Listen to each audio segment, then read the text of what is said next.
I think we are live.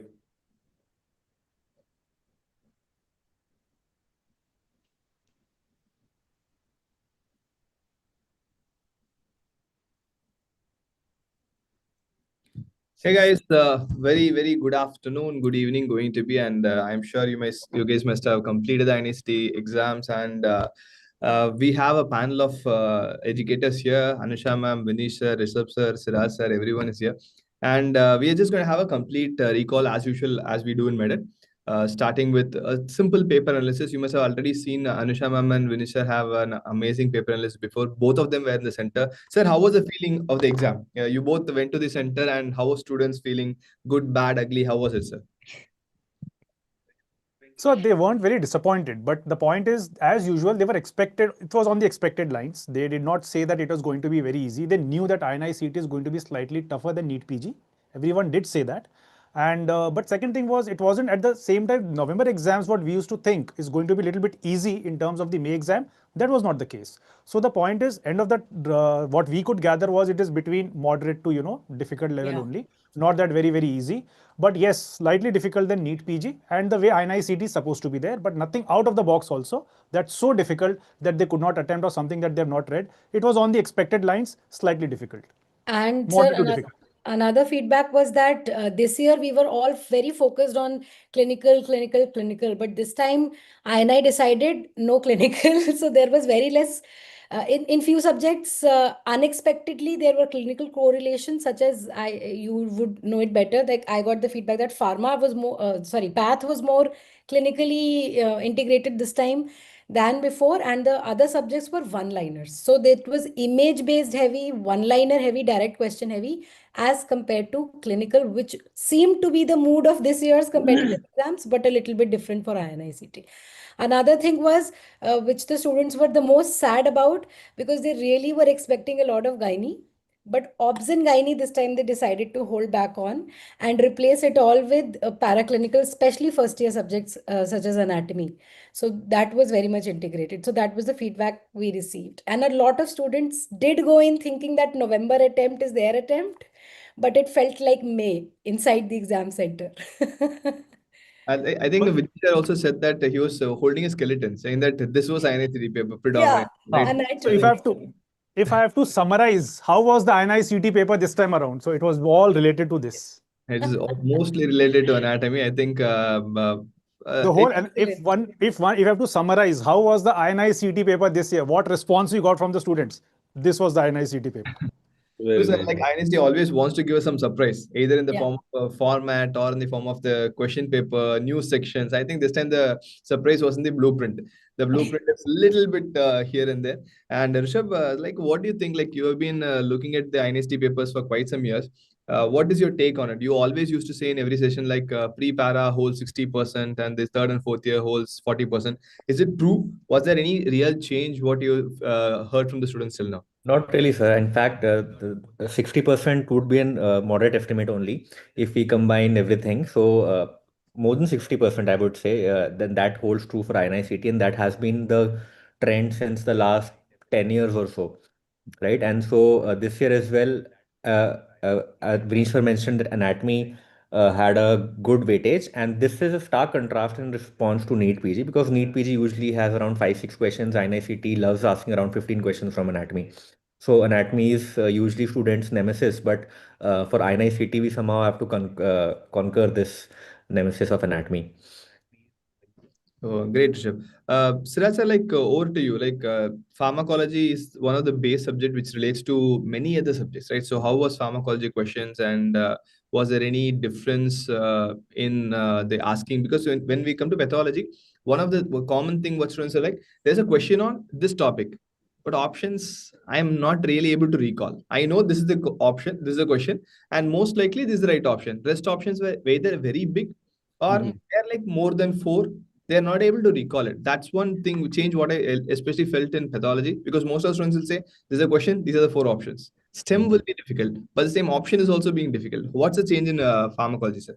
But pharmacology usually, as we always discuss in the classes, even in marathon also, I used to say that INICET has a typical pattern The people of Jipmer and PGI Chandigarh, they actually developed the software that I mentioned also in class, that those software was also there in our college in MU. And because they were very much promoting the software, I have been telling again and again that there will be question from those software. Like for example, this time they asked the question from this acetylcholine related to the graph वाला question, वो मैंने अभी marathon में दिखाया भी था, और I think कुछ बच्चे कमेंट सेक्शन में कर भी रहे हैं कि मैराथन से काफी क्वेश्चंस आए हुए थे। हाँ।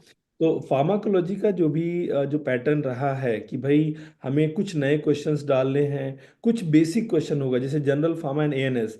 INI-CET people love the concept of general pharma and ANS, and some of the very senior professors that I know, those who are author of the book as well, they are very fond of asking those questions whenever it comes to any interview, whenever it comes to any selection.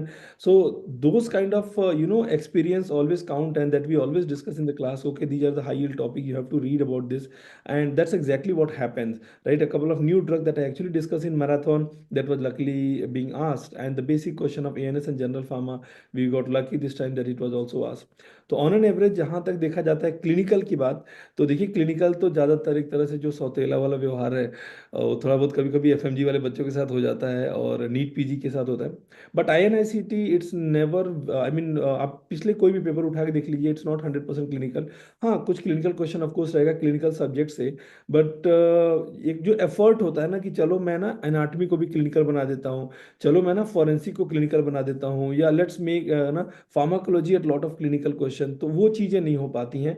And that is same students have been messaging constantly, although मैं बहुत सारे बच्चों का भी reply नहीं कर पाया because as I said that कुछ इश्यूज की वजह से मैं सेंटर पे नहीं पहुंच पाया था। बट जो मैसेजेस आ रहे हैं that is amazing and awesome. Students are really very happy with respect to the subject, with respect to pre and para. हाँ, लेकिन जो ज़्यादा बच्चे क्लिनिकल ज़्यादा पढ़ के गए थे, at the same time they are little bit disappointed कि यार ये क्या हो गया, ये तो नहीं होना था, है ना। तो मिक्स रिस्पॉन्सेस आ रहे हैं, लेट्स सी व्हाट हैपेंस आगे, मतलब क्या होता है। अनुषा मैम और विनीश सर ने उनके अच्छे खासे बच्चों के चेहरे, खौफनाक चेहरे देख कर आ रहे हैं, डरे हुए चेहरे देख के आ रहे हैं, तो वो बता पाएंगे और अच्छे से कि बच्चों का एक्चुअल में और कैसा रिस्पॉन्स रहा और बच्चे क्या एक्सपेक्टेशन लेके बाहर निकले एग्जाम से। तो सर जितने गायनी वाले थे ना, गायनी जो एक्सपेक्ट कर रहा था कि हम गायनी पढ़े हैं और गायनी आएगा, sir they were disappointed. In fact Yeah. All the girls, I thought a lot of them would have wanted to take perhaps gynae, you know. So उनका जो रिस्पांस था ना, I saw that boys were all happy sir, खुशी खुशी आए। लेकिन I think that was one thing which I saw, that you know specially the ones who probably wanted to take up gynae, they were not getting that question, they were well prepared with it. So एक वो था जो also disappointment also मुझे मैं लगा। जहाँ तक जानता हूँ कि बॉयज को गायनी लेना पसंद नहीं है, लेकिन बॉयज को गायनी सब्जेक्ट में इंटरेस्ट तो ज़्यादा रहता है। They love to study the subject with lot of effort and lot of love. But gynae subject अगर बच्चे सुन रहे हैं तो एक्सपेक्टेड है कि आने वाले एफएमजी एग्जामिनेशन में गायनी सब्जेक्ट का जो है कि अगर इसमें नहीं है तो उसमें भर के होगा, उसमें आएगा, मतलब हाँ, कंपेंसेट तो कहीं ना वेटेज कहीं तो होना हमेशा है। रहने वाला है। कंपनसेट होगा वो। तो इसलिए अगर बच्चे समझदारी हैं, जो समझदार बच्चे हैं, वो इस बात को ध्यान देंगे और क्लिनिकल सब्जेक्ट को थोड़ा सा लेके चलेंगे। Sir right. एक्चुअली वही था जो हम लोग ने डिस्कस भी किया स्टूडेंट से। Sir as you were saying, मतलब first prof and second prof पे बहुत ज्यादा एम्फोसिस था। Forensic also, questions about forensic were there, और जो शॉर्ट एक्सपेक्टेड है। सब्जेक्ट्स में psychiatry and derma, two things were there, and radio तो of course, and radio was integrated with everything. Dr. Isha will let us know, you know, it was integrated with everything. Medicine के साथ questions आए integrate होके, pulmonology के काफी आए थे। So this was the response that we got from students. Yes Rishabh sir, the man fall on outstretched hand, ये question उनका फेवरेट है। फिर आ गया कि नहीं इस बार? और तो मैम बताएंगी सर, मैं तो अपने रेडियोलॉजी के क्वेश्चंस देखे हैं थोड़े, थोड़े से I am in the process of getting the questions still, but देखते हैं सर, जितने क्वेश्चन है तो डिस्कस करेंगे बाद में, फिर कंप्लीट रिकॉल करेंगे। डेफिनेटली। जो हमें फीडबैक मिला था सर अबाउट रेडियोलॉजी, इसकी पल्मोनोलॉजी के साथ बहुत इंटीग्रेट किया, चेस्ट एक्सरे बड़े सारे पूछे गए थे। हाँ, एंड इस बार इमेज बेस्ड हैवी बड़ा एग्जाम पेपर को बता रहे हैं, ऑलमोस्ट 40 क्वेश्चंस, 40 ऑट क्वेश्चंस जो डायरेक्ट इमेजेस थे, बिकॉज आई थिंक उसमें मेजर चंक तो अनाटमी से ही था। इमेज बेस्ड क्वेश्चन कुछ अलग से, मतलब मैंने जो देखा है कि क्या करते हैं, जो पुराने जो क्वेश्चन होते हैं ना, तो बार बार हम लोग, आप लोग ने भी बोला होगा कि भाई पुराने टॉपिक पढ़ो, पुराने टॉपिक हम्म, पढ़ो। इमेज बेस्ड क्वेश्चन जब भी बनता है वो किसी ओल्ड क्वेश्चन को लेकर के उसको इमेज बेस में कन्वर्ट किया जाता है, ये यूजुअली प्रोसेस होता है। मैं बच्चों को right. समझाता हूँ, मान लो मैं एग्जामिनर हूँ, मैंने पहले ये एग्जाम का सवाल पूछा और आगे मुझे इसी टॉपिक पे, बिकॉज ये हाई यील्ड टॉपिक है, सवाल बनाना हो, तो क्या मैं इसमें एक इमेज में डाल सकता हूँ? बच्चे बोलते हैं हाँ जी डाल सकते हैं। तो बस मैं बोलता हूँ बस यही तो है, ऐसे ही तो पढ़ना है आपको। करेक्ट। खुद को अपने आप को एग्जामिनर की जगह पे जब रखते हो कि क्या इसमें इमेज बेस आ सकता है, तो वही होता है ना, पुरानी सॉरी नई बोतल में पुरानी शराब वाली कहावत ओल्ड है। Wine in a new bottle sir. Bottle, हाँ। तो old wine in new bottle. Sir actually packaging बदल रही है पीवाईटीज सर कंटेंट से। पीवाईटीज पे ही था sir focus, that's what again the student said which we and doctor Nusha ma'am and myself we were discussing. तो यही था कि focus was all on PYTs. If you have studied the PYTs all the topics were kind of covered. PYQs के direct questions कम थे sir. एक और point था, match the column which is one of the things you know that happens in INICET. वो INI था, पे वो इट वाज देयर। इस बार भी match the columns were there, मतलब शायद एक से ज्यादा ही थे। I think 3 or 4 is what they had told the students who could. Actually होता क्या सर, जो बाहर आ सो या तो कुछ रहता नहीं है इनिशियली, दे सो बेचारे एक तो रिलीव हो जाते हैं कि इतना बड़ा हाँ टेंशन था वो चला खत्म। गया, और ऊपर से फिर हम क्वेश्चन भी पूछ रहे हैं, तो वो भी थोड़ा सा होता है। But yes, a lot of them did recall a lot of things, but this is Right, what the trend was I think. right, sir. I think, sir, I think We the should students are start. eagerly waiting. Yeah, Yes, yes, eagerly I think waiting we for the should recall start. to start. Yes, sir. तो ठीक है, I think all of you guys, I think you'll enjoy your recall session. And recall session मतलब ऐसा है कि this is the first hand question that is coming. अगर कहीं पे भी आप लोग को लगे कि this topic was not there और that require the language require little bit modification, let please us feel free.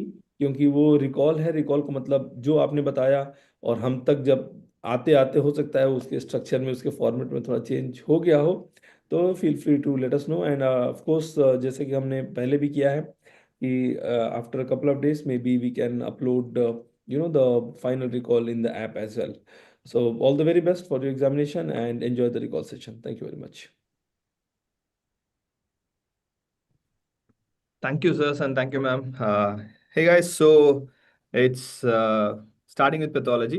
You will have all the subjects recall happening today. Like Siras has said, this is a very basic recall, the initial part, what's going to happen. And over the period of time, we'll definitely redo it. And sometimes the questions or options might not be the right one. And definitely we can change it, right? So Vinish is also with us. Sir, we'll start the recall soon. Fine. Okay. So let's start.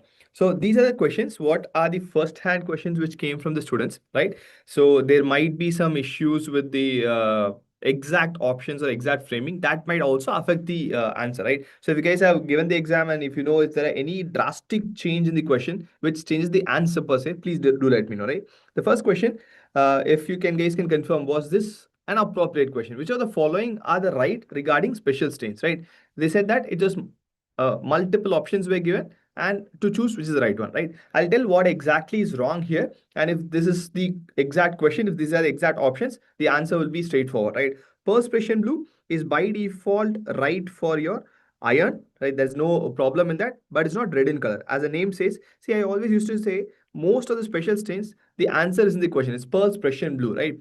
Actually, they are smart enough to change this. Is alizarin red? Yes. It's actually alizarin red. It is definitely highlighting calcium, but it's not black in color. It's orangish red in color, right? So pearl expression blue will be blue in color. This will be orange in color. One COSA on the other hand, which is a calcium stain, which will highlight black in color, right? And Berhoff Van Giesen or VVG stain will definitely pick up elastic tissue. VVG is a silver stain. So silver stain is going to be black in color. That also is the wrong answer. It cannot be blue in color. So option A, C, A, B, and C are wrong, right? The last one, the only one is left here is Jimsa, Marcel's purple. Even if you don't know this, you can exclude and give the right answer. And you must have read this by default, even your undergraduate days, right? The mast cells granules are metachromatic. They change in color from bluish to bluish purple. That happens in Jimsa. So option D is the right answer. If this is the right option or a similar question, option D will be the right. That's right regarding all the special stains available here, right? So quickly like this, I'll go with every question. If you find anything drastically wrong, do let me know, right? There's a question on, okay, Arshad, toilet in blue or Jimsa? Doesn't matter. Both of them, it will be metachromatic only. Both of them will be purple in color only. Fine, Arshad, thank you. Okay. There's a question on Peutz syndrome. Some of the students said that there's a history given like 10-year-old boy or something. Ultimately, which of the following statements are true regarding Peutz syndrome? Fine. Okay. So it is not an autosomal recessive disorder. It's an autosomal dominant disorder. That's one. Fine. Okay. Intestinal polyps shows arborizing smooth muscles intervening on histology. That's the right one. Extraintestinal manifestation will be there. You will see both oral mucocutaneous pigmentation and also retinal pigmentation will be there. That also will be true.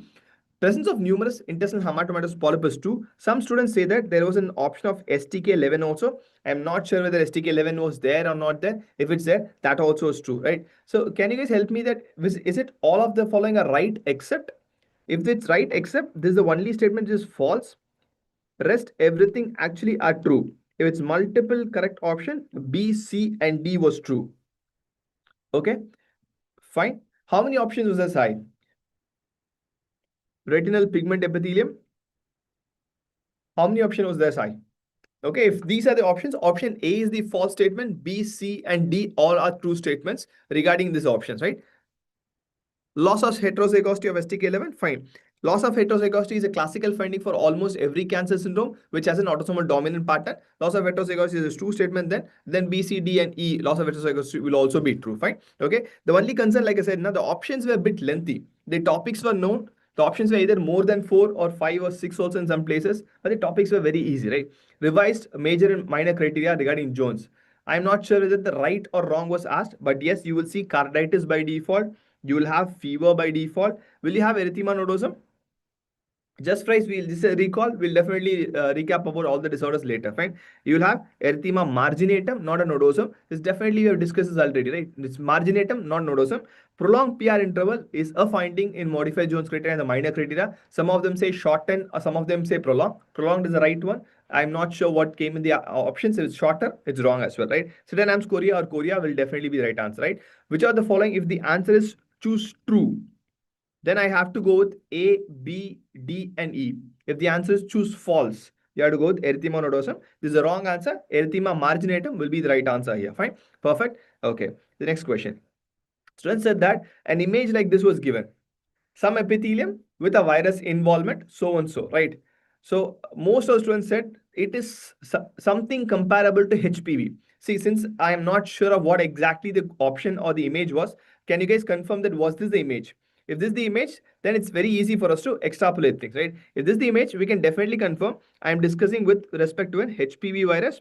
The epithelium involved, there'll be proliferation in the basal epithelium. It goes to the top and it automatically sheds, right? So if this is it, a vaccine is by default available for human papillomavirus. That's what my country has been screaming that please vaccinate, right? It's definitely oncogenic. There's no doubt in that, right? Definitely it's an oncogenic virus. You will definitely have multiple cancers involving, including cervical, anogenital, and everything, right?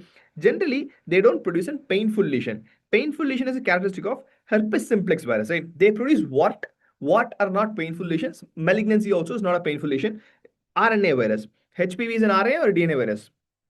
Right? So option here, if this is true, I have to go with an oncogenic virus. If it's HPV, if the image is there, I have to go with an oncogenic virus. Right? Oncogenic virus is the right answer here.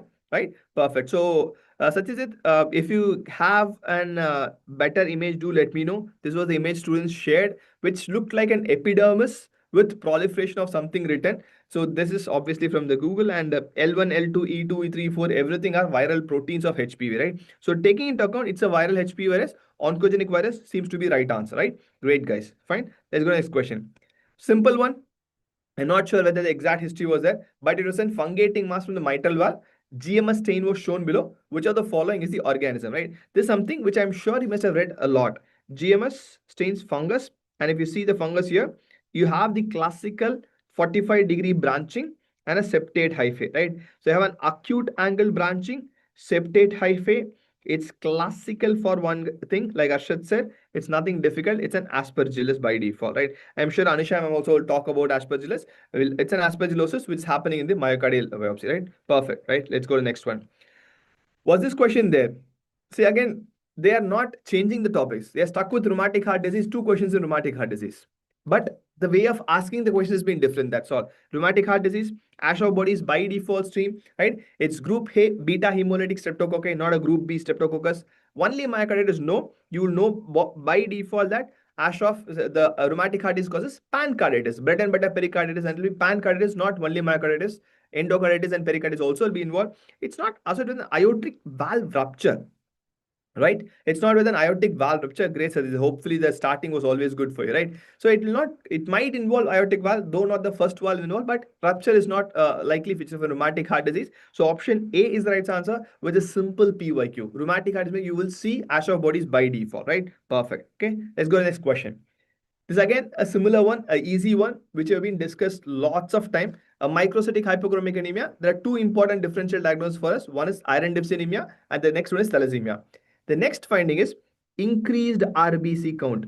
Whenever you have microcytic hypochromic anemia with an elevated RBC count, which means bone marrow is responding. Bone marrow will respond only in case of an hemolytic anemia, and target cell plus or minus I'm not sure, but the diagnostic point here is I'll think of an thalassemia. And which is the investigator choice for thalassemia? I'll definitely go for hemoglobin electrophoresis or an HPLC. Ferritin, yes, if I think of an iron deficiency anemia, this is not an iron deficiency anemia, so I'll go for it, fine. Om Prakash, if the option was it causes myocarditis, yes, I will choose it. If it's only myocarditis, I will not choose it because it is causing pancarditis, right? HPLC or your hemoglobin electrophoresis, anything is fine. In either one of it will be the right answer, right? If it's HPLC, let's go with HPLC, fine. Okay, next question. The student said that there were many options here. Some of them were able to recall a few of them, so I've just put a few of them. Which of the following statements regarding retinoblastoma is false? It is always unilateral. Remember, always, never happens nowhere in medicine. It's always here and there. That's how it is. Fine. Okay. Manish, that also helps with this. Menstrual index of less than 13 also points towards a thalassemia, right? I'll keep a note that we'll give it in a perfect recall. Menstrual index of 11. Fine. Okay. It's in a congenital, bilaterality is by default known, right?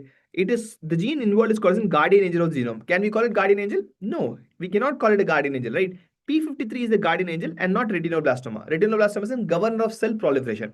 RB gene in an inactive state is hypophosphorylated, right? See, RB gene is actually it's active when it's hypophosphorylated. When it's hyperphosphorylated, it becomes inactive, right? So RB gene is active in an hypophosphorylated form, not inactive, right? Once the kinases come, it becomes inactive and the G1 test phase transition happens, right? Oncogenesis occurs by loss of function mutation. Every tumor suppressor gene, oncogenesis happens by loss of function mutation only. That holds true for retinoblastoma also. It is also associated with an increased risk of osteosarcoma. Yes, true. Okay, option U is not there. Finally, ignore it. Okay. Again, if it's multiple choice, it is not unilateral. It can be bilateral. It is not caused by guardian angel of the genome. RB gene is active in a hypophosphorylated form. RB protein is active in the hypophosphorylated form. And oncogenesis is caused by loss of function mutation, right? This is the only true statement. You have to answer what is according to what the question was. False or true, multiple or single option, go with that, right? A, B, C, and false, and D is the right answer. Fine, great, Sneha. Okay, E is not there. Let's ignore it. Okay, let's ignore it. Fine, perfect. Again, this I'm not sure, guys. Some say it was a flow cytometry of a mantle cell lymphoma. Some say it's a flow of an follicular lymphoma. You guys have to tell me what it is about, right? If it's a mantle cell lymphoma, SOX11 is definitely a good marker. CD200 will be negative for mantle cell lymphoma, will be positive in case of a chronic lymphoid leukemia. Right? I've told that repeatedly, especially in flow cytometry, CD200 is a very useful marker. 10 is germinal center marker. It will be for follicular lymphoma. See, 23 and 5. 23 is negative in case of a mantle cell lymphoma, not positive, right? So these two are actually negative. So will it be useful? I will go for a positive marker to be useful, not a negative marker, right? Okay. CD200 is positive in CLL. Okay, 11-14 translocation by default is true. Again, Manish, was it a multiple option question?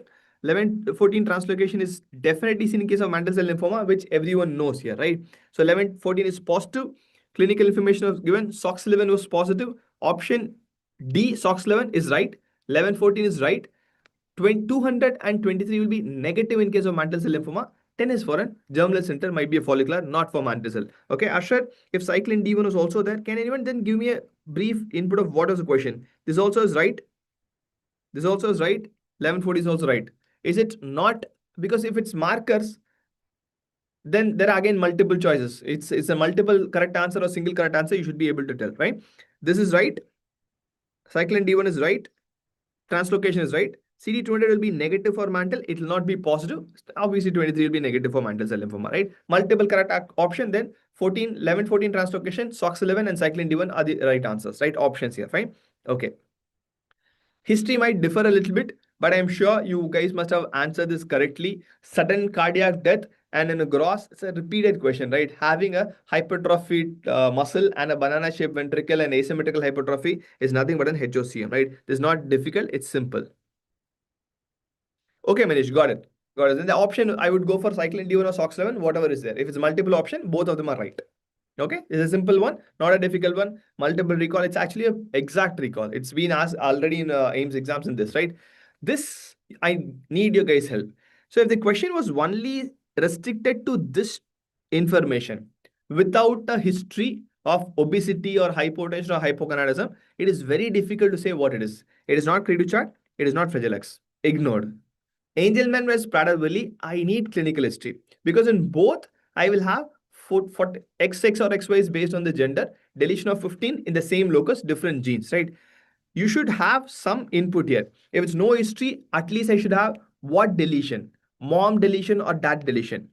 If it's not there, okay, if BMI was given, then it's enough, right? Satyajit was BMI more. If the BMI is given, childhood obesity is a classical presentation of Prader-Willi syndrome, right? So if BMI was given, that has to help us. Okay.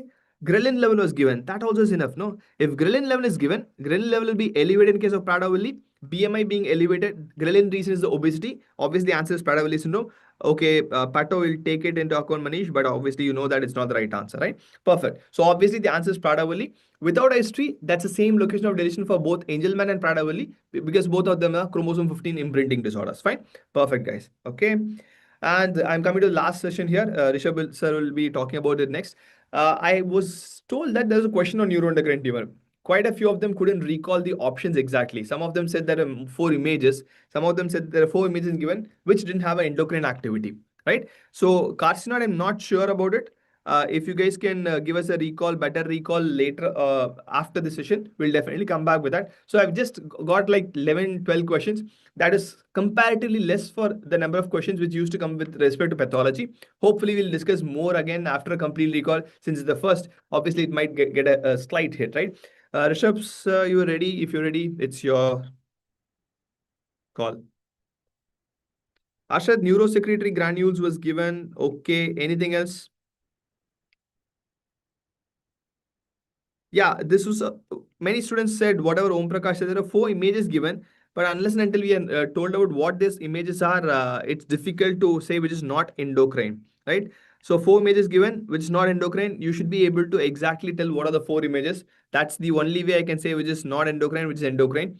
Okay, without that, it's difficult for me.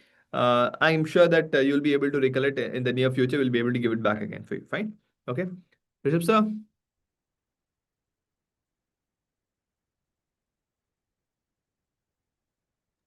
Hello, sir. Hi. I'm signing off. We'll be continuing with radiology and the other subjects will follow. Thank you, guys. Thank Hello, you. sir. Hi. I'm signing off. Yes, sir. Yes, sir. I'll take it from here. Thank you, guys. Thank you. Hi. I'm signing off. Yes, sir. Yes, sir. I'll take it from here. Thank you so much, sir, for that pathology discussion. So likewise, we'll start with the radiology discussion. And I have around 6 questions with me and a few other topics that I'll discuss. So please forgive me for maybe some wrong options or the wrong image. I don't have the exact image or the exact options, and you guys can help me with the same in the chat. So as Dr. Anusha and Dr. Vinish said, that a lot of questions in radiology were integrated with medicine. A lot of chest X-ray came, and I'm sure Dr. Santosh will discuss the clinical aspect of those questions as well.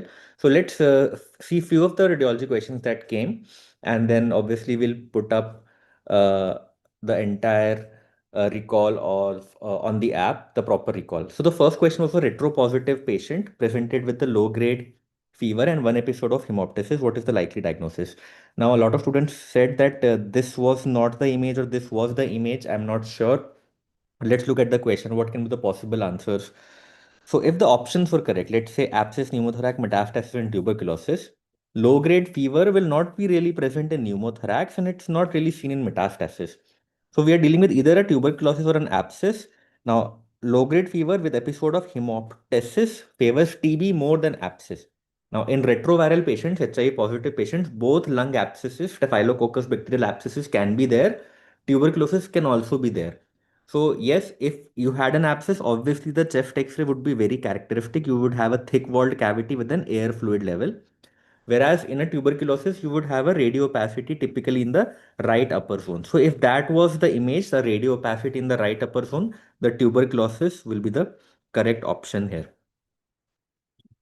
Okay. Okay, moving on to the next question. A 35-year-old man reports tingling and numbness in his arm, followed by vision problems in right eye. Which investigation will provide a definite diagnosis. Now, as students said that there was a chest X-ray which was also given, and in that chest X-ray there was a mass in the right upper zone again. So again, a lot of chest X-ray question, and this patient now presents with tingling sensation in his arm and vision problem. So what is being involved? You have involvement of the brachial plexus, and you have a Horner syndrome. Right, so what are we dealing with? We are dealing with the Pancoast tumor. Yes.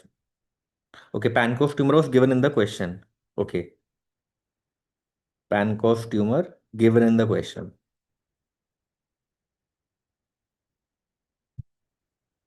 Okay.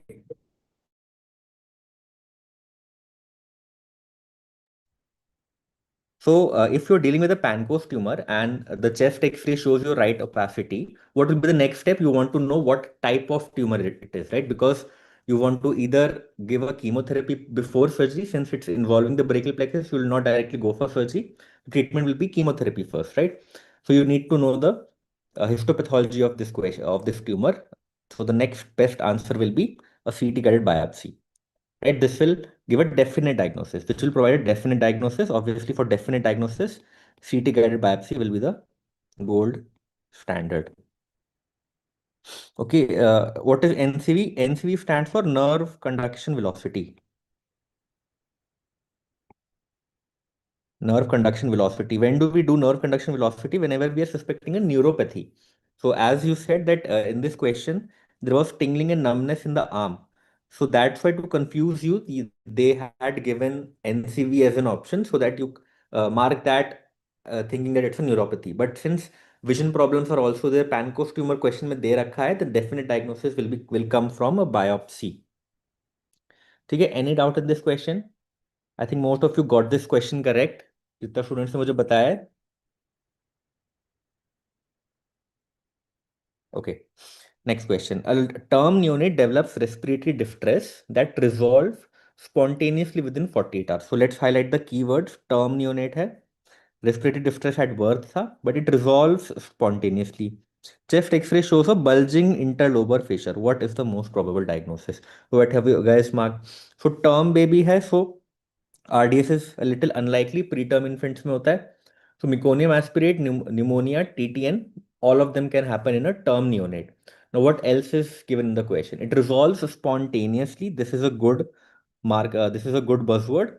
And a bulging interlobar fissure. Again, this is a characteristic of TTN, transient tachypnea of newborn, a bulging interlobar fissure. So what is the answer here? Yes, transient tachypnea of newborn. So, even if you know the answer that it's transient tachypnea of newborn, you have to still rule out options. And that's how you do any entrance exam. You rule out option. Term दे रखा है, so RDS is unlikely. RDS pre-term में होता है. Spontaneously resolve हो रहा है. ठीक है? Pneumonia में spontaneously नहीं resolve होगा. Meconium aspirate में spontaneously नहीं resolve होगा. So again, transient tachypnea of newborn is the answer here. Okay, next question. I think this is a very interesting question, and let's see what have you guys marked. Okay, a patient with history of head trauma had 2 episodes of vomiting and is now unconscious. Okay, so he has poor GCS. History of head trauma है, तो NCCT दे रखा है. Now, first of all, tell me, was NCCT given in the option, in the question? Was NCCT image given in the question? Was NCCT image given in the question? Tell me.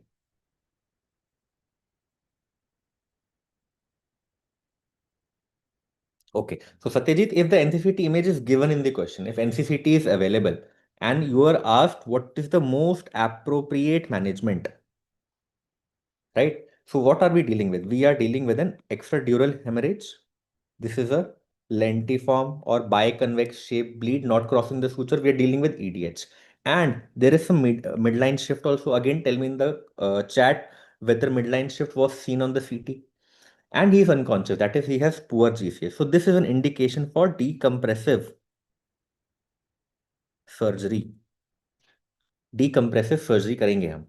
Now question में क्या क्या option है? Conservative नहीं करेंगे, patient poor GCS है, midline shift है, ICU and observe नहीं, we have to do a decompressive surgery. Now the question comes कि क्रेनियोटमी करनी है कि बरहोल करना है.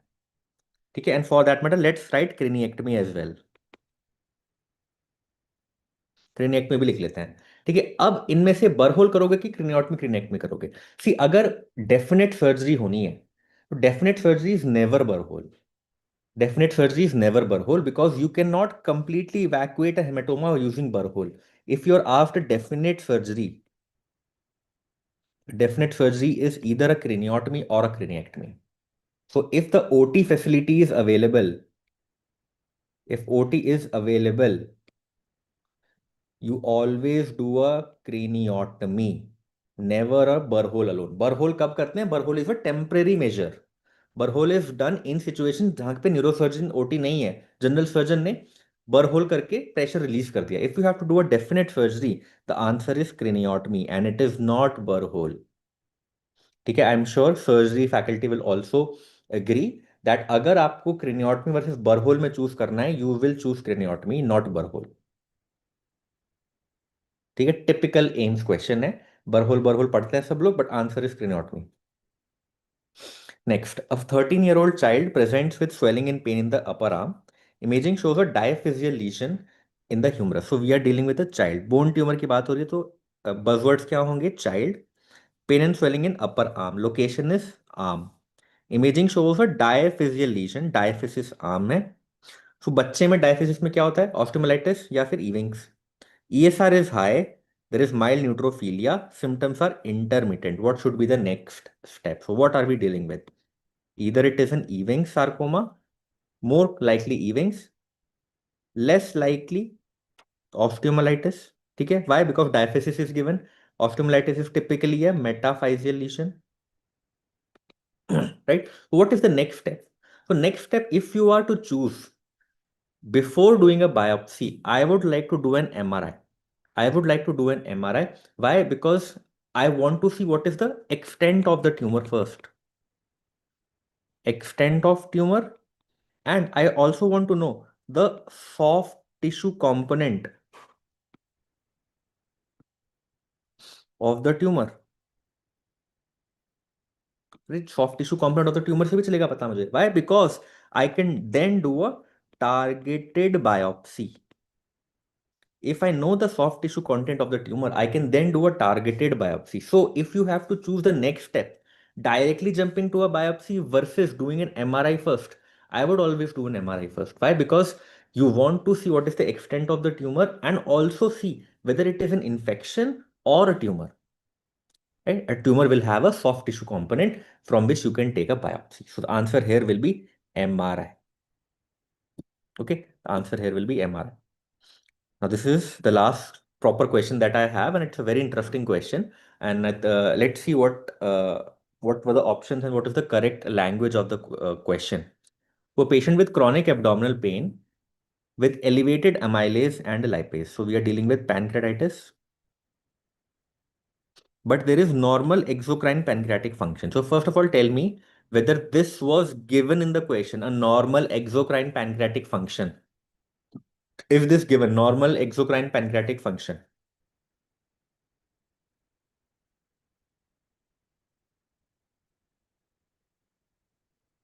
Is normal exocrine pancreatic function, this statement is given? Because if the exocrine function is normal, that means the chances of it being chronic pancreatitis is very less likely. ठीक है, pancreatitis है, myelase lipase बड़े में, so mostly acute pancreatitis है. But let's root out options. Normal exocrine function, so chronic pancreatitis is unlikely.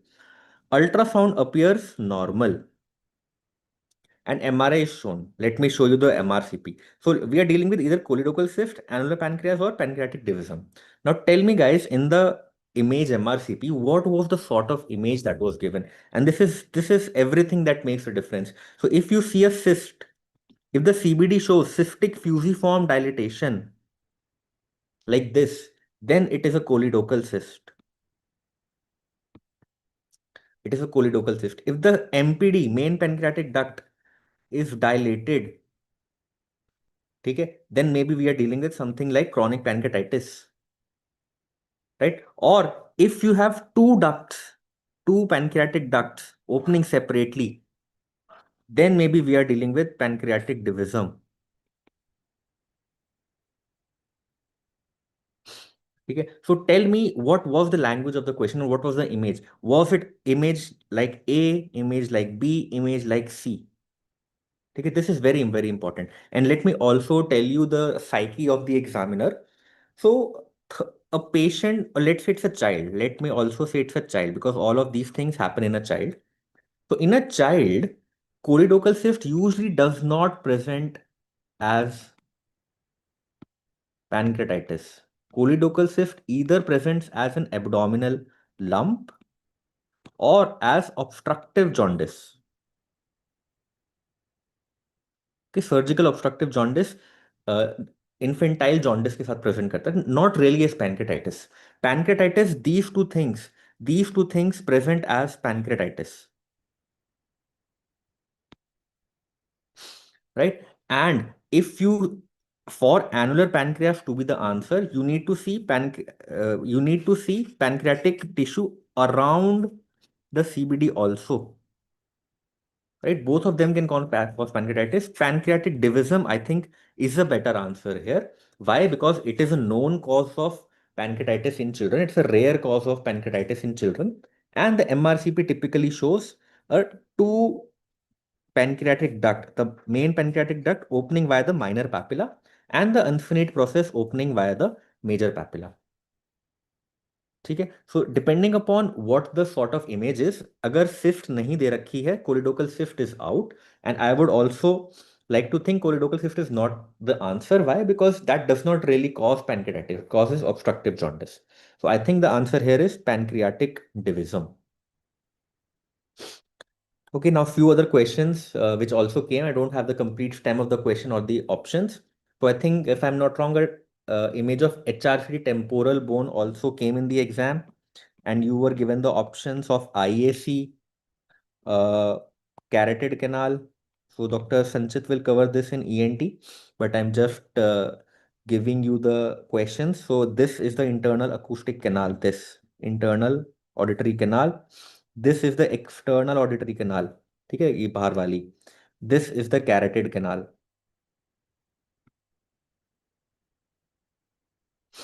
Okay. Right, pneumothorax management was asked. Again, this is a AIMS favorite, INI-CET favorite. Every time they ask pneumothorax management, surgery faculty will cover this. So if it's a stable patient, the treatment is ICD insertion. If it's an unstable patient, you have to do a needle thoracotomy. You put in a needle and decompress the pneumothorax. Now, an image of idiopathic pulmonary fibrosis, some students are saying was given. I don't know the whole stem of the question, so please help me with that in the chat. Was any MRI brain given having caudate nucleus hyperintensity? Okay, CT of IPF was given. And what was asked, Satyajit? IPF में क्या पूछा हुआ था?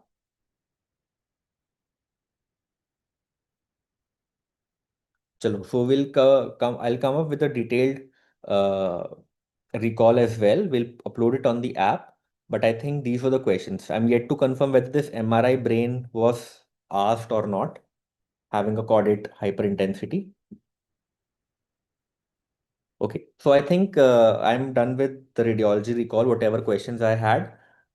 Let's move on to the next subject. Dr. Pradeep. Pradeep sir, over to you, sir. Hi. Thank you. Thank you, Dr. Rishabh. So students, कैसा था anatomy? काफी visuals थे, lot of visuals. Yes, we had covered this during the marathon. We had covered this in the PYQs also. Easy थे, you could answer this? Yes? So let us see the anatomy questions. ठीक है, चलो, we'll start with the first question. I'm audible and visible, no? Lot of visuals. ठीक है, देख लो. So this was the first question. Through which of the foramen does the nerve supplying the muscles of mastication pass? Base of the skull दिया था. So we have seen this in the lectures also. Base of the skull. What is this foramen, बच्चों? What is this foramen? That's the foramen Oval. Foramen Oval से निकलती है mandibular nerve and this mandibular nerve, so that's the foramen Oval inside the skull. This is the foramen Oval at the base of the skull. यहां से निकलती है mandibular nerve which supplies the muscles of mastication. ठीक है ना, बहुत easy था ये. I hope everyone has is able to answer this question, right? That was easy. दूसरा था जुगुलर फोरामेन. जुगुलर फोरामेन से 9th 10th 11th cranial nerves. Foramen रोटेंडम से maxillary nerve passes and optic canal से optic nerve and ophthalmic artery passes. ठीक है, same question था ये. So that's foramen oval. So we have done this. ये था pointed. So we have done this in the lectures. I hope this must be easy to answer. ठीक है, very good, very good. ठीक है Satyajit. Coming to the next. Pharyngeal arch arteries. बच्चों ये भी हम हमेशा करते हैं thorax के embryology में. With the embryology of heart, we always do this embryology of blood vessels, right? So this are the aortic arch arteries which I usually draw, which I normally draw. The aortic sac and the aortic arch arteries 6 होते हैं, out of which the first, second and the fifth disappears off. The first arch artery is the maxillary artery. हाँ, कुछ अलग तरीके से दिए होंगे, but I've just put the main thing. The first arch artery is maxillary, second arch is stapedial artery, third arch की common carotid, which then divides into an internal and external, right? Fourth arch artery on the right side forms the subclavian artery, on the left side forms the arch of aorta, right? Fourth arch, right side पे subclavian, left side पे arch of aorta. Fifth disappear होती है and the sixth arch artery forms the pulmonary artery. Yes, स्नेहजीत, हाय सत्यजीत, ठीक है ना? और कुछ था इसमें? So these are the aortic arch arteries. I hope you must be able to answer this question also. Yes, ये ठीक था? Yes, Satyajit, bolo. I hope this was easy to answer. Yes, the rest of you? Fine. Okay, so this was the aortic arch artery. Right. Now coming to the third, muscle of mastication which causes depression of the mandible. कौन सा muscle है which is the muscle of mastication जो depression of the mandible करता है? All the muscles of mastication always cause elevation of the mandible. वैसे चार ही तो muscles है, temporalis, masseter, medial pterygoid and lateral pterygoid. So these are the 4 muscles of mastication. All these muscles of mastication cause elevation of the mandible except lateral pterygoid. है ना? This you know. Lateral pterygoid is the one which causes depression of the mandible. Okay. And where is the insertion of lateral pterygoid? बोल सकते हो, where is the insertion of lateral pterygoid? Have a look at this. It is attached to the medial ramus of the mandible. ये क्या है? ये गलत है ना? Attached to the ramus of the mandible on the medial side. कौन है ये? What is this muscle? ये जो जा रहा है medial aspect of the ramus and angle of the mandible. That's the medial pterygoid, which is the muscle attached to the angle outside, that is masseter. Correct? Temporalis is inserted on the coronoid process. यहाँ पे नहीं दिख रहा है, ये है temporalis. That's the coronoid process. So where is the lateral pterygoid attached to? Where is the lateral pterygoid attached to? To the pterygoid fovea at the neck of the mandible. It is attached to the pterygoid fovea at the neck of the mandible. So answer है इसका lateral pterygoid. So this is wrong. It is attached near the temporomandibular joint. Fine. Attached near the temporomandibular joint? No. It is attached to the neck of the mandible. Neck of the mandible at the pterygoid fovea. Supplied by the mandibular nerve. ये correct है.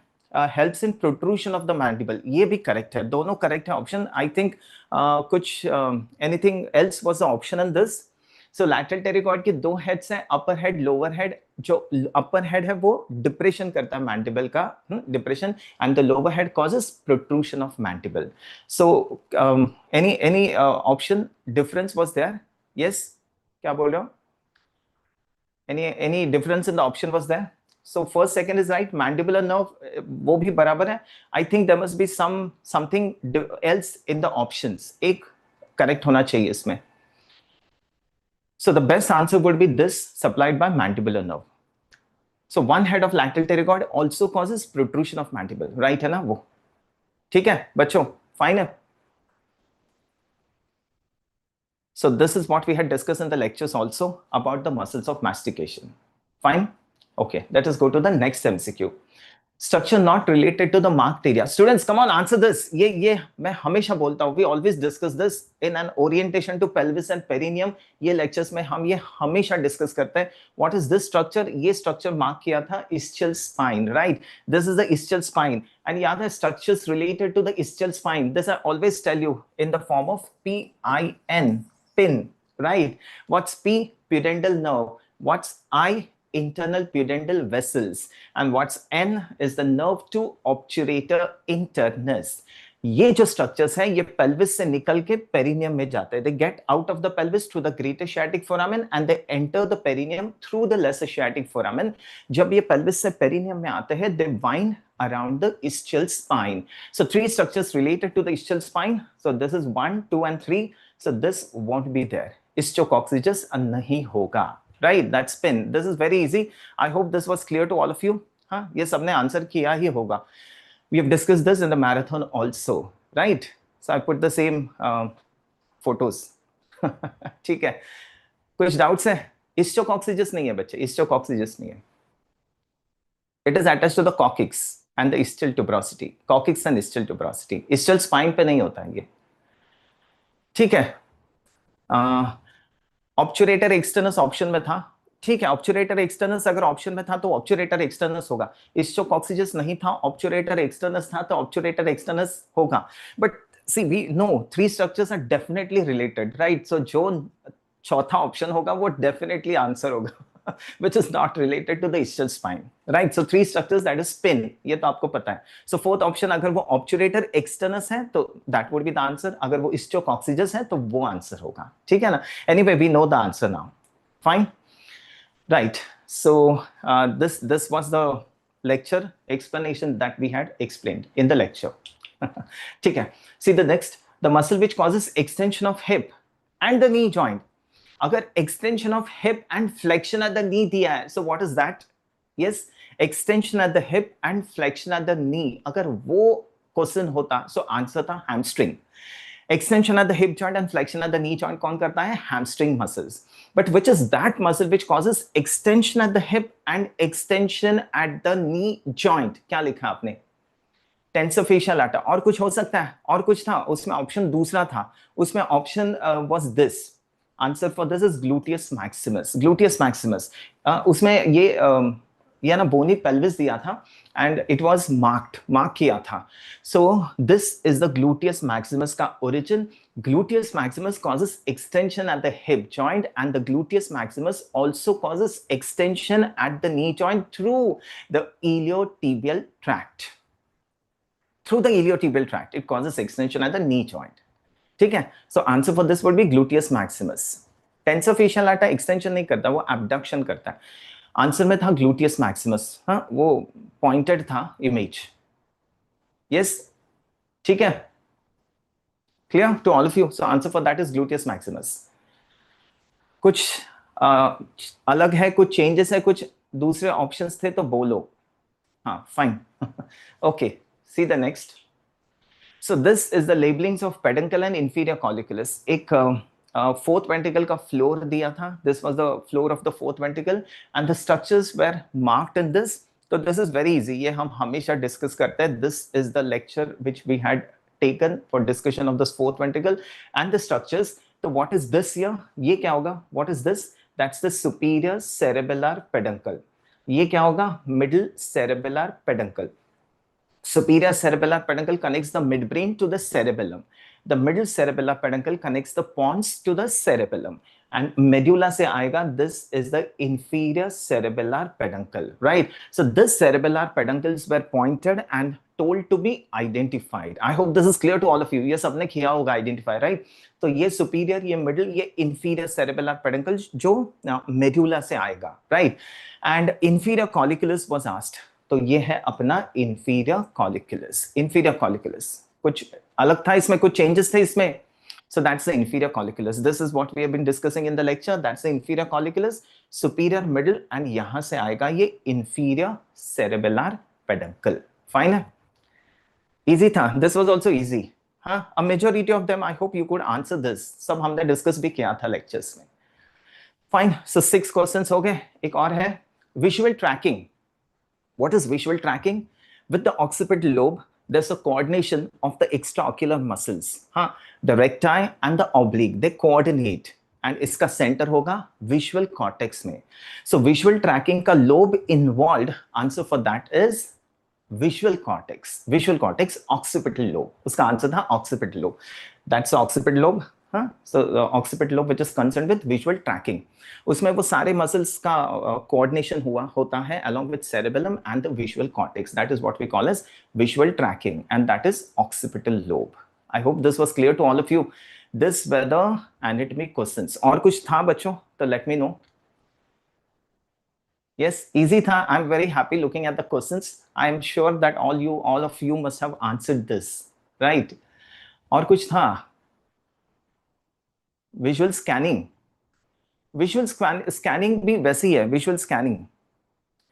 Answer for that is occipital lobe only. Scanning is the coordination of the muscles of the eye, the recta and the oblique. ठीक है ना? So answer for that would be visual cortex. ठीक है, सो this is जो भी questions मिले हैं उससे ये प्रिपेयर किया है. बाद में will go with the main questions and the answers in details. ठीक है, visual scanning, that is frontal I field. ठीक है, देखते हैं, विल सी दैट लेटर, वो देख लेते हैं बाद में. सेंट्रल नर्वस सिस्टम के nerves, multiple images given for central nervous system के नर्व्स, मतलब ब्रेन स्टेम था क्या उसमें, या फिर ब्रेन स्टेम ही होगा ना. You know this, third and the fourth nerve is attached to the midbrain. Fifth nerve is attached at the junction of pons with the middle cerebellar peduncle. 6th, 7th, 8th at the pontomedullary junction. 9th, 10th, 11th between the olives and the inferior cerebellar peduncle. And the 12th nerve between the pyramids and the olives. Multiple images है ना, क्या होगा वो, एक minute. Image ऐसा था क्या brain stem का, ये है मिड ब्रेन, ये है pons and that's the medulla, ये है पिरामिड्स, ये है olives and that's the inferior cerebellar peduncle, that's the middle cerebellar peduncle. तो नर्व्स जब हम देखते हैं, that's the third nerve, that's the fourth nerve coming from the dorsal aspect. यहाँ पे होती है fifth nerve at the junction of pons with the middle cerebellar peduncle. 6th, 7th and 8th nerves. 6th, 7th and 8th nerves at the pontomedullary junction. क्या पूछा था? Nerves and the lobes. Okay. Nerves asked and the lobe was given. ठीक है, this details. अच्छा ये था, तो बाकी ये ब्रेन स्टेम के नर्व्स हैं. I will just tell you this is 9th, 10th and 11th and ये 12th nerve है. This is attachment to the brainstem, and those concerned nerves, which lobes they would go, so that you know, no? Occipital lobe में जाएगा second nerve, हाँ. Third and fourth nerve would be going to the colliculus. ठीक है, ये जो भी है बाकी details में will be putting it to you. ठीक है, this is as far as anatomy was concerned. एक बार वो detailed questions आ जाएंगे, so whatever is the discrepancy that will be cleared. Okay, thank you to all of you. Over to you, Dr. Ira. Thank you. Thank you, sir. Students, can you hear me? Psychiatry कैसा रहा सबका? As always, I always say that at PW we are trying to do the fastest recall for you. Yes, the recall will improve. हो सकता है कुछ चीजें थोड़े बाद में मुझे और questions दें students, but this is our endeavor to give you some respite, some relief, ताकि आप relax कर सकें थोड़ी देर में. Can you hear me? Can you see me? Please confirm. Audio okay? Video okay? I'm reading all your chats here. Audible? Guys, waiting for your thumbs up. Perfect. Let's get started. So, सबसे पहले, as always, let me go through a list of topics because I'm always a big fan of saying कि क्या चीज़ हमने सोचा था, क्या predict किया और क्या आई है. We need to do a reality check. I have always emphasized that psychopharmacology super important है. ज़रूर question आता है, आया है. Conversion और trauma related से काफ़ी trend चल रहा है. Lately, there've been questions consistently through all exams from this topic. Child has been a favorite. I've mentioned consistently in all my lectures and all my YouTube lives कि please child topic जरूर पढ़ लो by like the back of your hand. थोड़ा tricky question आया यहाँ पे इस बारी. Sexual disorder easy PG, MSc से related again easy PG, and एक फोरेंसिक रिलेटेड क्वेश्चन है जो कि ऑफ कोर्स /FMT पे आप पकड़ सकते हैं। तो लेट्स गेट स्टार्टेड। क्या ये क्वेश्चन था क्या guys? Patient developed neuroleptic malignant syndrome and maybe the description was given there, rigidity, fever, and the patient was on haloperidol. Haloperidol क्या है? फर्स्ट जनरेशन एंटीसाइकोटिक है। Now the patient has developed all of these symptoms suggestive of neuroleptic malignant syndrome. What is the treatment?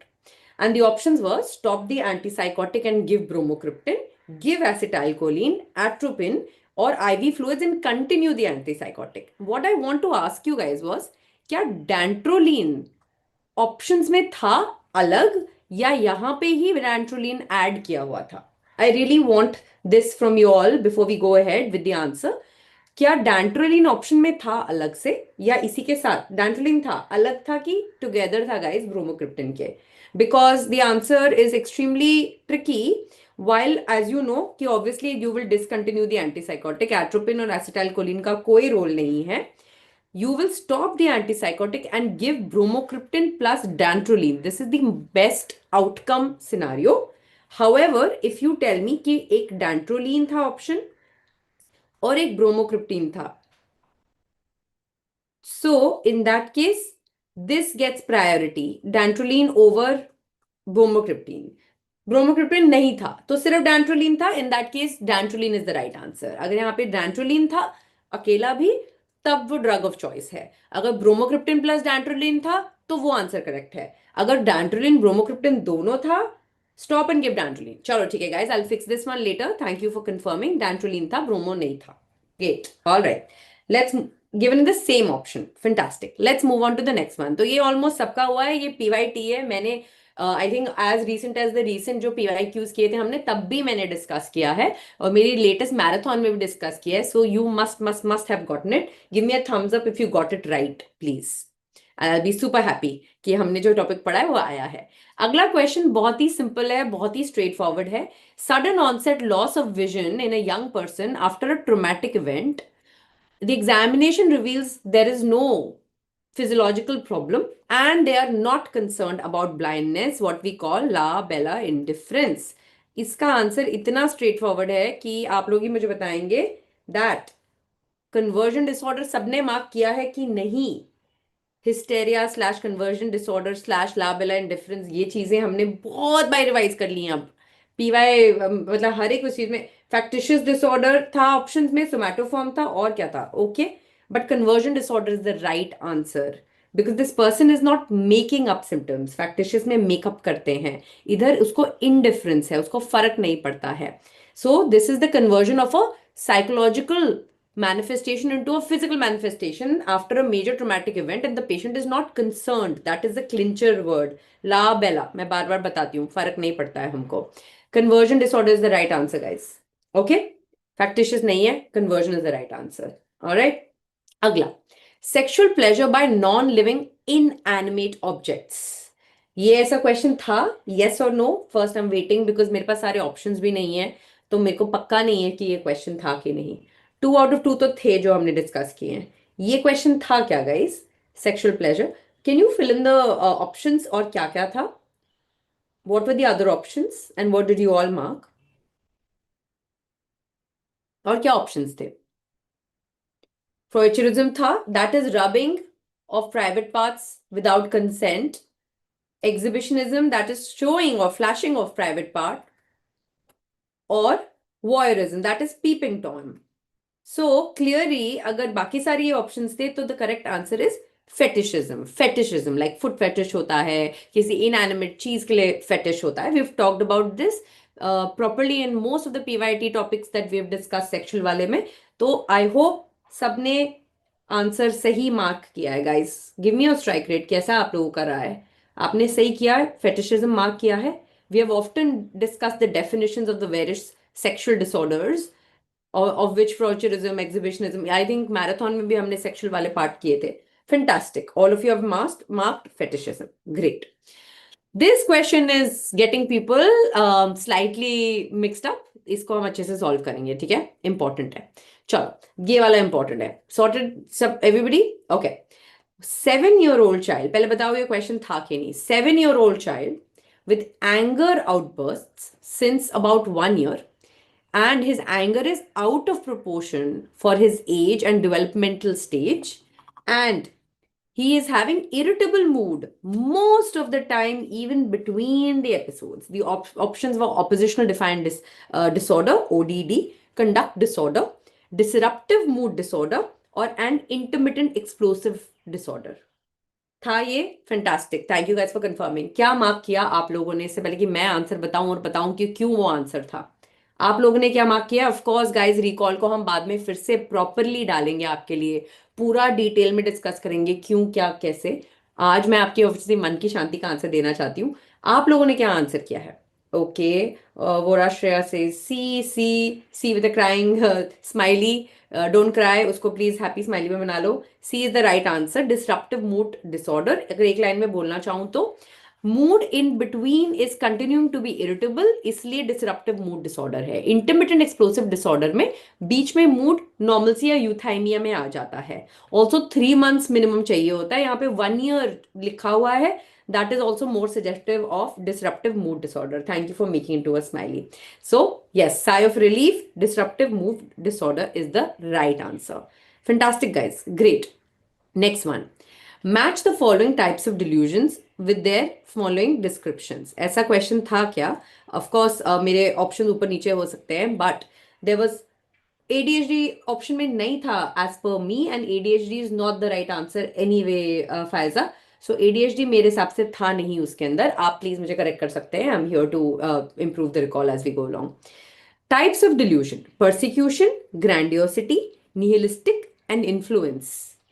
Options थे false belief of being controlled by external forces, false belief of having great powers, wealth, or importance, false belief that one or parts of body or world do not exist, and false belief of being harmed, cheated, or conspired against. ये options थे क्या? Now as we know, persecution का मतलब होता है ये वाला, to be feeling that somebody is going to harm me, most common delusion that there is. उसके बाद है grandiosity. ये बहुत ही self explanatory है कि मैं कोई बहुत बड़ा इंसान हूँ. I am a very very very very important person और I have great abilities. C है निहिलिस्टिक. निहिलिस्टिक मतलब I don't exist, my body part doesn't exist. Cotard syndrome भी हमने से रिलेटेड एमएससी में अच्छे से पढ़ा हुआ है. सो 3 यहाँ पे आ गया. एंड इन्फ्लुएंस, कोई मुझसे कुछ करवा रहा है. सो that is 1. So A4, B2, C3, D1, that is the right answer. Okay, yes ma'am, option D की जगह ADHD था. अच्छा, okay okay, I fix it, I fix it. D की जगह इंटरमिटेंट एक्सप्लोसिव डिसऑर्डर नहीं था, आप कह रहे हो ADHD था. Okay, alright, that even makes it simpler then. तब तो disruptive mood disorder hands down answer हो गया. ठीक है, alright. A is the right answer here, guys. I hope all of you all got it, my lovely students. We've done MSc so many times, and I'm very, very proud of you for cracking this one. एक last question है, ये obviously FMT के साथ overlap है. क्या ऐसा question था? A man killed his boss thinking he was about to poison him. Later, he was diagnosed with schizophrenia. So, is he legally guilty? Is he not withstanding trial? And or is he not punishable on the ground of insanity? McNaughton's rule, as we've talked about. ऐसा question था क्या? और of course FMT में sir आपको फिर से एक बार discuss करेंगे. ऐसा क्वेश्चन था. आई होप आपने क्या मार्क किया है? I would like to know McNaughton rules के हिसाब से. C, yeah, not punishable or on the grounds of insanity. So person with mental illness is not cognizant of, तो mens rea नहीं है, तो इसलिए he is not punishable on grounds of insanity. Of course ये FMT में भी आपसे discuss होंगे. These are the questions that I have. I will like to take a minute to ask, अगर आप लोगों के पास कोई question है जो मेरे पास नहीं है. And like we always say, we will improve this, we will put it up again. चिंता मत करो, आज का तो फास्टेस्ट आपको जल्दी देना चाह रहे हैं ताकि आप शांति हो जाए और आपको लगे कि ठीक है we are done. But we will add to it, we will improve. अगर लग रहा है ऑप्शंस ये नहीं थे, आपके इनपुट्स आते रहेंगे and we will keep working on it. But how was psychiatry overall and did I miss any questions? And I hope आपने मेरी क्लासेस अटेंड किए हैं तो आपको पता है हमने ऑलमोस्ट सब कुछ किया हुआ है cover.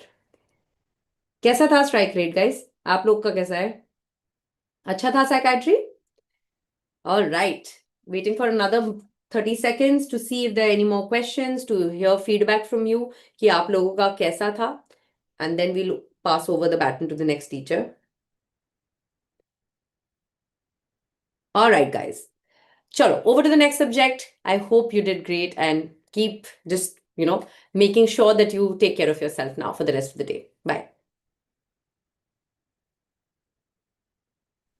Hello, friends. Thank you, Ira ma'am. Now, let's see the physiology questions. Physio questions के साथ हमेशा एक दिक्कत रहती है कि क्योंकि फिजियो सारे सब्जेक्ट्स में आता है, तो हर सब्जेक्ट को लगता है कि ये उनका क्वेश्चन है, और फिजियोलॉजी के लिए और बहुत कम क्वेश्चंस बचते हैं. कोई बात नहीं, डिस्कस करते हैं क्वेश्चंस, और आप मुझे बताओ कि ये सारे क्वेश्चंस ऐसे कैसे आए थे, एंड ऑप्शंस भी बताना. एक दो ऑप्शंस मिसिंग है. Right, let's start. हाँ, Nobel prize for physiology and medicine, क्या ये क्वेश्चन था? क्योंकि 2-3 लोगों ने कहा कि ऐसा कोई क्वेश्चन था. अच्छा, फिजियोलॉजी में क्यों पूछा जा रहा है ये क्वेश्चन, या फिजियोलॉजिस्ट क्यों डिस्कस करे? क्योंकि Nobel prize in medicine is actually called as Nobel Prize in Physiology and Medicine, और इसके लिए शायद physiologist is expected to discuss this question. तो ये किस चीज के ऊपर it was awarded? Okay, right. So Narayan S is saying yes, correct. Peripheral immune tolerance के ऊपर ये प्राइज दिया गया था. वेरी रिसेंट इवेंट, तो आपकी मेमोरी में रहा होगा, एंड आई होप कि आप सबने करेक्ट किया होगा. फैक्चुअल क्वेश्चन है, तो दूसरे ऑप्शंस मिले नहीं मुझे, लोगों को याद नहीं थे. But anyways, this was a very clear cut factual question with factual, मतलब उसका फैक्ट बेस्ड आंसर है. जस्ट टू ऐड, ये 3 लोगों को ये मिला था. कभी ऐसा पूछा जाए कि किसको मिला था, तो ब्रुंकोव, रैम्सडेल एंड साकागुची, ये 3 लोगों को ये प्राइज मिला था. This question came, yes, Snehjit welcome. ये क्वेश्चन आया था, बहुत 2-3 लोगों ने मुझे कहा कि ऐसा क्वेश्चन था. तो चलो, ये तो फैक्ट बेस्ड था. आगे बढ़ते हैं. Increase in the height of LVPV loop, was this the question?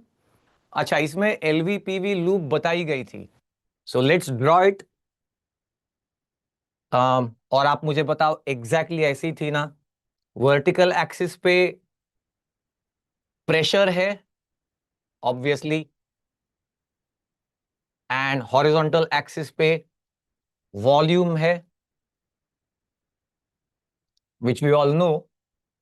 और मैंने इस साल सारे जो ग्रैंड टेस्ट वगैरह थे, सब में ये कहा था कि इस बार एलवीपीवी लूप पे क्वेश्चन आएगा. दैट्स माय गट फीलिंग, और आया. एनीवेज, तो क्विकली ड्रॉ करता हूं, फिर आप we will take the things from there. वैसे क्या क्वेश्चन था, अगर आप में से कोई तब तक टाइप करना चाहे तो? Phase number 1, phase number 2, phase number 3 and phase number 4. I just want to save time. तो क्वेश्चन जो लोगों ने बताया वो कुछ ऐसा था कि ये ऐसे ऊपर शिफ्ट हुआ है.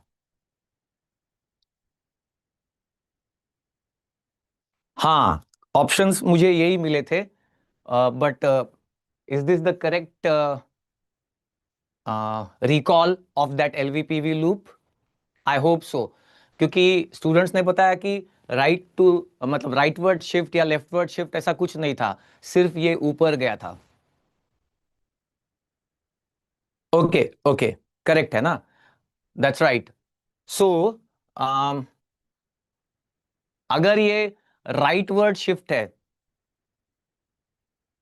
यानी if the loop is shifted like this with increased height, then you could call it increased venous filling, क्योंकि increased venous filling will increase the end diastolic volume and there will be application of Frank-Starling law. तो ऐसा नहीं था, ये gone. उसके बाद contractility, ऐसा एक ऑप्शन था, राइट? increased contractility. तो increased contractility में आपको याद होगा, this point shifts here. Increased myocardial contractility means from the same end diastolic volume, Now the curve is shifted to the left. Left na, हाँ left. Okay. So this would be increased contractility. Height बढ़ेगी लेकिन end systolic volume जो है वो कम होगा. That is a hallmark of increased contractility. तो ये दोनों गए. Increase in aortic compliance. अगर aortic compliance अगर बढ़ा तो इसका मतलब afterload on the left ventricle will become less. तो एक पॉइंट जो मैंने लाइन जो नहीं कही तो अब कह देता हूं. Height of the loop indicates after load on the left ventricle, है ना. Pressure is in the on the vertical axis और वर्टिकल एक्सिस में अगर उसकी हाइट बढ़ती है इसका मतलब लेफ्ट वेंट्रिकुलर प्रेशर बढ़ता है. और वो क्यों बढ़ता है? Because of an increase in the after load.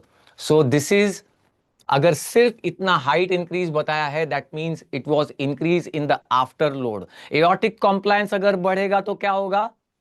Height कम होगी क्योंकि आफ्टर लोड कम हो जाएगा लेफ्ट वेंट्रिकल के ऊपर, आसान हो जाएगा ना उसके लिए. लेकिन इंक्रीज पेरिफेरल रेजिस्टेंस अगर है तो yes, after load on the left ventricle will increase and height of the loop will increase. Only height, correct, only height कह रहे सब लोग.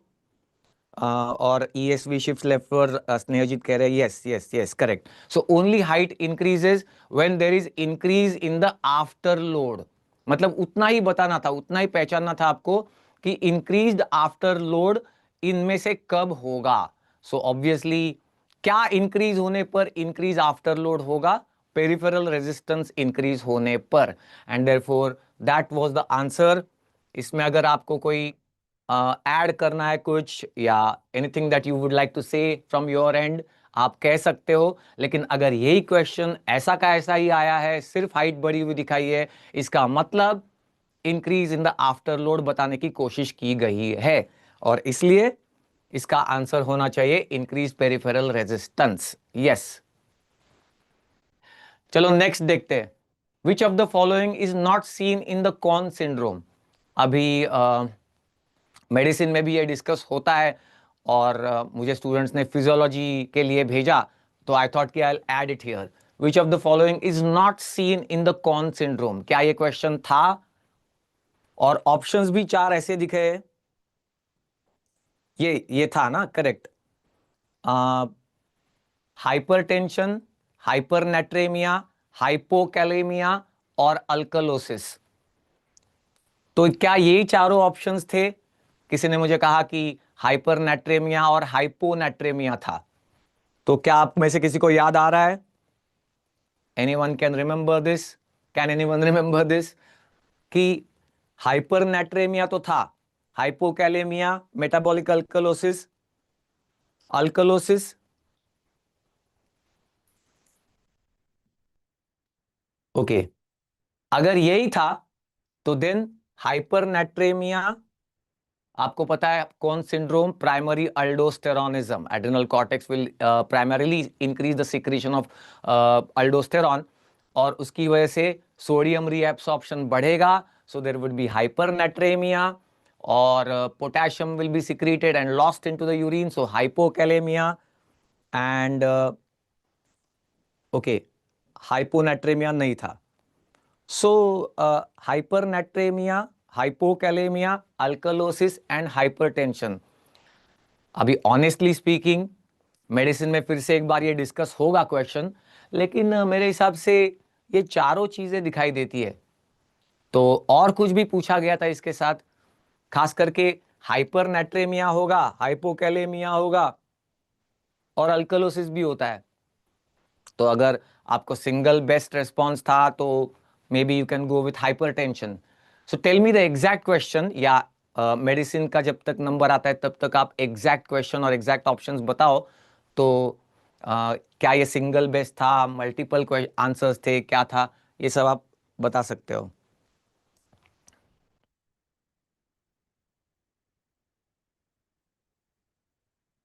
हाँ, alkalosis.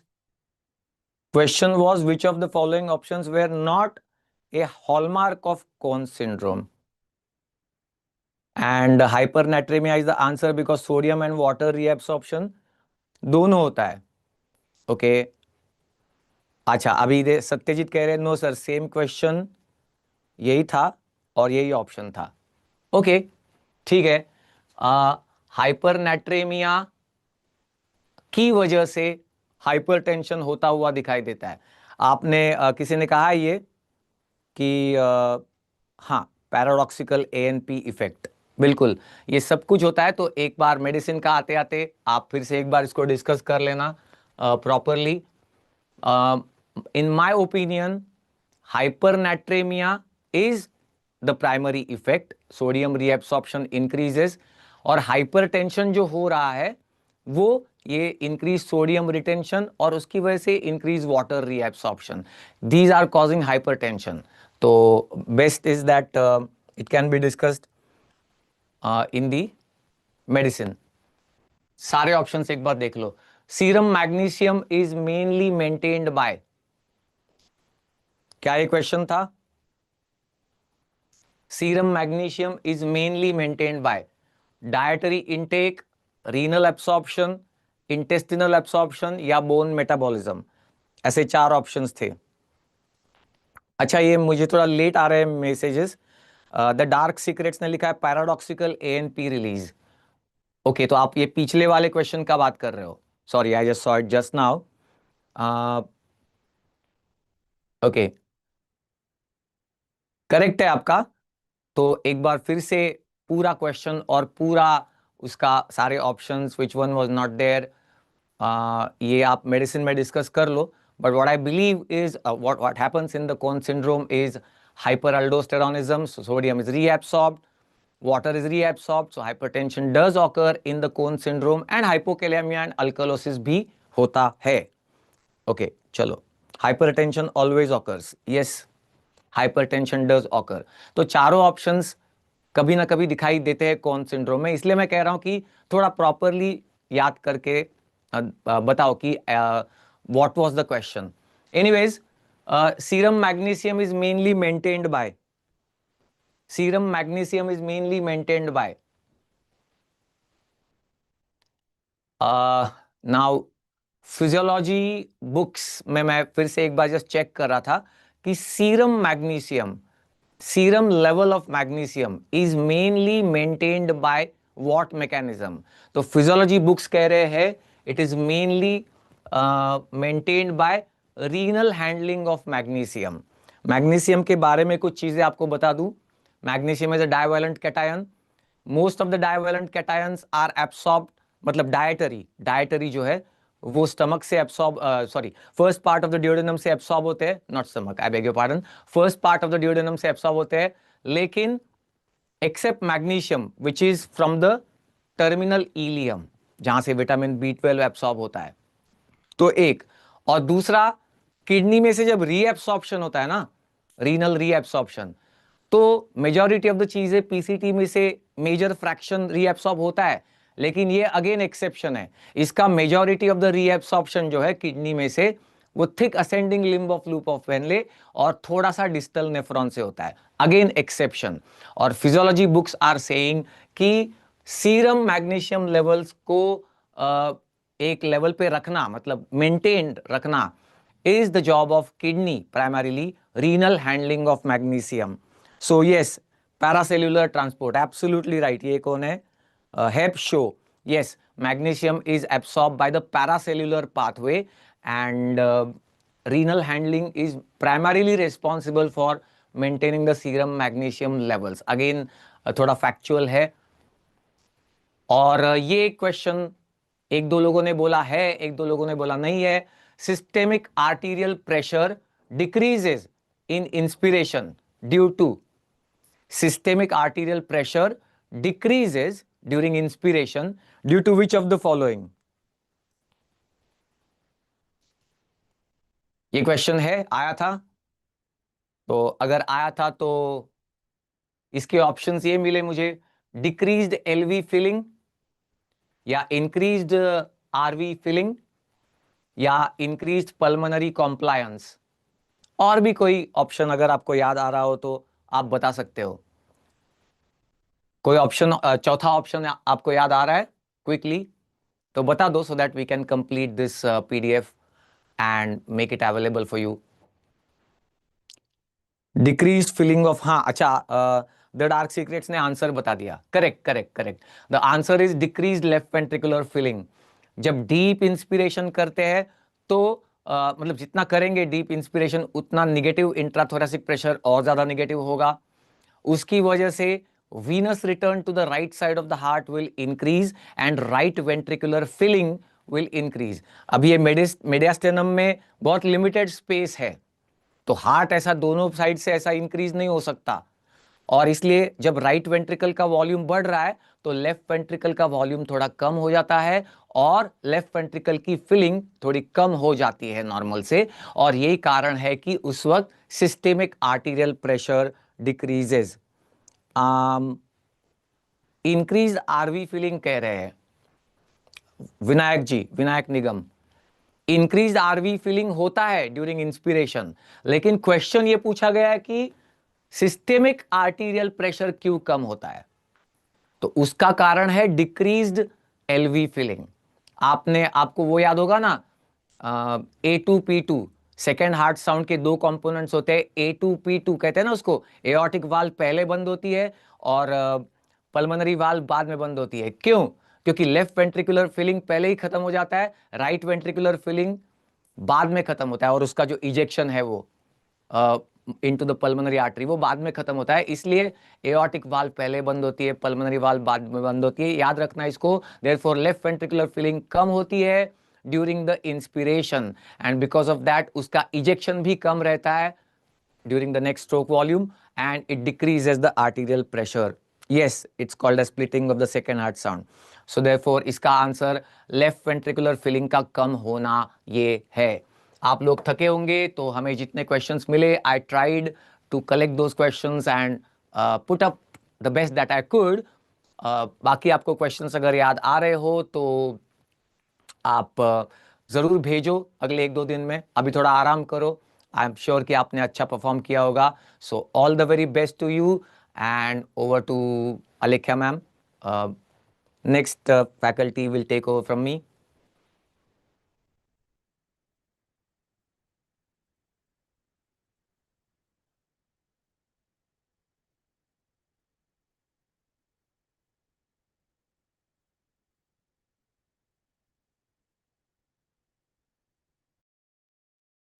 Yes, hello guys. Can you hear me? Yes, hello guys. Can you hear me? Yes, hello guys. Can you hear me?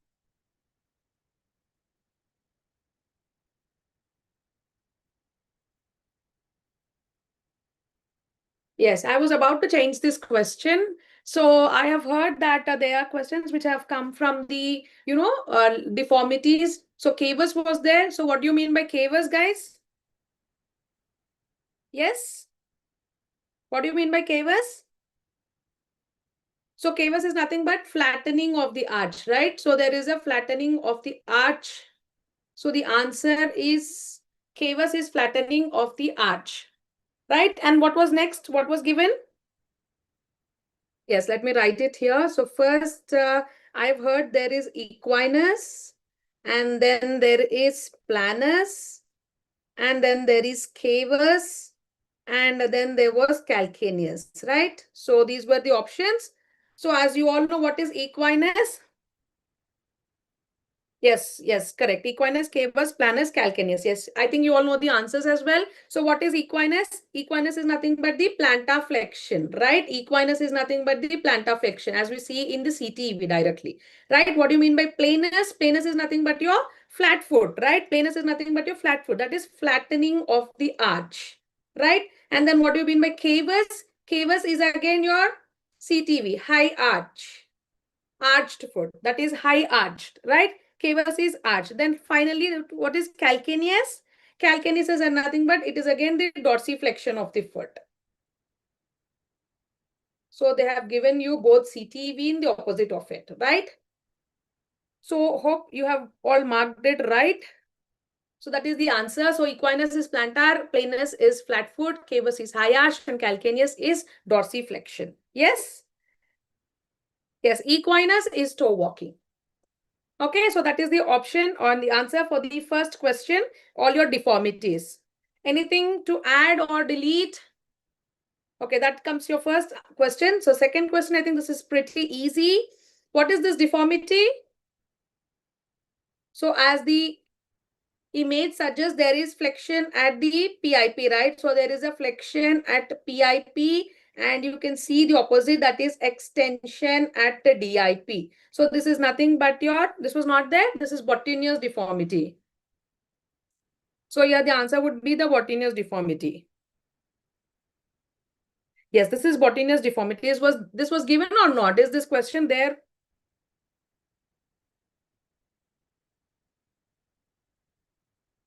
This was not the image given?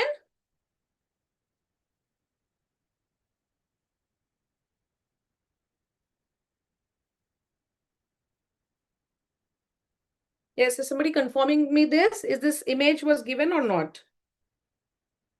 Yes, okay, done. So that is pretty easy. That was your Bottigneus deformity. And now I want the input from you for this question. So here what they have told me is, yes, given. Your answer is Bottigneus, correct. So now the question here was, there was a X-ray which was given, and the history was a fall on outstretched hand, and this is the X-ray. And this is the X-ray. And few of the students are telling that the empty glenoid and light bulb signs was present. Okay, is this given in the question? The light bulb sign was present or not? Image is not the same, Satyajit. So what is the image? So guys, if this was the image, it is the anterior dislocation, but be specific. If there was something like light bulb sign, yeah, the answer is anterior dislocation. So most of them are confirming it as anterior dislocation. So there is no light bulb sign. Okay, fine. So there is no light bulb sign which was given. Okay, fine. So there is just an empty, yes, yes. So if this is the image, so the answer is exactly anterior dislocation. Very good. So no, there is no light bulb sign was given, and the answer is anterior dislocation. So 2 questions, we are done. Very good. So this is again a easy question, right? We have discussed this multiple times. And then the supracondylar fracture humerus, and there is an OK sign. So OK sign was asked, so it is very pretty easy. We have been discussed it multiple times. So what is OK sign? A complete OK sign is because of the AIN, right? So did they mention median nerve or AIN? So we already know if it is, this is the mnemonic, we remember. So if there is no AIN, so the answer would be the median nerve without any doubt. Yes, very good. So the answer here is median nerve. So everybody on the same page. So 3 questions we are done. So median nerve. The answer is median nerve, supracondylar fracture humerus. Okay, sign. The answer is median nerve. Correct. Then, so now here again the input is required. This is a 10 years elbow X-ray. Okay, 10-year-old boy with the swollen elbow for 8 months. Neutrophils and ESR has been increased. So X-ray was also given. And what is the next appropriate investigation? Guys, and again, there is similar question also. This is an X-ray humerus with the lytic lesion. So now tell me what was your options. So if this was the, okay, let us discuss this first. So the first one, they have told that there is an increased neutrophils, increased ESR, and there is 8 months of history. So this is supposed to be chronic history, right? And whenever there is neutrophils in specific, whenever it is increased with the raised ESR, so usually after the X-ray, we have to always go for the MRI. If the answer is next most appropriate investigation, so the wordings are very important. If it is the next most appropriate investigation, so the answer in doubt, answer will be inevitably it is MRI.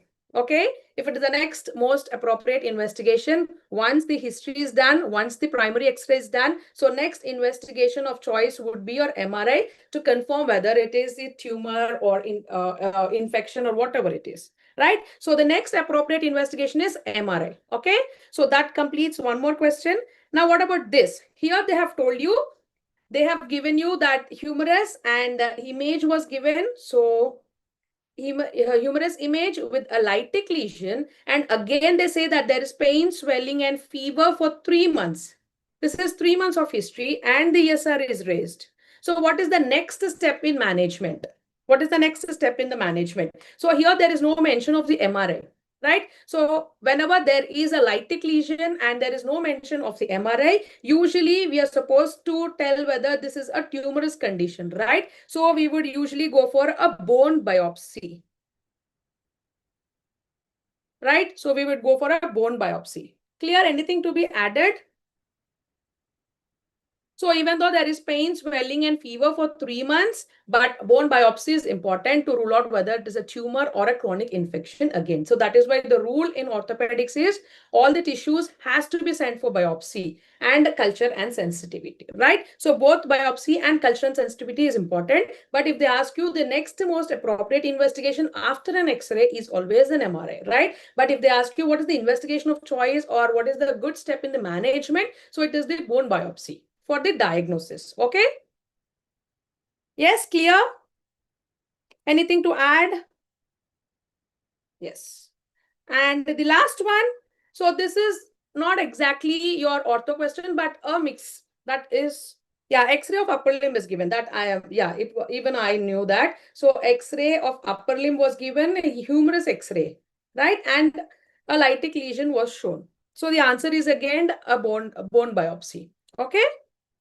Yes. And here it is an integrated question again. So they are asking you about a condition where patient presents with the bone pains, right? Bone pains. And here they have given you certain investigations. That is, the calcium is at a high level, but the phosphorus is at a low level.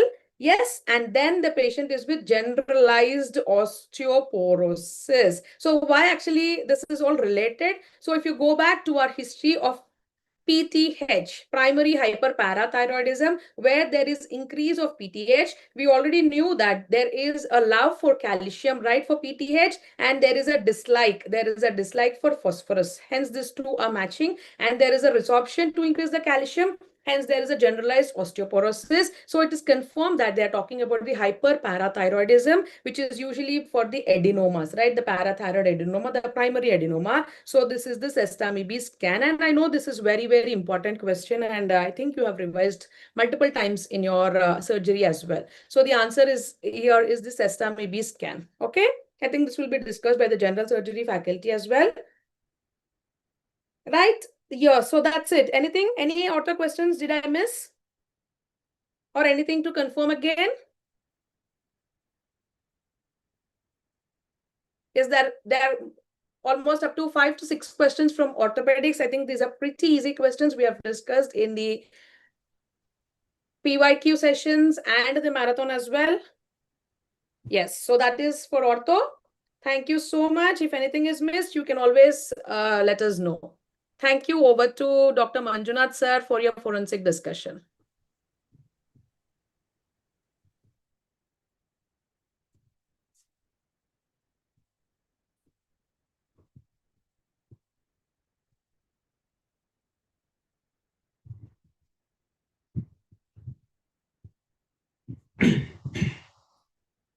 So, good evening all. Good evening everyone. Am I audible and visible? Vipin, Blaze, Satyajit, how was your exam? So, we are discussing forensic medicine question from INI-CET November 2025. Yes. Am I audible and visible? Yes, traveler. Hi, good evening.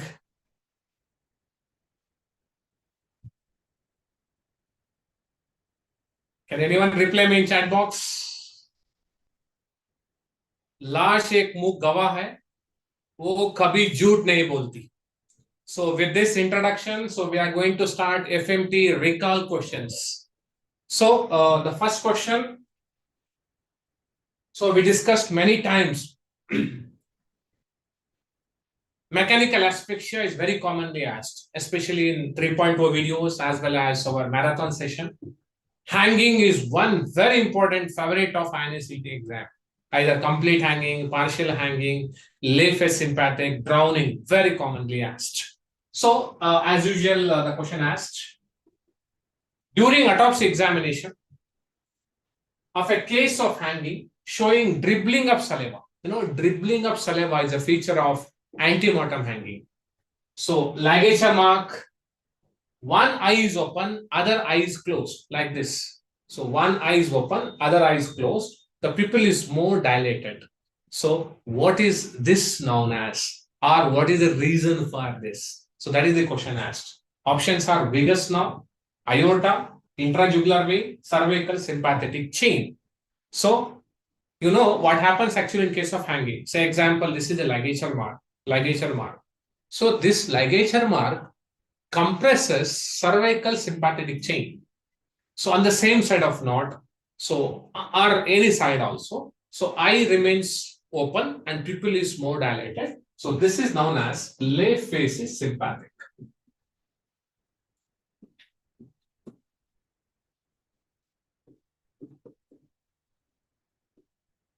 So the answer is cervical sympathetic chain. So Dharmesh, I think, yes, you attended my class. You must be knowing, yes, the answer is D is the correct answer. Then the one more very commonly asked question, we discussed many times, postmortem staining from dermatology. The color of postmortem staining we discussed in marathon. So the question, something related to this. A girl who was found unconscious and brought dead in a hospital showing cherry red discoloration. Cherry red, whenever question cherry red, carbon monoxide poisoning. So, and also you can see here during investigation, congested area with no ventilation and gas geyser, water heater. So all this basically go in favor of carbon monoxide poison. So Dharmesh, Satyajit, Snehajit Chaudhary, we discussed in our classes, you must be knowing carbon monoxide. Hydrogen sulfide, so that is basically green color. OP poison, black color. Nitrates, I hope you remember dairy milk, chocolate brown color. So the answer is carbon monoxide. That is the correct answer. Repeat question, commonly asked. Okay? Yes, fine. Satyajit, that's great. And the third question from sexual jurisprudence, either victim examination or accused examination, commonly asked as per 184 BNSS. So let's see what is the question asked.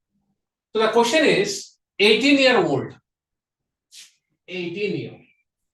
So this is important. 18-year-old assaulted by 24-year-old at workplace and mother does not want medical legal kits. So what to do as a doctor? So as you know, all of you, our duty is to inform police. In any case of rape, murder, attempt to murder, inform police. And here age is more than 12 years. So you can take valid consent from the victim itself. So the answer is take consent from the girl, examine and inform police. So this is more accurate concept. That is the correct statement basically. Take written consent from parents and examine, no. So when it is less than 12 years, we can take, that's okay. Then take legal evidence without consent, no. Don't do that. That can amount to assault. Then document, inform refusal from the parents, no. Here there is a consent from the girl, you can examine with the consent. So this is as per 184 BNSS. BNSS, Bharatiya Nagarika Suraksha Samhita. We discussed many times. Dharmesh, Vipin, hai na? Okay. So, yes, any correction in this? Any correction? Vinayak? So, any correction, let me know after the class. So, I'll do that. Don't worry. So, the next question discussed by Ira Madam.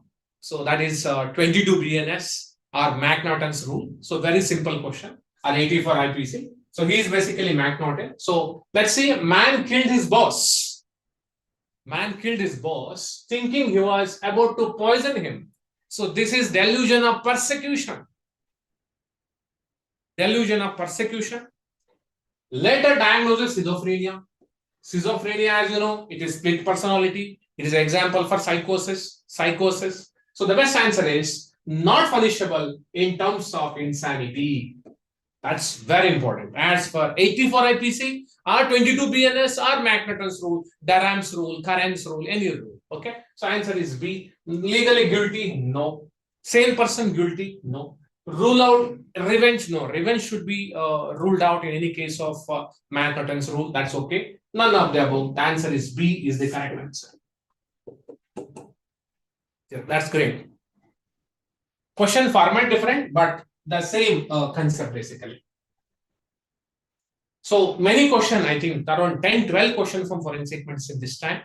So, one question from burn injuries, especially moist heat. So we discussed many times in our classes, in any case of moist heat, there will be shortening, clear line of demarcation and blisters. Let's see what is the question asked. Probable, if you want, you can check. During autopsy examination, forensic expert found blisters with shortening with a clear line of demarcation. So over the lower limbs and the thigh. So what is your opinion? So options are chemical burn, dry burn, lightning, and moist burn.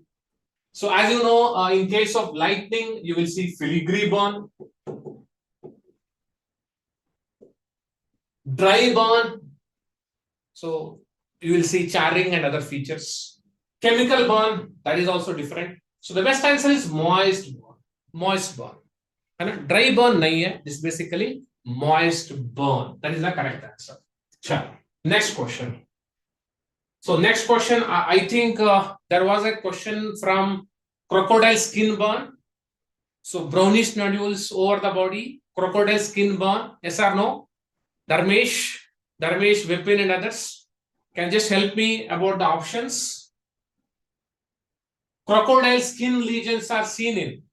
Options are adipocere, mummification, arsenic poison, and high voltage electric burn. So this is what I got it from the students. Yes, Shakti, Aina. So this is basically crocodile skin burn is seen in case of electric burn. So the funda is high voltage electric burn with a loose contact can lead to brownish nodules all over the body. So that is known as crocodile skin burn. So the answer is D is the correct answer. As you know, cause of death is ventricular fibrillation in case of electric burn. Yes. Good. Satyajit, Shakti Kumar, Dharmesh, Vipin, Adav, Abdul, yes, Zeem. Great. That's great. Chal. Fine. Jaiswal also.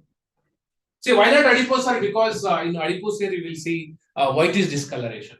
Mummification, you will see black discoloration. Arsenic poison, you will see raindrop pigmentation, mist line and all. Again, repeat question in INI-CET. Answer is D. So this is about 6th. Then the 7th question, that is about the antidote. So again, the favorite of INI-CET exam, match the following. So arsenic, benzodiazepine, ethanol, datura on one side, and the antidote on the other side. Yes, arsenic, very simple. That is Ball. British anti-levisite. Benzodiazepine, that is basically flumazenil. Ethanol, fomepizole. And datura, that is Pfizer's treatment. Yes, good. That's okay. 8th one. Then the 9th one, very simple. Identify the condition. So very simple question actually. And the treatment, I think the question asked. So this is classical EDH. So the treatment is burr hole evacuation. So this is EDH. So repeat question. Then it is very simple. Then there was one question from grading of bone injury. Right? Grading of bone injury.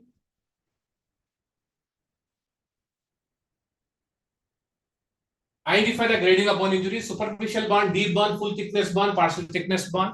So this is basically partial thickness burn. And as you know, superficial burn, partial thickness burn, and deep burn. So this is basically a partial thickness burn. And 11 and 12 discussed by Ira madam. Sexual pleasure by non-living inanimate object. So that is fetichism. And the last question, types of delusion, discussed by Ira madam. So around 10 to 12 questions from forensic medicine, and most of the question that is came from our PW 3.2 and the marathon. So thank you all. So wish you all the best for upcoming exam. Thank you.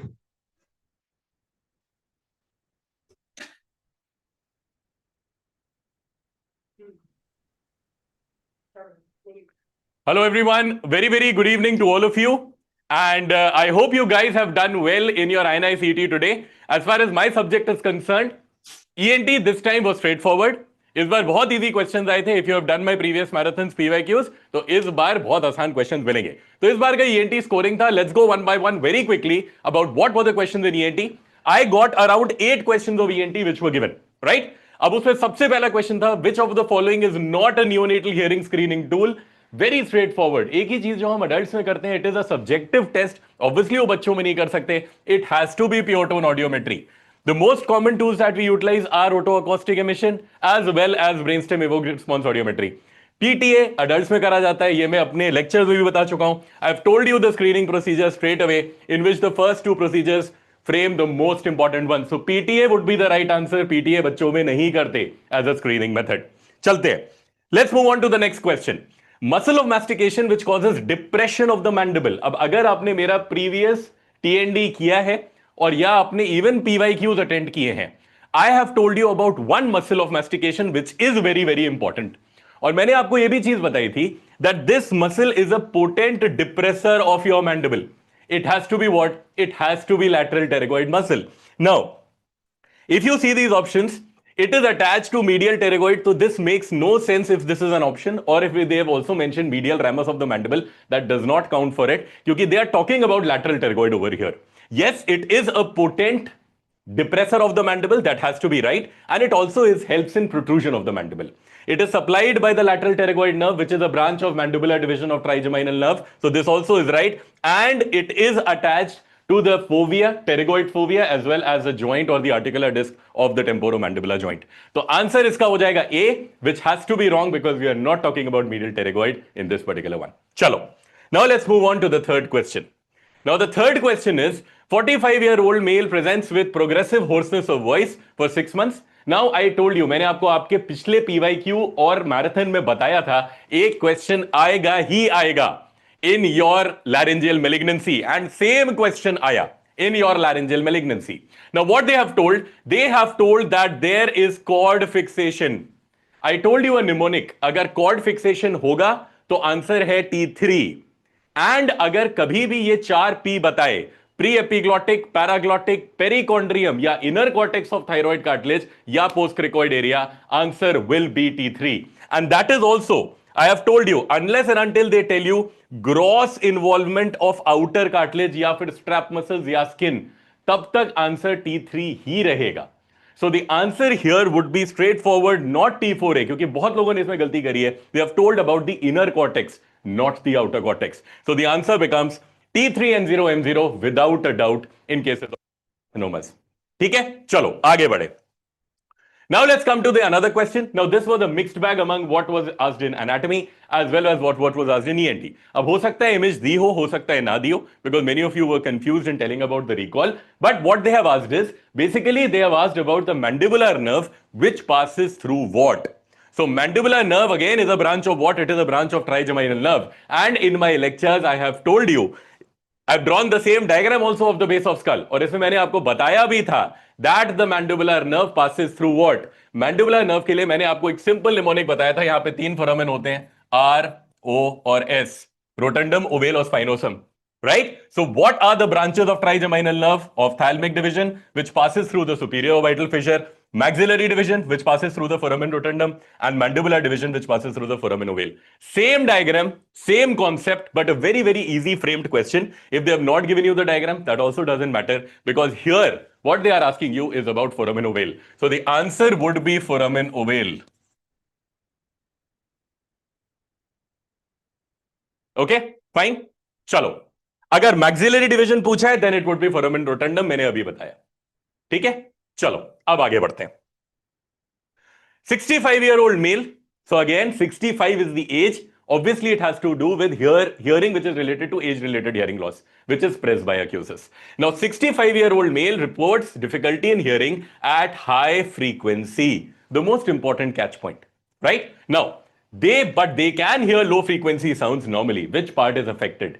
सबसे important चीज है cochlea में, the base of the cochlea has got higher frequencies, the apex of the cochlea has got lower frequencies. So wherever they have mentioned about the base of cochlea, be it with whatever, inner hair cell or outer hair cell, that doesn't matter. So here inner hair cells at the base of cochlea will be affected more. Answer would be C.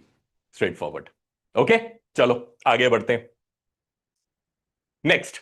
Now, this is something which we have recently discussed in our PYQ session as well. That is, अगर anesthesia से question आएगा तो that will be on local blocks. अगर मुंह के अंदर कुछ भी लगाया, be it an injection which is inside the mouth, what is this? This has to be greater palatine block, because greater palatine nerve comes out from this place which is in the hard palate through the greater palatine foramen. So what they have shown you, this is a greater palatine nerve block. And we have discussed many times about the different type of blocks, and I've shown you the position remains the same, which is at the greater palatine foramen. ठीक है? चलो. Now let's move on to the next question. Now what they have asked you over here, they gave you about a CT image. Now it could be a half CT image or a full CT image. But अगर आपको मेरे lecture याद हैं, तो पुराने lecture में मैंने आपको सिर्फ एक चीज कही है कि अगर कोई भी टाइप की टनल दिखे which goes to a pool-like structure, which is the cochlea, they are talking about only one thing, that is the internal acoustic meatus. Nothing else. Anything that goes towards a pool-like cochlea, that is your internal acoustic meatus. Now, this is an HRCT temporal bone, which they are showing. What exactly is this? Right? So the answer, if that particular thing is going towards a flower-like structure, it has to be internal acoustic meatus, which comes over here. And this is the same question which we had discussed very recently, where I told you how to read an HRCT temporal bone in my recent class, where I did important PYQ sessions of INI-CET. Right? Okay. Chalo.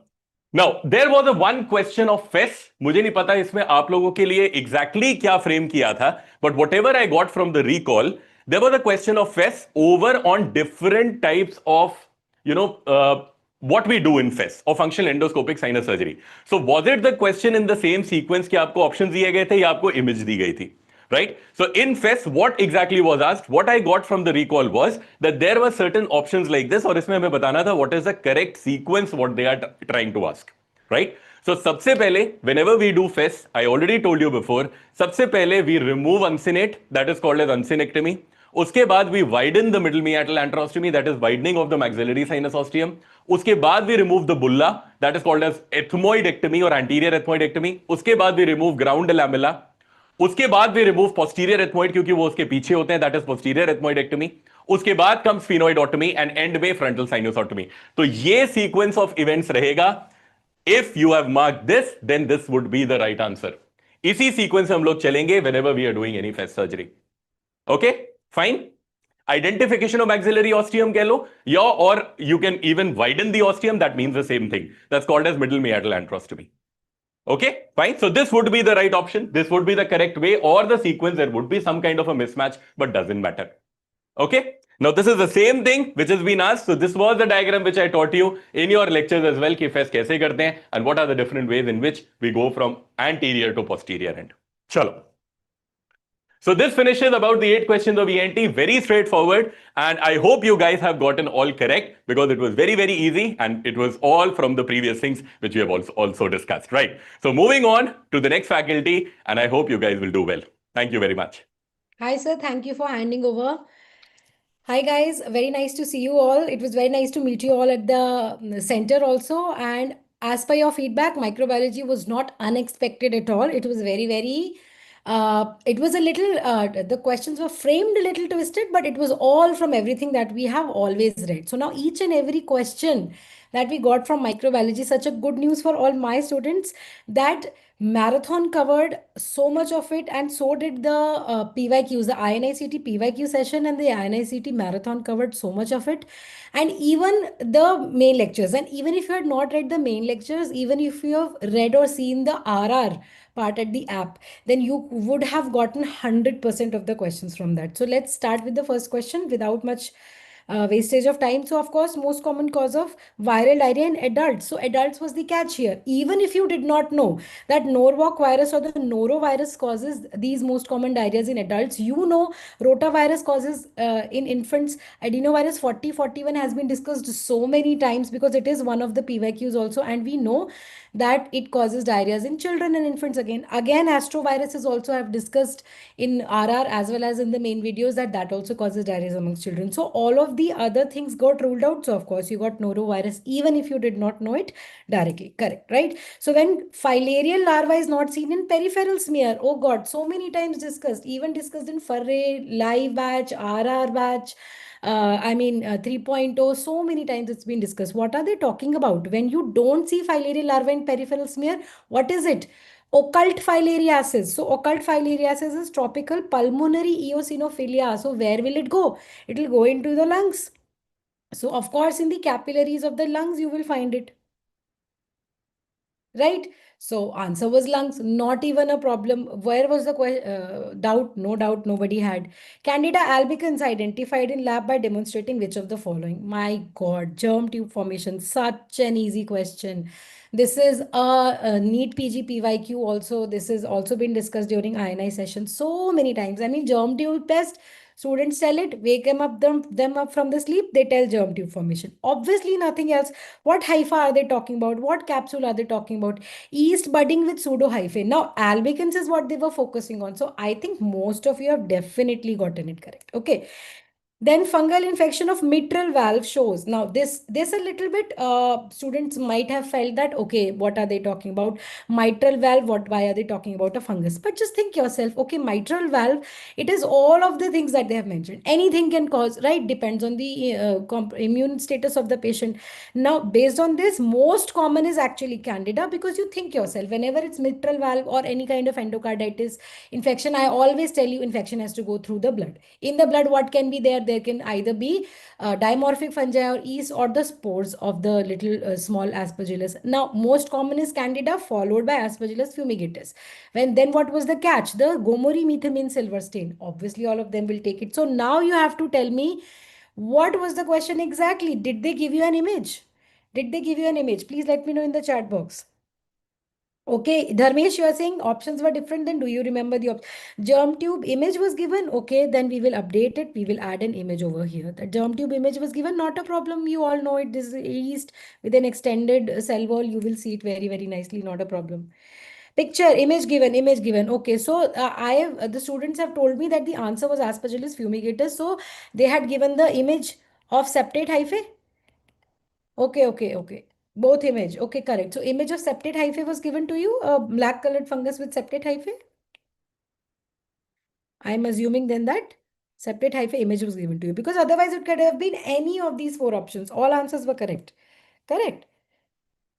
If you have to know for future, then Candida albicans followed by Aspergillus fumigatus. That is the order of causation or commonality. Okay, so we will add an image of GMS stain over here. Identify the egg. Oh my God, so simple.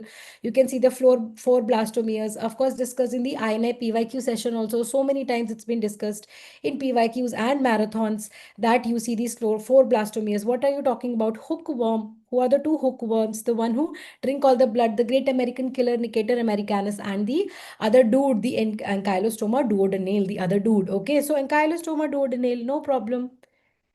No problem. What is enterobius? It is hydrated cyst. What is ascaris? Definitely does not look like it. Trichuris trichuria, the barrel shaped. Okay, no problem. An image shows large operculated egg. The moment you hear operculated egg, you're talking about trematodes, or you're talking about the dhakkan of the cestode family, the dilatum. Yes, so many times we have discussed. Now, they have given you everything. Genus Fasciola. Oh God, what else? Fasciola hepatica. Were the options really this simple, guys? Please let me know. Were the options really this simple? Were the options really this simple that they had given fasciola in the question and then they wanted you to mark fasciola hepatica? Or they had simply given the image and the options were not this? Because this is the question that I have received, and if it was the question, then amazing. Drug asked. Drug asked. Okay. Okay, then please say beyond no. You're saying no, but then what was it? Okay, not latum, no problem. Latum was not in the options. you are saying that they had given the egg and they were asking you paragonimus, and then they were asking you drug of choice. Where did pulmonary hypertension come from? Okay, then please let me know on my social media if you remember the correct question and you can find out the entire question, then please let me know on my social media. Egg was given along with chest x-ray, praziquintal. Okay, so they had asked paragonimus and they had asked drug of choice. Then you're telling me crab history of crab ingestion. Okay. Okay, then we will update this question and we will update it later on because I'm getting 4 or 5 different types of inputs. Right, no problem. All can be acquired via thorn prick. This we have discussed exactly like in this terms in the marathon that we did just 1 week back. Exactly in this manner we had discussed that they will ask you thorn prick and you will have to know 3 options. What are the options? Sporothrix, chromoblastomycosis and mycetoma. And now they have asked except, of course, dermatophytosis. Your dermatophytes are what? Daat khaj, khujli, ring guard. Okay, so that is just simple skin, hair and nail infections. Thorn prick, I had told you only 3 options you have to remember, and those 3 are already mentioned in the answer. So it was a direct question straight away picked up from our marathon. Amazing. So those of you who attended, you must have been very happy. Obligate intracellular organism. So we remember the mnemonic. Leper Rick Cox has chlamydia, so he cannot leave the house. So leper Rick Cox, chlamydia, these are the 4 organisms. Rickettsia, amongst the with the rickettsial group, we also read the anaplasma and ehrlichia, which have been kicked out, but then they are obligate intracellular. So of course, anaplasma is not given, ehrlichia they had given. Okay, Staph aureus, you would have had no problem. Strep pyogenes, you would have had no problem. Confusion was between triphorema and ehrlichia. So triphorema, we have read Whipple's disease. Yes, that is facultative intracellular. It can survive outside also. So answer is ehrlichia, no problem. Virus life cycle, now they have tried to confuse by giving you all the epidermal layers and assembly in the granular layer and this and that and whatnot. Right, really tried to confuse you with the other viral exanthem diseases of the skins. But if you had just kept your all the indriyas open, you would have realized E6, E1, L1, what are they talking about? The early and the late genes. Answer was HPV, human papilloma virus, they were asking. So look closely at the images because that is where the hint was hiding. That is where the hint was hiding, right? Correct. Patient presents with multiple sinuses discharging black granules. Is there any problem? No problem at all. Again, in the PYQ session, I had discussed that whenever they give you these farmer kind of and multiple discharging sinuses, there will be 3 scenarios: black granules, sulfur granules. So if they had said sulfur yellow granules, actinomyces it would have been. Nocardia also similar. Staph aureus. So black granules, end of story. Eumycetoma. Madurella. So of course Madurella species will be here. So Medullera mycetomatis becomes your answer. No problem. No problem. Swan neck deformity. What are you saying? IBQ was given. Okay, fine. Yeah, match the following parasites with the disease that they cause. Now, only one match the following question was asked, but we discussed plenty match the following in our marathon session. So, of course, you have to expect a match the following in INI exams. So, Toxocara canis, so many times discussed, even on free YouTube sessions discussed. Toxocara larva migrans, visceral larva migrans. Then ankylostoma, again, what is ankylostoma? It is hookworm. So hookworm and strongyloids both cause what? Your cutaneous larva migrans. But strongyloids also causes larva currents. So the best answer for hookworm is your larva migrans here, and for strongyloids is larva currents. Okay, and ankylostoma duodenale, ankylostoma, who is he? He is hookworm. Okay, then this becomes option number 4. Now, all right. Yes. Schistosomiasis is one of the options. Where, Dharmesh, where is schistosomiasis an option? Culture of strep pneumoniae, alpha hemolysis, draftsman colonies or Karamcoin colonies. Again, discussed in the marathon, discussed in the PYQ. Which of the following is useful for identification? Vancomycin, no. Had they given optochin sensitivity, then it would have been correct. Bile solubility, everyone knows autolysis, it will be soluble in the presence of bile. No vaccine, who are we kidding? We keep talking about the capsular vaccine of pneumococcus. Okay, again and again. Cattle is positive. No, ma'am, cattle is negative. That is when it will fit into the streptococcus family. So bile solubility was an option here. No problem. This question was not there. Okay, some are saying this question was not there. Some people are saying diplococci picture was there. But this is the question that I have gotten, that they had just simply mentioned the culture characteristics of strep pneumoniae. Okay. Why is innate immunity considered a first line or non-specific? I mean, come on, this is what? This is school level knowledge also, but this is very, very basic. And we say AIMS loves its basics. So non-specific innate immunity, why is it non-specific? Does it have a memory? No, it does not have a memory. Can it differentiate between self and non-self? Does it target the common pathogen antigen? It needs to undergo some sort of processing? No, there is no processing involved. There is no memory. So since there is no memory, then it cannot be an option. Okay, it does not have a memory. So self and non-self, it can differentiate. It does not keep attacking yourself. So, okay, different options. Then can you tell me what were the options? Can you tell me the different options? If you are saying that there were different options. So targets common pathogenic antigens or does not differentiate between self and non-self. What have you marked? Innate versus acquired. Yeah, okay. Dharmesh, can you? Not first line. Okay, so they have asked how is innate immunity different from acquired immunity? Okay, okay. How is it different from acquired immunity? Okay. Clonal expansion was one option. This is a completely new information that I'm receiving. Clonal expansion.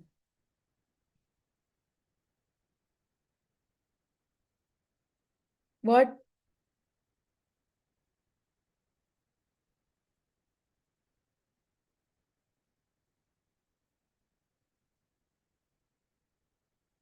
No, this is not an option that I've received. Okay, fine. So if they had asked innate immunity versus acquired immunity, then it does not have a memory like acquired immunity could have been an option if this does not word was there. But then you're saying it has memory like acquired immunity itself. It says, ma'am, genetically some factors which help in fighting the pathogens exactly the same. Okay, fine. So then we will take up this question once we have a clarity. If they had asked why is it a first line or non-specific, so it is non-specific because it okay, okay. Then I will come back to you with a better answer of this question. Lab dealing with MTB, BSL, of course, we have discussed in marathon also. Biosafety levels, we had discussed because we were really anticipating this question, and congratulations, we got this question. And I told you that BSL-3 is all the respiratory diseases. So your SARS-CoV, MTB, all of these will come in BSL-3. And we had read over there that MTB will be BSL-3. So direct, it will be. So I think they had asked something like, if the TB sample is received in laboratory, then in which BSL should the lab process the specimen? Then it was BSL-3, correct. Healthcare worker vaccinated with 6 scheduled doses. We keep talking about it at Hep B vaccination. The non-responders, we always give one course of vaccination, the 3 doses, followed by another course with which takes it up to 6 months. And even after that, if they don't respond, what will you do? You will give immunoglobulin now. One dose you will give now, followed by another dose after 1 month or 2 to 4 weeks, right? They have said IG now, 3 doses of complete vaccination. No point of giving vaccination. Patient is not responding, only complete Hep B vaccination, definitely not booster only. What are we saying? Why booster? Patient is not protected. So your immunoglobulin needs to be there, right? Which of the following statements about diphtheria toxin is incorrect? Diphtheria toxin also, so much we have discussed, especially in the marathon also. All the toxins we discussed because we were really expecting a toxin question. Most toxic known to man, that is not true. It is highly dose dependent. So many like buckets full of diphtheria toxin you will need if you need to be highly toxic. Myocarditis definitely causes toxemia. Myocarditis is one of the complications we had discussed in the INI marathon also. It is an exotoxin. Yes, it is then proteinaceous exotoxin secreted outside. No vaccine. What are you talking about? Since childhood, we keep taking the DPT vaccine. So of course, there is the diphtheria vaccine. So not most toxin. The correct answer for most toxic would be botulinum toxin, because in very, very small doses, it is lethal. Image showing fruit bat. So this also in INI PYQ session we had discussed for the November only 2 weeks back, that we had discussed the fruit bat borne viruses. So the Nipah virus life cycle. Okay, was the image given? Tell me if the image was given. I will add the image for the life cycle. Correct regarding the virus. 100% case fatality. So it is 90% case fatality. Fruit bat act as natural reservoir. DNA virus. No, not rhabdoviridae. What does it belong to? The paramyxo. The paramyxoviridae family, which are all RNA viruses. Primarily spreads through mosquito bites. Of course not. It is through what? The palm fruits which have been eaten by the fruit bat. So of course it is fruit bat being the natural reservoir. Okay. Male with a history of prolonged neutropenia following chemotherapy, fever, cough, this, that. What are they talking about? They're trying to give you some immunocompromised history with lung involvement, nodular lesions with a halo sign, biopsy from the lesion stained with GMS, shown below. What is this? Of course, this is broad aseptate ribbon-like hyphae. What are we talking about? Mucor species. Not even a problem. Not even a problem. Yes. Option B was it causes encephalitis. Then it would have been correct. Okay, fine. So of course, if you had read even RR, or if you had read the main notes, or if you had attended the PYQ session or the marathon session, you would have been able to get all of the questions correct. One question remains a controversy. I will definitely update it on my social media, and we are going to update all the updated information on the app. This was just a very, very, first hand recall session with all the information that we could gather. Many different options I'm receiving. So let me confirm and get back to you. So thank you guys so much. I think we can have the next faculty. Thank you guys. All right. Hi, ma'am. Thank you very much. That was a wonderful microbiology discussion. I hope that we'll be covering the pharma now. If I'm clearly audible and visible, let's get started. So in our today's session in pharma, we got roughly around 19 to 20 questions. That is comprising of around 10% of entire syllabus, right? So that is a big chunk of pharmacology that we got. Now at any point of time, as I have said previously as well, that this is the first hand recall. अभी थोड़ी देर पहले हम लोग discussion कर रहे थे, and we heard a lot of students are having different opinion about the question. And since it's the first hand question, there are chances that the questions might be in a little different form that was actually asked. So at any point of time, if you feel like the topic needs to be revised, please feel free to give in the comment section. So I'll be discussing the very first question is about a patient of schizophrenia on the chronic therapy with the haloperidol, and patient presenting with the neck stiffness. So I think this is actually a case of neck stiffness, muscle rigidity. All right, so in this case scenario, neck stiffness and muscle rigidity, whenever they're asking, some students have actually said, no, sir, it was not only this one, it was actually a feature of neuroleptic malignant syndrome where the patient presenting with the myoglobinuria race. Myoglobinuria. So was there a feature of myoglobinuria? Was there a feature of increase in the creatine kinase? Because I am getting constantly the messages, even now while I'm taking the class, I'm getting some of the messages. This was the question, something like this. So neuroleptic malignant syndrome का feature था. So please do remember, this is because of the excessive D2 blockade. And in that case scenario, what I would say to all of you guys, what I would say that you have to stop the antipsychotic and you have to add bromocriptine. The better idea is that if you can add along with bromocriptine, that is going to be dantrolene as well, that is well and good, but current most preferred antidote that is preferred is going to be a bromocriptine. Remember that, right? So here continue to hoga nahi, you have to stop antipsychotic and add the bromocriptine, that is one of them. Give benztropine. So benztropine is one of the anticholinergic drug, that is centrally acting anticholinergic drug. Yes, thank you very much, Arshad. Definitely, most questions were there from your marathon session, which we just took. For example, this question also, I am having the screenshot also of this question, which I'll be, when you'll receive the file, you'll have the screenshot. It's not there in the system. So I'll be sending along with the screenshot ki kaun sa question kis topic se aaya tha, right? So in this case scenario, when it was a case of neuroleptic malignant syndrome, I would say that we'll be proceeding with the stop antipsychotics and add bromocriptine, right? This is the question that I would be telling you to proceed. Now, which of the following agent act by inhibiting the shown image? act by inhibiting as shown, नहीं as shown नहीं है ना, इसको please गलत में समझिएगा, ये as अलग है, शोन अलग है, एज शोन कैसे हो सकता है ना। सो इसमें sodium potassium ATPase student said, and we again this was also asked directly. So sodium potassium ATPase inhibitor, the name of the drug it will be digoxin.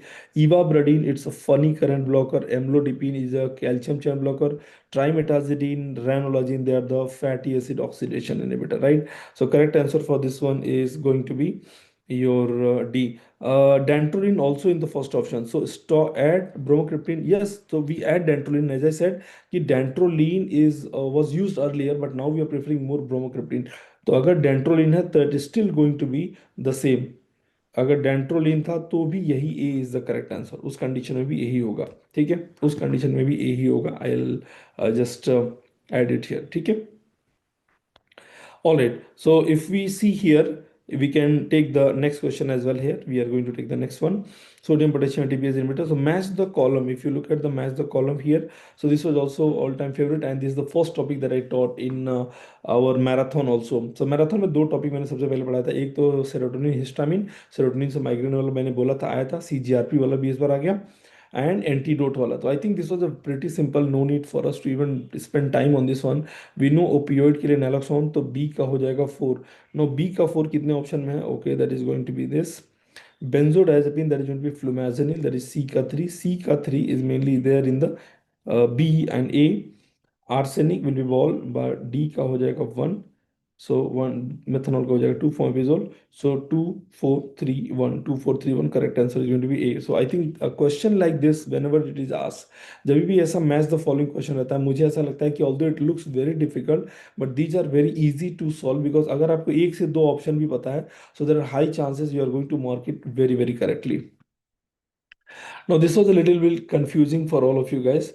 और अगर आपको याद होगा तो same kind of graph we have also covered in our newer MCQs करके जो session हमने INICET के लिए लिया था, that was also just 2 weeks prior to the examination. So which of the following graph shows the dose response curve graph of acetylcholine when another drug is added, the response of acetylcholine shifted upwards. So here they said A is equal to acetylcholine. They are saying A is the acetylcholine. अब बोल रहा है एक ऐसा drug आप add कर रहे हो जिसकी वजह से रिस्पॉन्स आपका और बढ़ जा रहा है। तो एस्टाइल अगर आप एस्टाइलकोलिन देखते हो तो acetylcholine is a cholinergic drug और this is actually going to decrease the heart rate. अब बोल रहा है कि एस्टाइलकोलिन की एक्टिविटी को कौन और बढ़ा देगा। So is it going to be bethanechol, is it going to be atropine? Please tell me if it is, if the question was like this. Acetylcholine की एक्शन को जो कम कर देगा that is going to be atropine. तो जो A plus B होगा that is this graph will be atropine के प्रेजेंस में, है ना। This A plus B if you see this is actually in presence of atropine. Atropine के presence में atropine is anticholinergic, acetylcholine का action will be reduced. Now acetylcholine का action will be increased in presence of what? Whether acetylcholine, physostigmine. तो many students said sir neostigmine नहीं था, physostigmine था। I got a call in fact on this regard that it is actually going to be physostigmine. C, right? That is what is drug C? यही question था ना। तो C क्या है कि C के प्रेजेंस में एक्शन बढ़ जा रहा है। तो C एस्टाइलकोलिन की एक्टिविटी को बढ़ाने वाला कौन ऐसा ड्रग है? So physostigmine is the one that is going to act as a reversible acetylcholinesterase inhibitor that will also increase the level of acetylcholine. Now the question is, was bithanicol also in the option or only physostigmine was in the option? Was bithanicol was bithanicol and physostigmine both in the option? Because this image that I have got, if a similar kind of image that we have got, effect of physostigmine on acetylcholine dose response curve. So was it a similar kind of image? Because थोड़ा different रहा होगा, okay? So इसमें देखिए acetylcholine की activity को बढ़ाने के लिए दो ड्रग एस्टाइलकोलिन की एक्टिविटी को बढ़ा सकते हैं। One is directly acting bethanechol is the M3 agonist. Bethanechol is M3 agonist. तो क्या ये एक्शन हार्ट पे पूछा था? Was this question was asked on the heart, या सिर्फ ये ग्राफ जो दिया है ये ग्राफ सही है? अगर ये ग्राफ एज इट इज आया था या इस ग्राफ में थोड़ा बहुत और चेंजेस आप देख पा रहे हैं, बिकॉज ये डायरेक्टली इंटरनेट से लिया हुआ ग्राफ है, we could not get the correct graph for this one. Both was there, but single correct one. Only graph was there. Okay, so in this one, bithanicol is a M3 agonist. This will also increase the acetylcholine activity, but acetylcholine esterases, this sounds acetylcholine because they are actually increasing. It was extremely left. What was extremely left?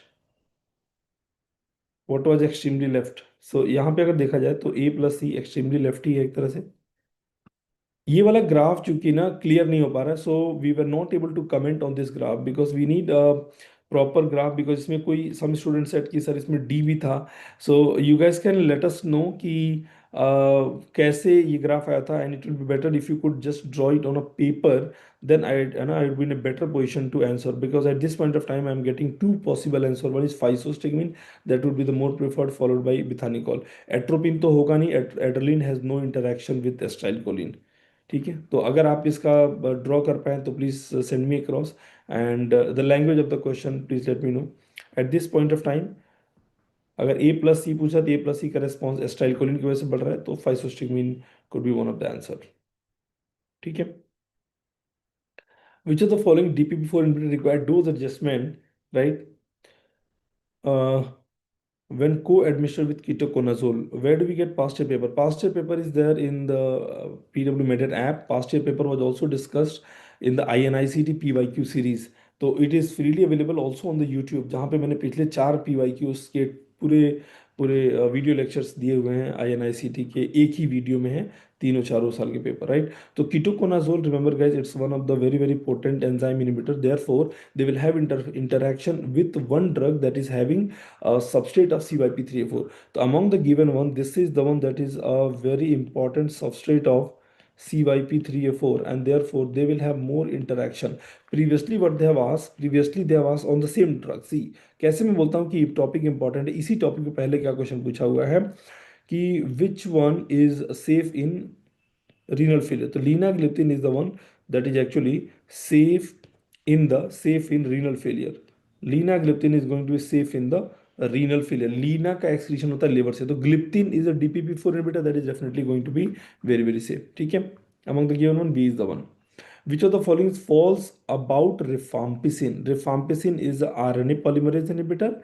It's a first line anti-tubercular drug. RNA polymerase dependent on the DNA, तो उसको बोलते हैं DNA dependent RNA polymerase inhibitor. DNA dependent RNA polymerase inhibitor, right? So which of the following is false about rifampicin?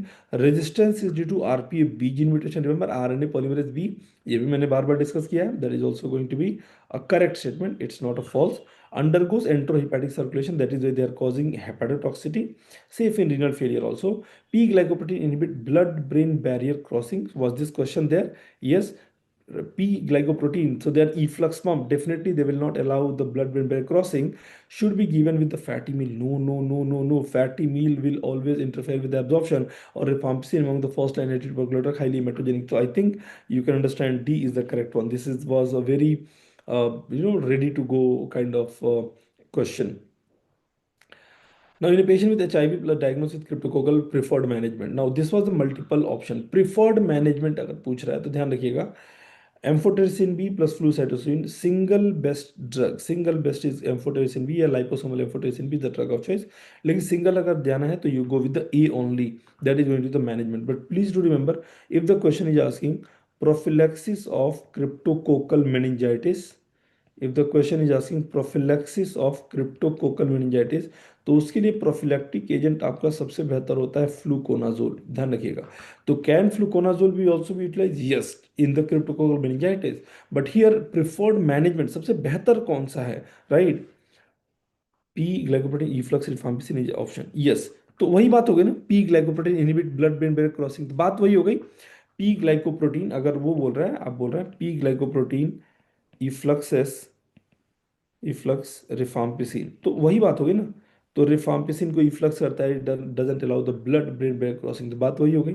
Because blood brain barrier में भी P glycoprotein होते हैं, intestine में होते हैं, रीनल ट्यूब्यूल में होते हैं. ठीक है. Correct answer is going to be 5-flucytosine, that is always added with the cryptococcal meningitis. So I hope all of you guys have got this one as well. A is the correct one. But can we use fluconazole also? Yes, we can use fluconazole also. The parasite is being transmitted via the shown crab. Orange colour का crab जो आपको micro में भी पढ़ाते हैं, preferred है ना. So that is going to be mainly transmitting agent for Paragonymous westermani. Paragonymous westermani. So this Paragonymous westermani, ये क्या होते हैं? This is one of the lung flukes. So all the flukes, right? Platyhelminths, the drug of choice is going to be praziquantel, right? Flukes, drug of choice is going to be praziquantel. Okay. Diethyl carbamazine is utilized in many condition like your elephantiasis वगैरह में हम इसको use कर सकते हैं. Albendazole also we can use in many condition. Ivermectin is oral drug of choice for Kala Azar. Plus it is having other uses as well that has been discussed already. Which of the following parasite infection are best treated with ivermectin? Now I was very sort of I was thinking it's very fishy that they ask this kind of question. So please let me know, did you guys see this kind of question? Because I got this kind of question. A parasitic infection best treated with the ivermectin as the drug of choice.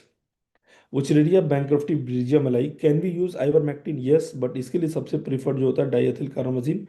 Loa strongyloides stercoralis. Yes, we can also use ivermectin.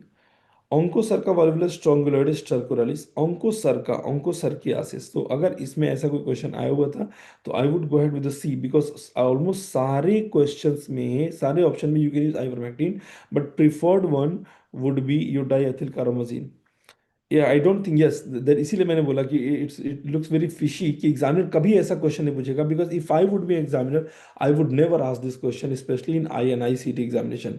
Because कभी भी कोई question जब बनता है ना, तो ऐसे नहीं कि कोई उठाया, मुंह हाथ धो के सो के उठा बिना मुंह हाथ धोए क्वेश्चन बना दिया. नहीं, क्वेश्चन बनता है, उसकी प्रॉपर स्क्रूटनी होती है, तब जाके क्वेश्चन आता है. और जब ये क्वेश्चन स्क्रूटनी में जाएगा तो इमीडिएटली इसको कैंसिल कर दिया जाएगा कि ये क्वेश्चन हो ही नहीं सकता, बिकॉज एक ऑप्शन नहीं, इसके कई सारे करेक्ट होंगे. इसीलिए मैंने पहले ही पूछ लिया आपसे कि ये बहुत फिशी लग रहा है मुझे, क्या ये क्वेश्चन ऐसे एग्जामिनर पूछ रहे हैं. सो देन तो फिर समझ लीजिए कि कल्याण मुश्किल है.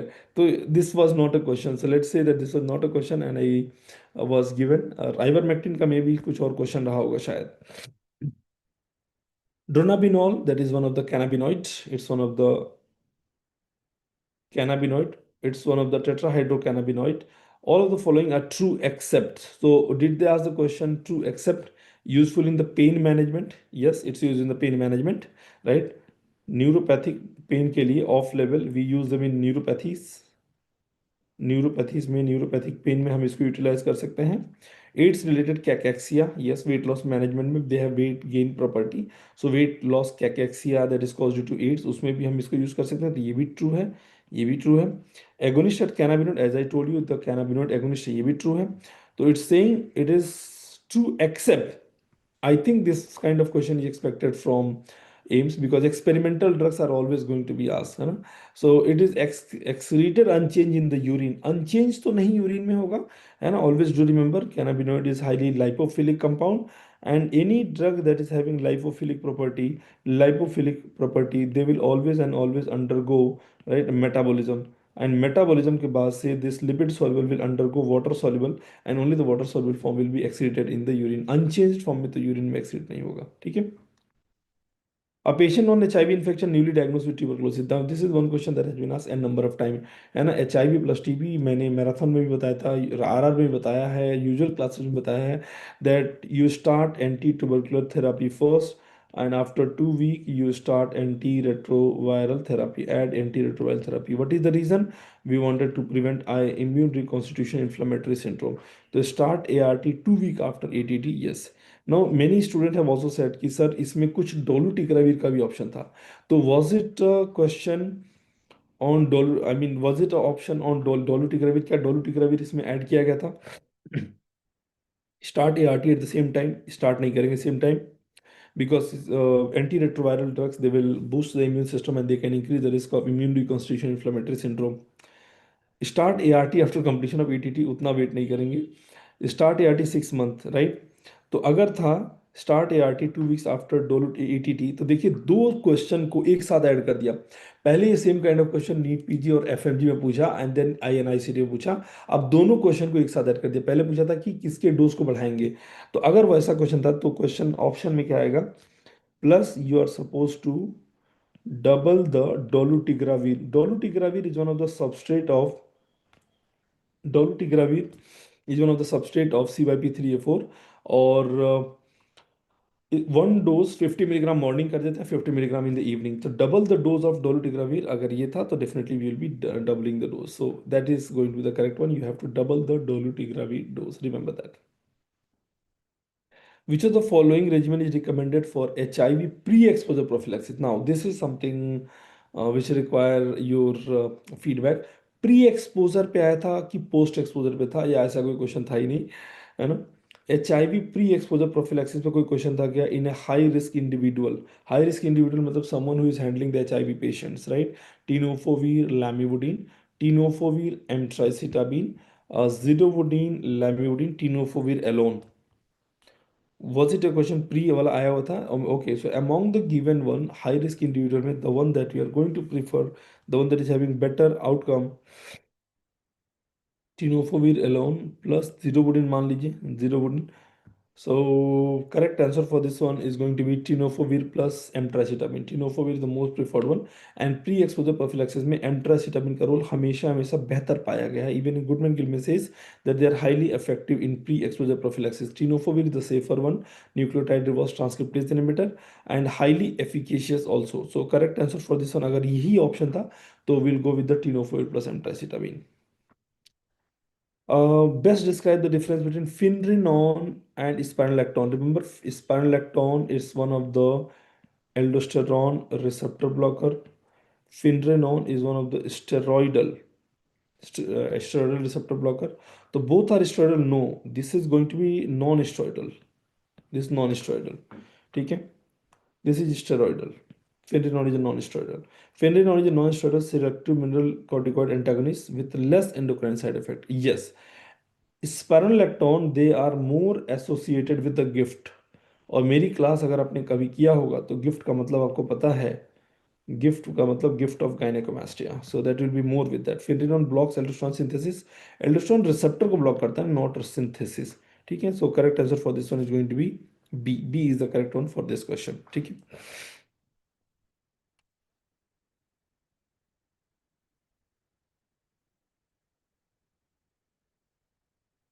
ओके, देखिए हाइपोकैलीमिया कॉज्ड बाय फिनरिनोन, देखिए ये तो मिल स्पाइरोलैक्टोन, कैनरिनोन इसका मेटाबोलाइट होता है, उसी का एक derivative of finerenone. So they will always cause hyperkalaemia. ये तो हाइपरकैलेमिया करेंगे. ठीक है, इट्स हाइपरकैलेमिया करेंगे, that is one thing. They do not cause hypokalaemia, they are going to cause mainly your, they are going to cause hyperkalemia, not hypokalaemia. Okay, that's why we are correcting it. We are correcting it, doctor. We are correcting hypokalemia is caused by फिनरिनोन. ये statement गलत है. They mainly cause hyperkalemia. Hyperkalemia is associated with any potassium sparing diuretics. Hyperkalemia is associated with any potassium sparing diuretic. Finrinone is most cardioprotective agent. Finrinone is most cardioprotective. ठीक है, let me just write another option. और क्या था? Hypokalaemia तो मैंने बता ही दिया already. Finerenone accumulates in the kidney. Finerenone accumulates in the kidney. So देखिए ये होता है रिकॉल. देखिए क्वेश्चन टोटली डिफरेंट आया हुआ है और ये जो ऑप्शन क्रिएट किया गया है दैट इज टोटली डिफरेंट, है ना. So finerenone is the most cardioprotective, or maybe it would say more cardioprotective, less hyperkalemia than spironolactone. Okay, less hyperkalemia than spironolactone. ठीक है, so let us go through this question and see was this option there or not. सबसे पहले option B था कि नहीं था? It's a non steroidal selective mineralocorticoid, less endocrinological side effect. Was this option there और not? Because मान लीजिए एक ये हो गया, एक ये हो गया, ये लेस हाइपरकैलेमिया या हाइपोकैलेमिया, आई थिंक ये दोनों सेम ही चीज है.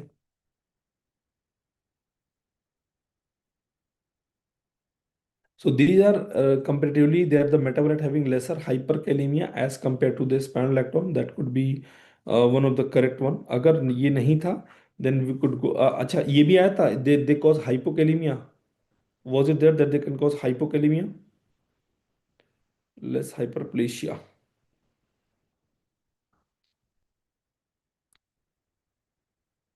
less hyperplasia, less hyperplasia of the, let's say, the breast tissue. In this case scenario अगर आपके पास ये वाला ऑप्शन था तो they will have less hyperkalemia than the spironolactone, ठीक है। However, the correct option is, we'll just work on the correct option and definitely we'll try to give you the correct version of this one. Less hyperkalemia, then that is one. Less hyperkalemia, then that's the correct one, ठीक है। तो ये option usually नहीं थे, इसको छोड़ दीजिए फिर तो। अगर ऐसा क्वेश्चन आएगा तो B will be correct. Which of the following agent act by inhibiting VEGF, vascular endothelial growth factor inhibitor, है ना। तो वी हैव अ बेवकूफ रानी who brought a who brought a pig. So these are the VEGF inhibitor that is mentioned in your Goodman Gilman. बेवकूफ रानी brought a pig, है। क्यों बेवकूफ बोलता हूँ? Because she brought a pig, she could buy anything. So we have bevacizumab, ranibizumab, right? Brulocizumab, pegaptanib, pegaptanib, that is one of the nipa-nipi वाले drug, brought a pig for Ramu, है ना, अपने रामू के लिए वो brought a pig, right. So among the drugs that we have, among the drugs that we have, बेवकूफ Rani brought a pig for Ramu.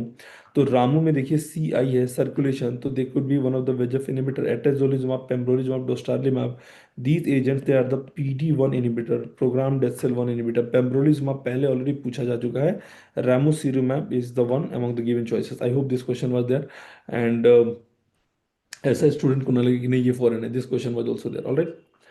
True about rimegepant. Now rimegepant के option थोड़े fishy लग रहे थे मुझे कि रीमेजिपैंट के क्वेश्चंस ऐसे कैसे आ रहे हैं। It is definitely utilize in the treatment of migraine, yes it is utilize, given by the subcutaneous, remember जी का पैंट, रीमी जी का पैंट, उब्रो जी का पैंट, है ना।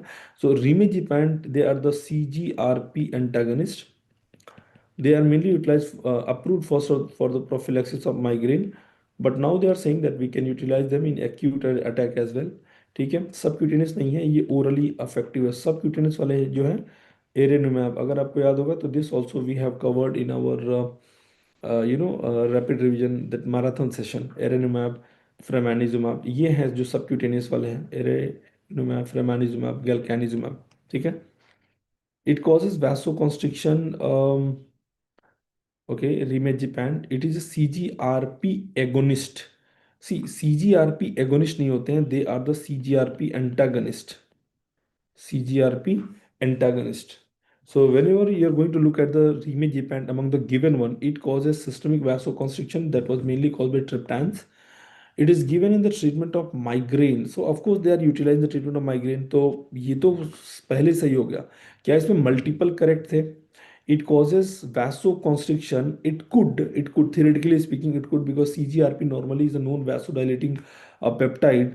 तो बट इनका वैसोकॉन्स्ट्रिक्शन, जो सिस्टमिक वैसोकॉन्स्ट्रिक्शन जो ट्रिप्टान्स में होता है वैसा नहीं होता है। So they are much much lesser among the given choices. अगर आपके पास यही ऑप्शन थे, correct answer for this one is going to be A, that is going to be the case of migraine में रीमेजिपैंट हम use करेंगे। Subcutaneous नहीं है, ओरल है, less vasoconstriction as compare to triptan, they are not agonist, they are rather CGRP antagonist. Which are the following not a side effect of inhaled beta adrenergic agonist. तो beta agonist, ये question पहले FMG और NEET PG दोनों में आ चुका है, तो मैं बताता हूँ। देखिए बीटा एडर्जिक एगोनिस्ट अगर आप देते हैं तो इन high dose they can also increase the heart rate और पैल्पिटेशन भी बढ़ेगा। बीटा 1 बीटा 2 एगोनिस्ट, बिकॉज सिर्फ बीटा लिखा हुआ है तो beta agonist. Because of the vasodilation, there can be pulmonary edema as well. There can be pulmonary edema. They will decrease the capillary tone of the lungs. Because of the muscle के ऊपर we have beta. So because of this, there will be tremor. Right, liver पे gluconeogenesis, glycogenolysis, they will always increase the level of glucose, so they can cause hyperglycemia. Mind the fact, एक exam में सिर्फ ये था कि जो रिटोड्रिन है, आइसोक्सुप्रिन है, that is beta 2 agonist, it causes hyper और हाइपो, उसी पे पूरा क्वेश्चन का गेम हो गया था। ध्यान रखिएगा, it will be causing hyperglycaemia, not hypoglycaemia, right. Then another thing is that ये they are going to kick the potassium inside and sodium outside, तो because of that they will be causing hypokalaemia, they are going to cause hypokalaemia. Hyperkalaemia नहीं होगा ना, hyperkalaemia नहीं होगा। Correct answer for this one will be D. Pulmonary vasodilatation. So again, pulmonary edema is mainly seen due to pulmonary vasodilatation. ठीक है, pulmonary vasodilatation इसके वजह से pulmonary edema कराता है. ठीक है, pulmonary vasodilatation due to pulmonary edema. That is Deepika. Okay. So this was all about the pharmacology. Let me quickly take you through in the next 60 seconds about the beta agonist. Hyperkalemia is not an important side effect. CGRP antagonist rimegepant, remember they're utilized in the migraine, right? And VEGF inhibitor ramucirumab, which is a VEGF inhibitor. And less hyperkalemia will be caused by finerenone. That was one of the question. Tenofovir and tracitabine pre-exposure prophylaxis. You have to start 2 weeks prior antiretroviral. I mean, पहले 2 हफ्ते पहले ATT, and then you give ART. Start ART 2 weeks after starting ATT. That is correct. Plus double the dose of dolutegravir, because dolutegravir is a substrate of CYP3A4 और TB का जो drug है rifampicin से very important enzyme inducer. ये question पुराना है. ठीक है. Excreted unchanged in urine, that is going to be tetrahydrocannabinol. No, it is not. It is the changed metabolite. This question was not there as mentioned. Praziquantel for Paragonymous westermani, flucytosine amphotericin B for cryptococcal meningitis. Fatty meal के साथ rifampicin को नहीं देंगे. Saxagliptin is one of the substrate of CYP3A4. Ketoconazole, that's a potent enzyme inhibitor. You should not be using that. Now this question is one of them that I requested all of you guys to please try to draw the graph and send me, because कई सारे बच्चे बोले आगे गया था पीछे गया था. अगेन कम्पिटिटिव नॉन कम्पिटिटिव थोड़ा देखना पड़ेगा. This is again AIIMS made question, तो definitely it will have some logic. तो एक बार इस बना के भेजिएगा. Will definitely look for this one and match the column. This was very easy. Antidote methanol ka antidote will be your fomepizole, and this question has been asked previously as well. Single question पूछा जा चुका है. Digoxin sodium potassium ATPase inhibitor, and in patient with the neuroleptic malignant syndrome you have to add bromocriptine and dantrolene. So this was everything about your pharmacology session. So I hope all of you guys have got maximum correct. I will see you around in our upcoming session. Thank you very much to all of you guys. Over to our next faculty.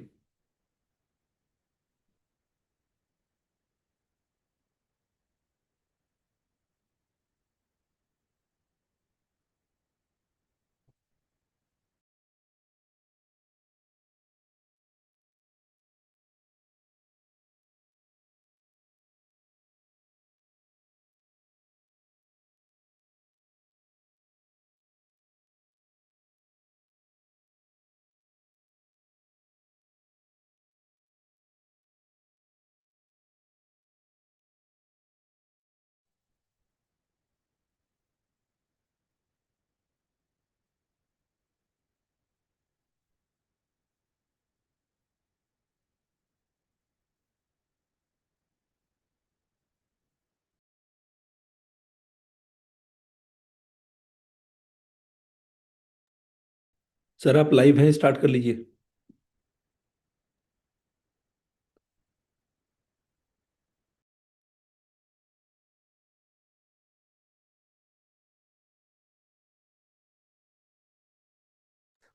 Welcome back, and you had just the pharmacology session, and let's get into obs and gynae.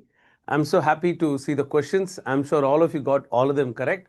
That's the fun of knowing gynecology. If you read the basics, these kind of questions you'll always answer in your sleep. I'm very sure, but I hope you've not marked the easy ones wrong. That is the always my request, because in a hurry sometimes you know the answer but you mark the wrong choice because you were just too excited to know the right answer. I hope that is not the case in your exam answering. Right, so we'll get into the discussions here, and I'm going to start with the questions which have been recalled by all of you. I'm sure that some of them might not be having the right kind of recall. Let's get into it now. So the recommended timing for postpartum intrauterine contraceptive device, PPIUCD. Now this is most appropriately called post-placental. Please, it is always post-placental and not postpartum always. Please remember, postpartum IUCD can also be the one which is put after the 6 weeks. So it is always given the exam as post-placental. So since it's a recall, I know that the question might not be recalled properly. It is post-placental. It's a hot shot topic, guys. I hope you guys are reading it properly. All those INI-CET students, I'm sure, NEET PG students and the MCA students especially, please read this. It is always coming in the exams. Okay, so post-placental IUCD, the recommended timing, you know what you have to do? You're doing a control cord traction, you're taking out the cord. Moment to take out the placenta, throw in an IUCD. That's all what you have to do. Now, literally don't throw the IUCD, use a sponge holder and place it inside. So even in a cesarean, you can do the same. So post placental IUCD, mostly we do it within the first 10 minutes. You can do it up to the next 48 hours. Do not do it after the 48 hours, because now the chances of infection, the uterus is still open, and the vagina is a passage where there'll be a lot of bacteria. And if you handle, now you do a procedure in a uterus which is open and the vagina which is open, and there's a scar where the placenta was attached. So then you're going to invite a lot of infections. So 48 hours to 6 weeks, if you do, you're going to cause infections. Best time is in the first 10 minutes. You can do it up to first 48 hours. So yes, guys, I'm sure you got this one correct within 10 minutes of the placental delivery. That's the best answer for this one. I'm sure all of you got it right. Right? Next one is, I think you want to ask me some questions on this. I don't think so. This is I'm sure you guys know it very well. Chalo, आगे बढ़ते हैं. So next question, a 20-week pregnant woman presents with mild bleeding per vaginum and is diagnosed with placenta previa. What is the next step in management? Guys, I'm so happy that I've taught you this so many times. Placenta previa, first episode, the bleeding will stop. 90% cases it will stop. So yes, placenta previa is bleeding, give a rest, give a sedation, definitely 2 large bore IV cannulas, 14 gauge or 16 gauge, give her IV fluids, arrange for blood, make a good noise about it. Placenta previa is bleeding is the biggest emergency we obstetricians get. Yes, we make a lot of noise even otherwise. So make a lot of noise, get all your friends, make sure that you have the help to resuscitate the patient. But remember, most of the times the bleeding will stop, and that is precisely what is the McAfee-Johnson regime. So yes, do not think of operating the patient now. No, you don't have to, because the expected or conservative management will stop the bleeding. It stops bleeding in 90% of cases. That is what is the McAfee and Johnson regime. Remember, in one exam around 4 years back, they asked you what is the contribution of McAfee and Johnson in the in obstetrics. Yes, they asked you, and they are the pioneers of giving rest and sedation and waiting and watching, and patients will stop the bleeding most of the times. Now remember, the question which is actually come in your exam is, what is the contraindication? This has also come. When will you not do conservative management? Yes, remember one thing, plaster previa which is bleeding, you will do conservative management. It is effective in 90% of cases, but you do an ultrasound and see the baby is dead. What are you going to conserve now for? You're going to do a delivery and a cesarean. That's why even you can do. Answer to this question is correct. We have heard the answer is this one. Yes, this is the answer. Don't get confused. But I'm saying, if you're doing a conservative management and the baby is dead, there's no point doing the conservative management anymore. Or the baby is having a severe anomaly like anencephaly, or the woman is bleeding excessively, then. So all these cases, you will not do the conservative management. And the last one is the most important. If the patient is in labor, please, if the patient is in labor with the placenta previa, again, it's a contraindication for conservative management. These 4, remember one thing, okay? Dead baby, anomalous baby, mother bleeding, and the patient is in labor. Do not give tocolysis in a bleeding placenta previa. She'll bleed more. So please remember these contraindication for the conservative management. Right, guys? Let's move on to the next one. And the question of the day, guys. Question number 3. A 30-year-old woman has postpartum hemorrhage not controlled with uterine massage and uterotonics. What is the next step? Wait. This question is better read this way. Wait a minute. I'll change the format. This question is better read this way. Look, 30-year-old woman, postpartum hemorrhage, not controlled with uterine massage. You have done uterine massage. And if then it doesn't work, you have to do the next thing. Uterine massage, you have to do. If you still have a doubt, look, INI-CET, every exam one question comes. Last time, what question they asked? Which of the following is not done when you're doing active management of 3rd stage of labor? And the choices were control cord traction and oxytocin, uterine massage, and bimanual compression. And what did you answer last time in INI-CET? Bimanual compression is not done because it's very painful. You'll do a gentle uterine massage. INI-CET again has proved, please remember, uterine massage has to be done. Well, this question is better read with this smiley here, okay? Please do uterine massage, guys. I hope you're convinced now. the number of places I've been trying to tell you. You go to any hospital, you go to any labor room, in front of the labor room, the protocol is given that you do control cord traction and you give oxytocin and you do uterine massage. What is not very important in the active management of third stage of labor? What is that? Early cord clamping or delayed cord clamping. Either one of them can be done. Yes, what we do in our country, we do delayed cord clamping so that our children get that extra 1 gram of hemoglobin. That's fine. But that is not the most important part. That is the least important part of the active management of third stage of labor. So uterine massage is done. Phew, that is out of my system now. So I'll tell you the answer.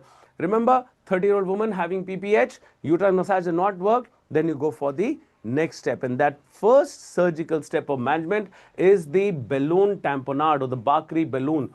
500 ml. 500 ml of saline is injected, is infused into the balloon, and the balloon will give a compression to the uterine muscle and that will stop the bleeding. That is a Bakri balloon. You can do uterine devascularization and you can do the uterine artery ligation, then the ovarian artery ligation, and then the internal iliac artery ligation. And if nothing works, we have to go ahead and do the hysterectomy also.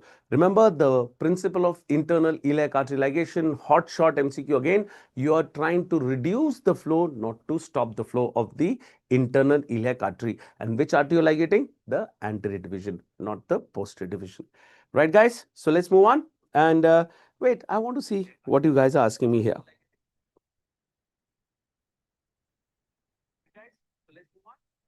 Okay. Which of the following is not a marker of the ovarian reserve? Yes, ovarian reserve is the capacity of a woman to conceive, and you know that young women conceive easily, old women conceive with difficulty. You know that, isn't it? Then why am I making a big song and dance about this information? All of us know it. Even the guy who is selling vegetables outside your house will know that young women conceive easily, old women conceive with difficulty. But I want to see these parameters of a woman's conception, whether it's easy or not. Why?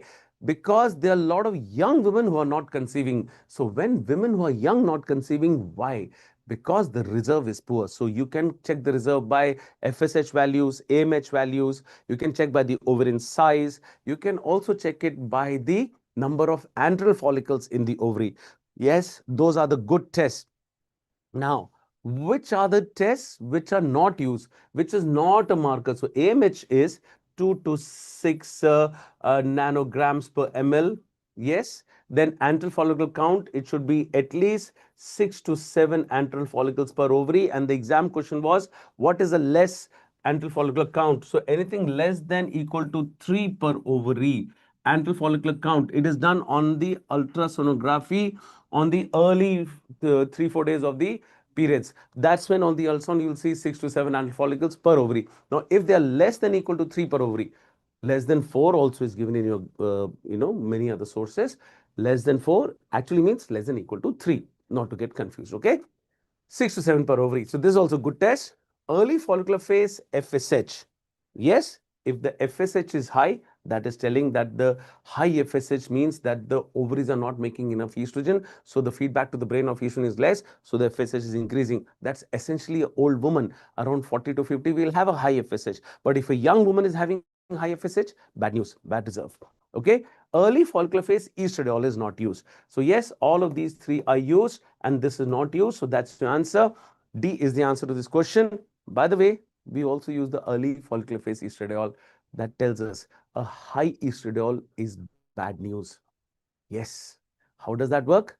Quickly, I'll tell you. If the estradiol is high in the initial part, answer to your question is D, end of discussion.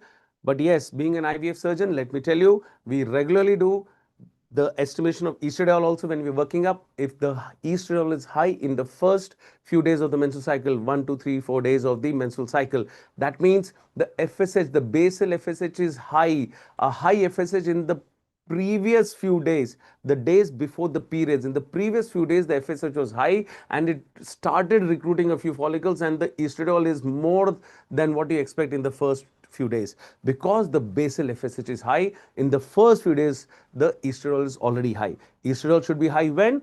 The estradiol should be high like this at the 14th day. Because it is high, that will cause the LH surge, and that slowly causes the proliferation of the endometrium. So on the 14th day, this estrogen is the highest. But if it is high here, that means there is a recruitment of follicles a little earlier in the previous cycle. Why? Because the basal FHS was high. Extra bit of information for you guys. Let's move on to the next one.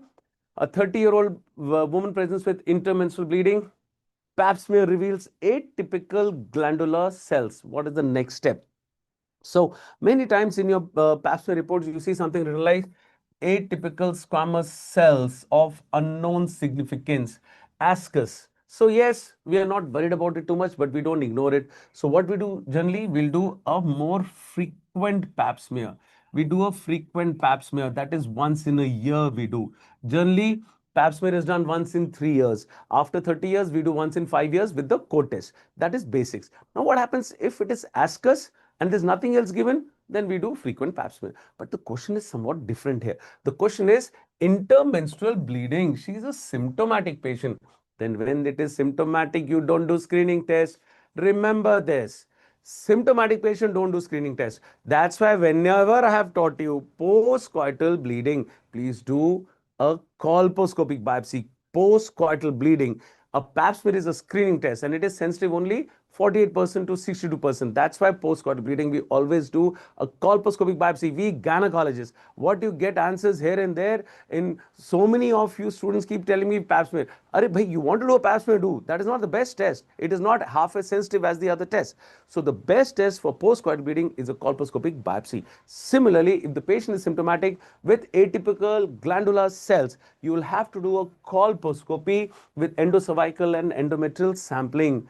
No half-baked measures, all right? You will definitely not rely only on a pap smear because she's symptomatic. Once she gets symptomatic, you will anyway have to do a more better test, and that is a colposcopic biopsy. Right, guys? So you got this one also right, I'm sure. The next one. Next one is a 35-year-old lady who's had irregular bleeding and transvaginal sonography shows a thickened endometrium. What is the next step? Another hot shot. I'm so happy with this question. Irregular bleeding. They've written 35, and I've told you everywhere in the live classes and also in the app which we've recorded about the abnormal bleeding. Any woman with irregular bleeding, find out what is wrong. And how do you know what is wrong? By getting into the uterus and taking a scrape. Yes, you have to do a curette. So go inside and take a scrape of the endometrium. Now, how can you take an endometrium in the OPD itself? In the OPD, you can do a very easy Pipel biopsy. So in the OPD, you can do a Pipel biopsy, painless, without any anesthesia. You can do this easily. How can you do it? Even better. Pipel is around 80 to 90% sensitive, but you can go to the OT under anesthesia. You can do a DNC, 95 to 99% sensitive.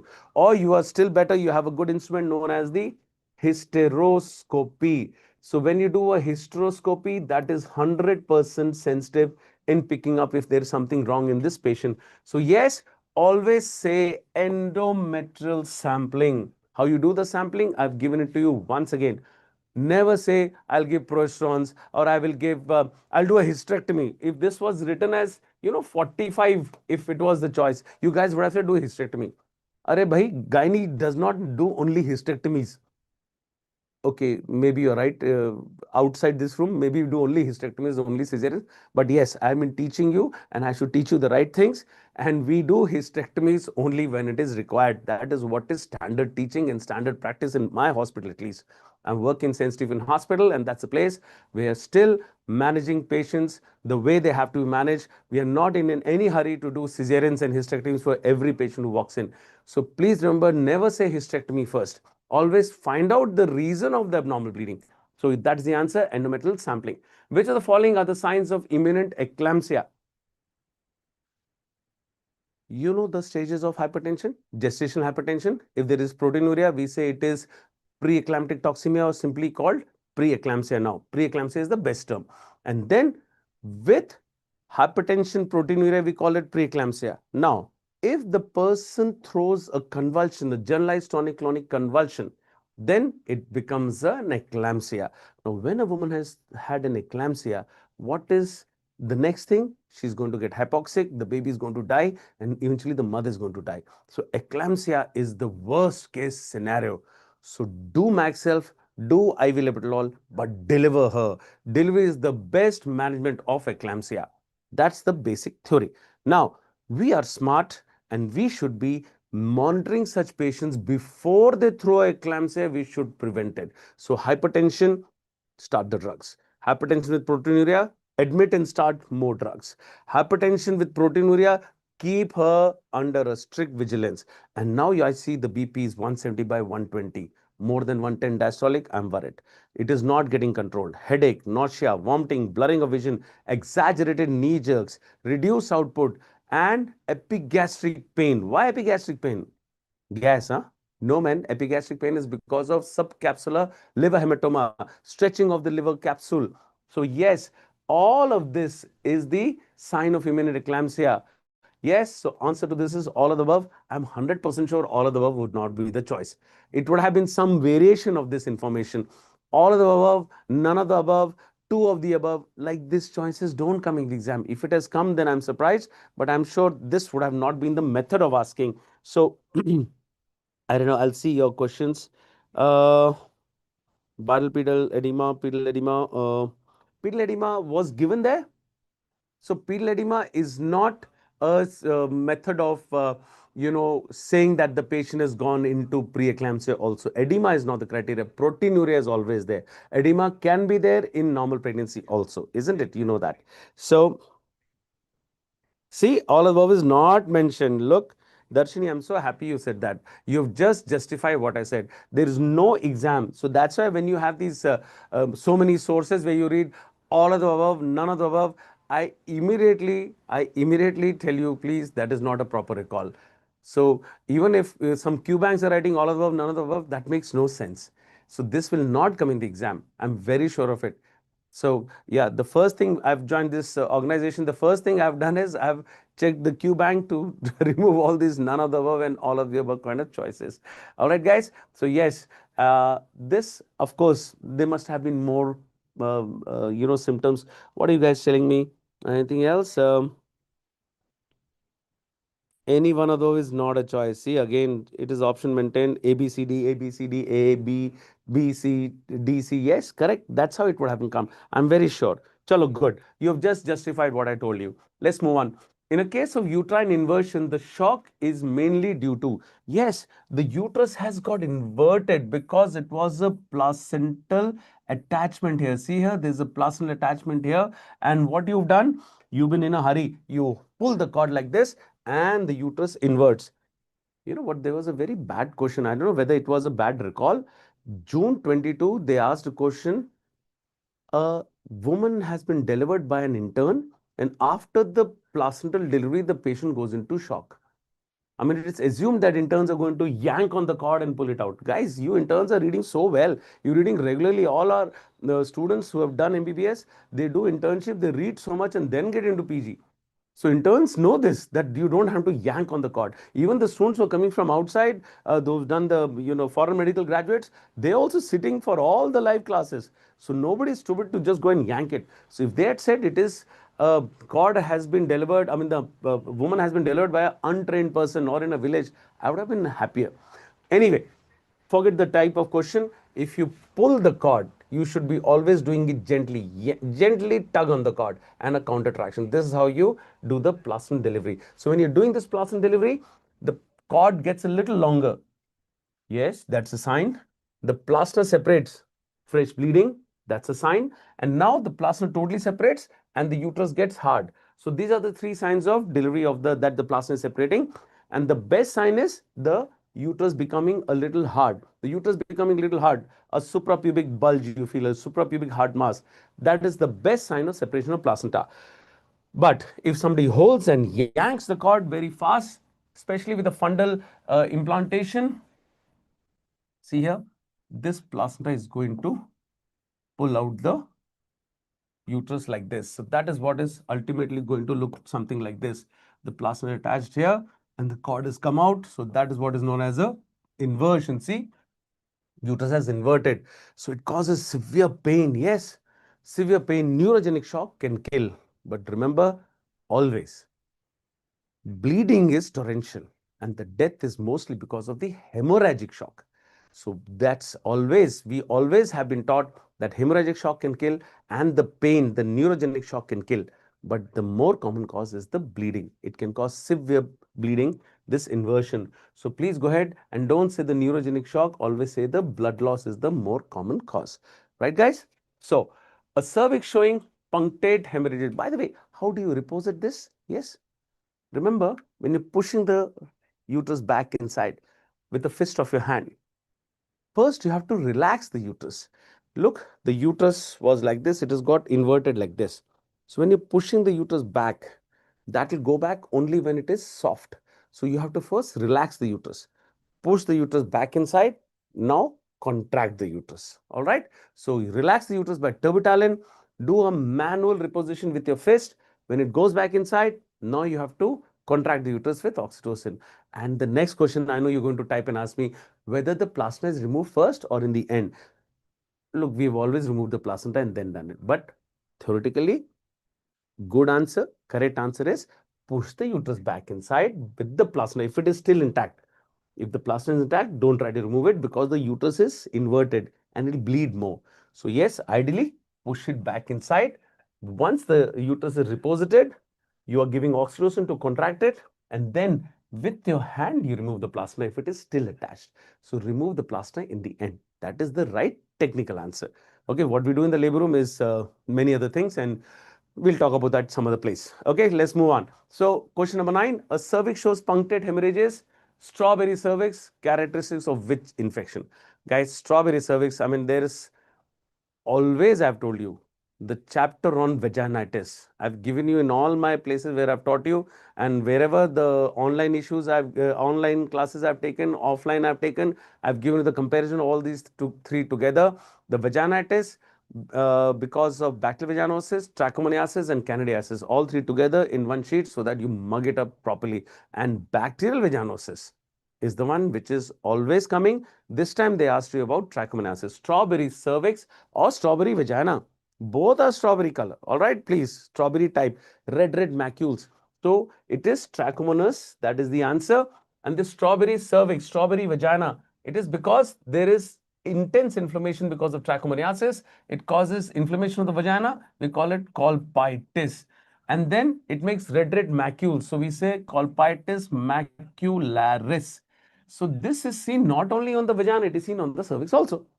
If the vagina is showing you strawberry, the cervix won't show you mulberry or some other fruit, isn't it? No, this has become a problem. Chadwick sign is for which part of the body? Vulva, vagina, cervix. And everybody says, no, it is only for the vagina. Arey bhai, Chadwick sign is for the cervix, classically mentioned in your Williams. Obviously, if the cervix is bluish, that is Chadwick sign. The vagina also will be bluish. It will not be yellowish, isn't it? So strawberry vagina, strawberry cervix, and trichomoniasis, Chadwick sign, bluish discoloration of the cervix and bluish discoloration of the vagina. As simple as that. All right. So not to get too confused about such basics. Okay. Colpitis macularis and the treatment. Remember, bacterial vaginosis and trichomoniasis. Both of these, it is because of alkaline pH. Both of these, the syndrome is almost the same, and both of these are treated by metronidazole. But in a case of trichomoniasis, you must treat the man along with the woman, because trichomoniasis has a 70% chance of transmission with just one intercourse. Yes. HIV is, some people say that it is less than 2% or less than 1%, or some people say one act of intercourse chance of transmission. But trichomoniasis is 70% chance with one act of intercourse that it will transmit to the man. So yes, treat the woman, treat the man also. Bacterial vaginosis does not require the treatment of the man. Just the woman need to be treated.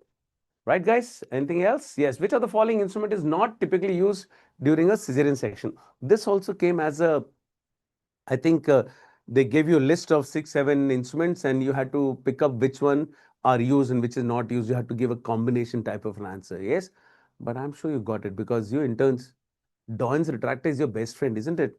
You hold the Doyne's and you're retracting the bladder and you're hanging for dear life on the pubic symphysis, isn't it? After the first cesarean, you have no interest in the cesarean anymore. You're hanging for dear life, and two gynecologists are operating and they're having a big chat while they're closing. Once the baby is out, we take time to close and we catch up on the gossip, isn't it? So that time, the Doyne's retractor, you know very well, is used. The Alice forceps, tissue forceps can be used to holding the rectus sheath. And most of the times, the uterine angle, we're using the Alice forceps. But the technical instrument, the best instrument to hold the uterine angles is the green Armitage, the GAT, green Armitage forceps. All right. The sim speculum is not used. Sim speculum is to examine the woman in the OPD. It is not used for the cesarean section. So yes, Alice is used, Doyne's is used, green Armitage is used. I'll just show you a video. Yeah. See that is the application of the green Armitage. You see, it's got this flat serrated ends, and when you apply, see, we are applying on the anterior and the posterior wall, but we are applying on the angle. See, that is the angle of the uterus where we have cut. This is the abdominal incision, the uterine. See, I've applied here. So when I'm applying it there, this is the application of the green Armitage on the angle of the uterus, of the uterine incision. That is to hold the angle and also to stop the bleeding from the uterine artery. Green Armitage. It's a very important instrument, ideal instrument, not the Alice. Yes, mostly we are having Alice forces because when you open the abdomen, you have to hold the rectus sheath with the Alice, isn't it? So that same Alice we use it. So it's become a habit to use the Alice. It is available. Green Armitage is there on the table. Any cesarean section instruments, the green Armitage will be there. Now this is the other one. Which is this instrument? Yes, I should have shown it in a video like that, but yes, I was standing on this side and I was operating here. So between my fingers, see, I'm going to do the incision. But yes, you must understand that when you're doing this once more, yes, when you're doing this, that was your Doyne's retractor. Let's see, can you see this here? The Doyne's retractor. This is the retractor which is to retract the bladder and allow us to do the incision. So you interns have been our best friends. I hope you all become, some of you become gynecologists and come and work with me. It'll be fun to work with you guys. All the best, guys. And I hope you've done a very good exam. Get the best seats possible in AIIMS, PGI, or my college, JIPMA. Thank you, guys. All the best for the next one.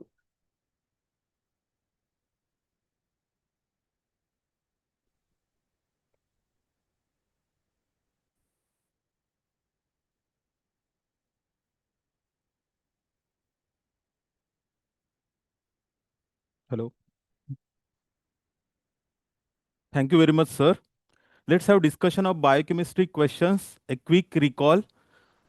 See, there were 15 to 16 questions. Am I audible? Let's confirm this first.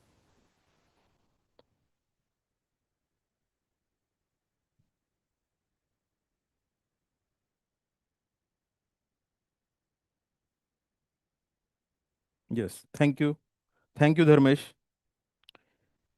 Good to go. Thank you. So there were 15 to 16 questions on biochemistry and core biochemistry. If you think about the core biochemistry, near about 8 to 10 questions asked on the core biochemistry topic. So here I am taking a quick recall on the biochemistry question. Now I am sandwiched between the all major subject. Just we finished with the OBGYN and the medicine surgery is waiting in a queue. So let's have quick recall on the biochemistry questions. See, this is a top rated, highly rated topic for biochemistry or also pathology. This is very, very important. That is Gaucho's disease. See, which of the following is true about Gaucho's disease? हम हमेशा बोलते हैं कि ये question जिन्होंने Gaucher नहीं पढ़ा, जिन्होंने अल्कैप्टोन यूरिया नहीं पढ़ा, वो एग्जाम को जाओ ही मत. So this is very, very important question. See the options. A crumpled paper appearance of generally it is seen in the macrophages, foam cell appearance of the macrophages, glucocerebrosidase defect and sphingomyelinase defect. So यहाँ पे दो diseases को actually mix किया है. One is the Niemann-Pick disease, which is with the sphingomyelinase defect, and other one is the Gaucho's disease, which is beta glucocerebroside or glucocerebrosidase defect. So here multiple correct answers are there. Here the correct answers are a crumpled tissue paper macrophages. इसकी image based question हमेशा INI-CET में पूछी जाती है, crumpled tissue paper appearance or wrinkled tissue paper appearance. Along with this, the second important feature is it is because of which enzyme deficiency? Sphingomyelinase or glucocerebrosidase. Sphingomyelinase, it is absent or it is defective in the Niemann-Pick disease, and foam cell macrophages, foamy macrophages, lipid-laden macrophages are there in the Niemann-Pick disease. So here glucocerebrosidase defect and crumpled tissue paper appearance, A and C. So this is correct option here. Remember, Gaucher, it is frequently asked question along with the Zellweger and alkaptonuria. These are the repeatedly asked question and top rated topic for the any entrance examination. All of you know the Gaucher's disease. There is affected bone marrow, spleen and liver affected. So there is pancytopenia, there is rumpled tissue paper appearance of the macrophages, and the Erlenmeyer conical flask-like deformity in the long bone in the Gaucher's disease, and there is no cherry red spot in the KGF. That also includes the Gaucher's disease. So here answer is A and C, that is crumpled tissue paper macrophages, and C is the glucose cerebrosidase defect. Second question. This is a core biochemistry question because अगर अभी भी हम किसी को पूछते हैं कि what do you mean by biochemistry, तो उसको ना लेबोरेटरी याद आएगी ना इन्वेस्टिगेशंस याद आएंगे, उसको बराबर टीसीए साइकिल याद आएगी. Biochemistry means TCA cycle means biochemistry. Now see in the TCA cycle which intermediate serve as a main substrate for fatty acid synthesis, दोनों को लिंक किया गया है. Now see, I will show you the reaction, how it occurs. In the TCA cycle, there is synthesis of the citrate. All of you know that this is a citrate, citric acid cycle bhi bolte isko, citrate. Now this is TCA cycle occurs in the mitochondria. This occurs in the mitochondria. But when ATP is high, when ATP levels are high, then this citrate is transported out of the mitochondria. So this is mitochondrial membrane. Out of the mitochondria, citrate transport occurs through a transporter that is known as the citrate transporter. Citrate transported out of this mitochondrial membrane into a cytoplasm, and this citrate, it is acted upon by the, in cytoplasm, it is acted upon by the ATP citrate lyase. Citrate lyase, and this is converted into acetyl coenzyme A plus oxaloacetic acid. So acetyl coenzyme A is unable to transport across the mitochondrial membrane, so it is transported out through a tricarboxylate transporter or transported out through a citrate transporter. So this is very, very important. So this is connecting link between TCA cycle and the fatty acid synthesis. Fatty acid synthesis occurs in a well-fed state under the influence of insulin, citrate insulin, and the dephosphorylated state of the enzyme activates the acetyl coenzyme carboxylase and promote the fatty acid synthesis. So here answer is citrate. I don't know about the other options. Unable to recollect the options here, but citrate is the answer here. Okay, this is the core biochemistry topic. Now again, this is the core biochemistry topic from the amino acid metabolism. See, match the following. ये इस type के question अभी last NEET PG में और INI-CET में भी आके गए हैं. Same type of question, match the following. उसमें अमाइनो एसिड एक साइड में पूछा जाता है और उसके डेरिवेटिव्स अलग दूसरे साइड में पूछे जाते हैं. Now see, this is the correct options mentioned here. Tyrosine will give you thyroid hormone, melanin, and the that is dopamine, epinephrine, norepinephrine. So dopamine, norepinephrine, epinephrine, thyroid hormone, and melanin, it is given by the tyrosine. This is the correct, and this is also a correct sequence. Tryptophan will give you melatonin. Tryptophan will give you serotonin, and it is excreted out as hydroxyindole acetic acid. Tryptophan will give you niacin. 60 milligram of tryptophan will give you 1 milligram of niacin. Glycine will give you number of product from heme, creatine, creatine phosphate, creatinine. Also, it is important for synthesis of the purine ring, C4, C5, and N7 of the purine ring. Also, it is a component of the collagen, and also it is present in the glutathione. Cysteine will give you coenzyme A, taurine. Taurine is mentioned here. Cysteine will give you coenzyme A, taurine, pyruvate, and glutathione. These are the products from the cysteine. So this is correct. So this type of questions अभी काफी बार ये amino acid and their derivatives पे काफी questions पूछे जा रहे हैं. ये पिछले एग्जाम में भी, पिछले INI-CET में भी इसी तरह का एक question, but options were different पूछा गया था. Now again, the feature of HMP shunt, again from the carbohydrate metabolism, hexose monophosphate shunt, alternative pathway for oxidation of glucose into CO2. दो phases में divide होता है, oxidative phase और non-oxidative phase. Oxidative phase of HMP shunt, oxidative phase है जिसमें NADPH बनता है. क्या बनता है? NADPH. रिमेंबर, NADPH और NADH दोनों डिफरेंट है. NADPH मिलता है इससे, और ये NADPH जो है एंटीऑक्सीडेंट रोल है, इसका एंटीऑक्सीडेंट रोल है, तो ये आरबीसी मेम्ब्रेन इंटीग्रिटी मेंटेन करता है NADPH। It is having the role in the maintenance of RBC integrity. दूसरा इंपॉर्टेंट यूज है HMP शंट का, production of the ribose means pentose sugar production. Interconversion of these sugars occur in this HMP shunt, and this is useful for the DNA and RNA synthesis. Now let's look at the options. Feature of HMP shunt: no ATP production. Yes, there is no ATP production. This is correct option. Produces ribulose 5-phosphate O2 and NADH. This is wrong. This is not produced in the HMP shunt. Then transcutolase requires thymine. Yes, thymine is required for the pyruvate dehydrogenase activity, and also it is required for the transcutolase activity. RBC status of the transcutolase tells about the thymine status of the body. If you measure the RBC transcutolase level, you will get to know the thymine status of the body. So this is also correct option. And non-oxidative phase मतलब जो बाद में होती है, जहाँ पे NADPH production नहीं होता है, these reactions, जो interconversion of sugars है, these reactions are reversible. So see, non-oxidative phase is reversible. This is also correct. So option 1, 3 and 4. So there is 1, 3 and 4. यहाँ पे कुछ तो भी मिस्टेक हुआ है. So option 1, 3 and 4, these are correct. 1, 3 and 4, these are the correct options for this. तो ये अभी मल्टीपल आंसर टाइप में था या एक्सेप्ट में था, I don't know the exact version of the question, but ये इसी टाइप का क्वेश्चन काफी सारे बच्चों ने रिकॉल किया है. Okay, just want to see your reply, just wait. 1, 3, 4 correct. Yes, correct. Hi Snehajit. G6PD mentioned in the HMP shunt. Yes, G6PD glucose 6-phosphate dehydrogenase deficiency is related with the HMP shunt.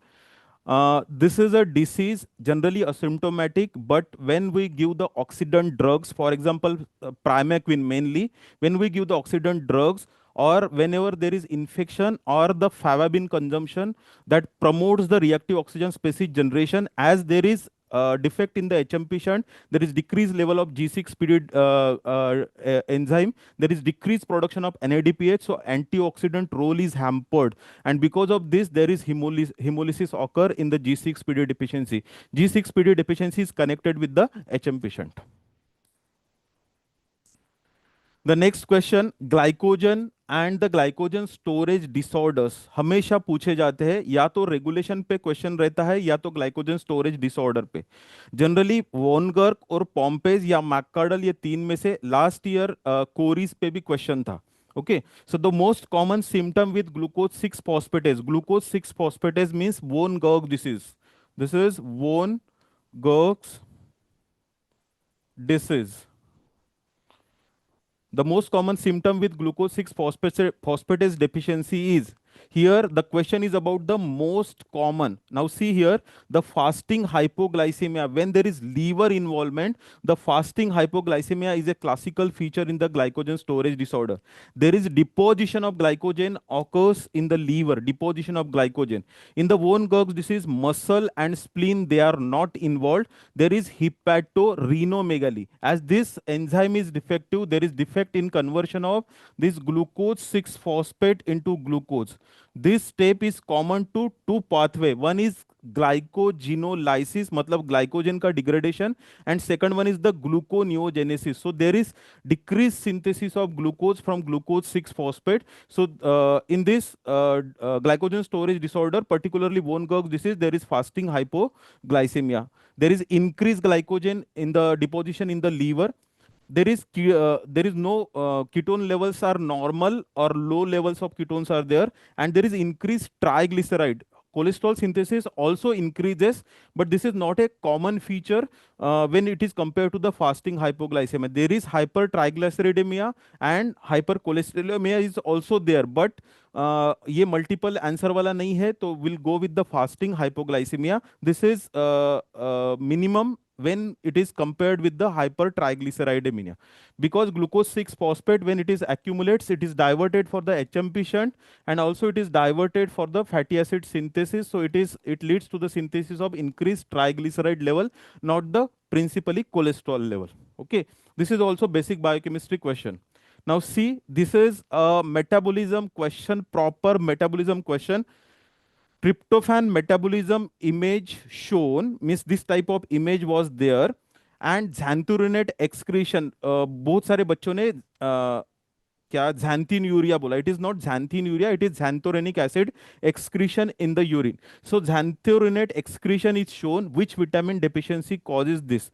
Now see, when we see the kynurenine anthranilate pathway of tryptophan metabolism, in this metabolism, tryptophan is converted into, first it is converted into N-formyl kynurenine, which is converted into kynurenine, and kynurenine is converted into 3-hydroxy kynurenine. Now this 3-hydroxy kynurenine, this is 3-hydroxy kynurenine, it is converted into 3-hydroxy anthranilate. This is kynureninase dependent reaction. Kynureninase नाम का enzyme इसको convert करता है काइनुरेनिन को एंथ्रानेलिक acid में.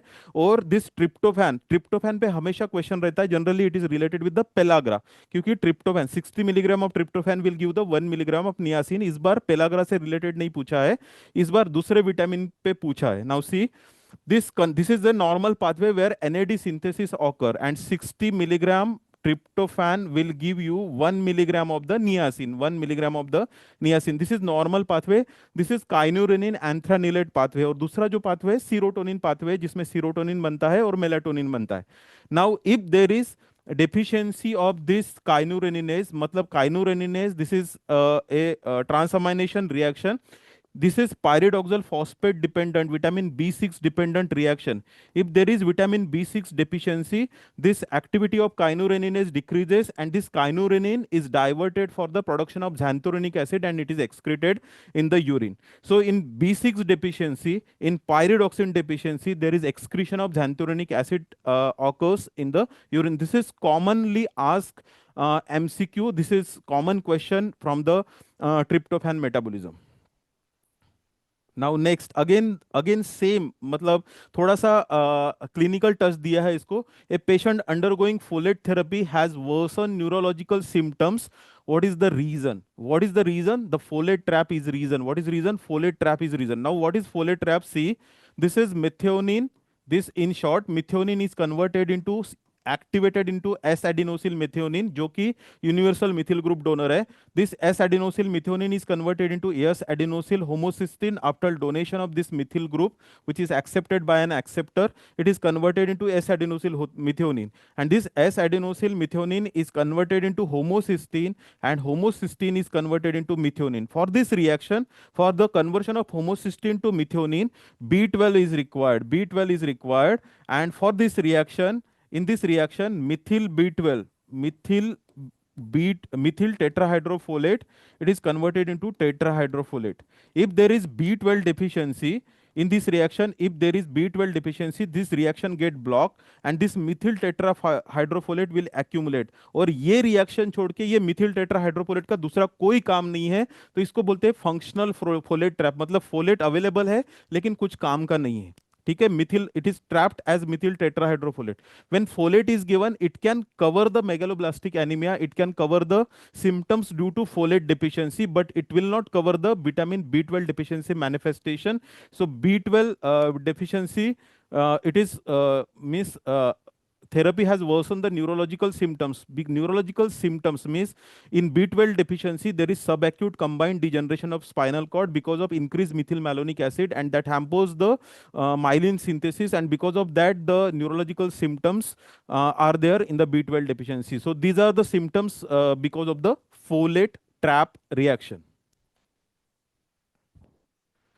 See, genetic पे 2-3 questions आके गए, पर्टिकुलरली इपीजेनेटिक मॉडिफिकेशन पे 1-2 क्वेश्चंस थे. कुछ सीक्वेंस कुछ रिकलेक्ट नहीं कर पाए, मैं काफी पूछा बच्चों को लेकिन रिकलेक्ट नहीं कर पाए. लेकिन question was there on acetylation and methylation mainly.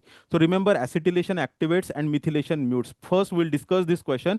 Length of a transcript is increase only in cancer cell.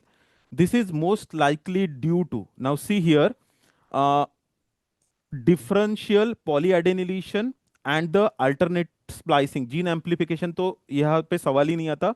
Gene amplification में क्या होता है, we produce the number of genes, we produce the copies of the gene. So this is gene is amplified. This is generally related with the methotrexate, means dihydrofolate reductase and methotrexate resistance. It is related gene amplification. Now alternative splicing, in this process, the protein, a particular different protein is produced by the process that is known as alternative splicing. And differential polyadenylation means after the synthesis of the RNA, multiple near about 100 to 200 or 85 to 200 adenine nucleotides, they are added by the polyadenylate polymerase enzyme. So if the adenylation site it is changes, it can create the means if it is early, if the cut site is early, it produces the shorter RNA, and if cut site is changed and it is distal, in the distal region, it creates the longer RNA. It creates the longer RNA. Now, what is role of this longer RNA? This is 3' untranslated region. This is 3' untranslated region, which have a role in stability, in maintaining the stability of mRNA. So particular protein is continuously produced by making the mRNA stable for longer duration of time. So here answer is differential polyadenylation site by cutting. See, if it is proximal site, the shorter RNA is produced. If it is distal site, the longer RNA is produced. The 3' untranslated region which is present in the this means multiple or polyadenylation site, this makes the mRNA stable for longer duration of time, and the particular protein is produced for longer duration of time that particularly occurs in the cancer cell. Okay, so here answer is differential polyadenylation. ये थोड़ा सा recollect करने में थोड़ा सा यहाँ पे मतलब आप लोग मुझे बताओ कि यहाँ पे ऑप्शंस क्या थे, क्योंकि ये थोड़ा सा इतना लेंदी क्वेश्चन रिकलेक्ट करना मेरे लिए भी मुश्किल चीज है। Mark the correct statement. मैं आपको यहाँ पे बायोकेमिस्ट्री बताता हूँ क्या होता है। See, this is outer membrane, this is outer membrane, this is inner mitochondrial membrane. ये दोनों के बीच में की स्पेस है inner, this is inter membrane space, this is outer membrane, this is inner mitochondrial membrane, inner mitochondrial membrane. This is a Harper diagram. ये हम जब पढ़ाते हैं तब हार्पर की यही डायग्राम से पढ़ाते हैं, और ये एकदम बेसिक टॉपिक है, मतलब लेकिन बहुत डिफिकल्ट टू रिमेंबर है। पहले fatty acids they are activated into acyl coenzyme A, acyl coenzyme A with the utilization of ATP. तो एटीपी यहाँ पे यूज होता है, कार्निटिन असाइल ट्रांसफरेज वाली स्टेप में एटीपी यूज नहीं होता है, तो ये पहले एक्टिवेशन में ही यूज हो जाता। ठीक है, now there are two important enzymes, carnitine acyl transferase 1, this is carnitine acyl transferase 1, और सी कार्निटिन क्या बोला है यानी CPT1 भी बोला है, carnitine palmitoyl transferase 1, this is CPT1 which converts this acyl coenzyme A, this acyl coenzyme A, it is converted into, it is combined with the carnitine, it combines with the carnitine, and this acyl coenzyme A is converted into acyl carnitine, acyl carnitine plus coenzyme A, okay, plus coenzyme A. Now this is via the translocase, this is carnitine translocase which transfer this acyl carnitine to the mitochondrial matrix. So this is acyl carnitine. Now this acyl carnitine, this is acyl carnitine, it is acted upon by the carnitine palmitoyl transferase 2, which is present in the inner mitochondrial membrane. So CPT1 it is present in the outer mitochondrial membrane, and CPT2 it is present in on the inner mitochondrial membrane. This convert acyl carnitine into acyl coenzyme A plus carnitine, this is beta oxidation of fatty acid के steps है, ये सब beta oxidation of fatty acid के steps है। Okay, now carnitine will return via this translocase, carnitine return to the intermembrane space. ये पूरा process है। अभी यहाँ पे क्या बोला है, there are two carnitine palmitoyl transferase enzyme CPT1 and CPT2 located on the mitochondrial membrane. Yes, It is carnitine. CPT1 is located on the outer membrane and CPT2 is located on the inner mitochondrial membrane. अगर यहाँ पे inner या outer mention हो गया होगा तो ये answer wrong हो जाता है. अगर इनर और आउटर मेम्ब्रेन मेंशन होगा तो, सिर्फ मेम्ब्रेन अगर मेंशन है तो ये करेक्ट ऑप्शन है. Okay. ATP is hydrolyzed in this process. No, ATP is not hydrolyzed in this process. ATP is utilized in the first reaction. Okay, for activation of fatty acid into acyl coenzyme A. Coenzyme A is released in the cytosol side while the formation of acyl carnitine. No, coenzyme A is released in the intermembrane space. So this is also a wrong option. Carnitine is released in the mitochondrial side. Yes, carnitine is released in the mitochondrial side, and again it is taken back into the intermembrane space with the help of this translocase, carnitine translocase. So here first A and D both are correct. अगर यहाँ पे थोड़ा बहुत option आपके change हो जाएंगे, थोड़े बहुत मतलब यहाँ पे अगर इनर या आउटर मेम्ब्रेन मेंशन होगा तो ये गलत हो जाता है, ये सही आंसर हो जाता है. So it depends on the option. Okay, just wait.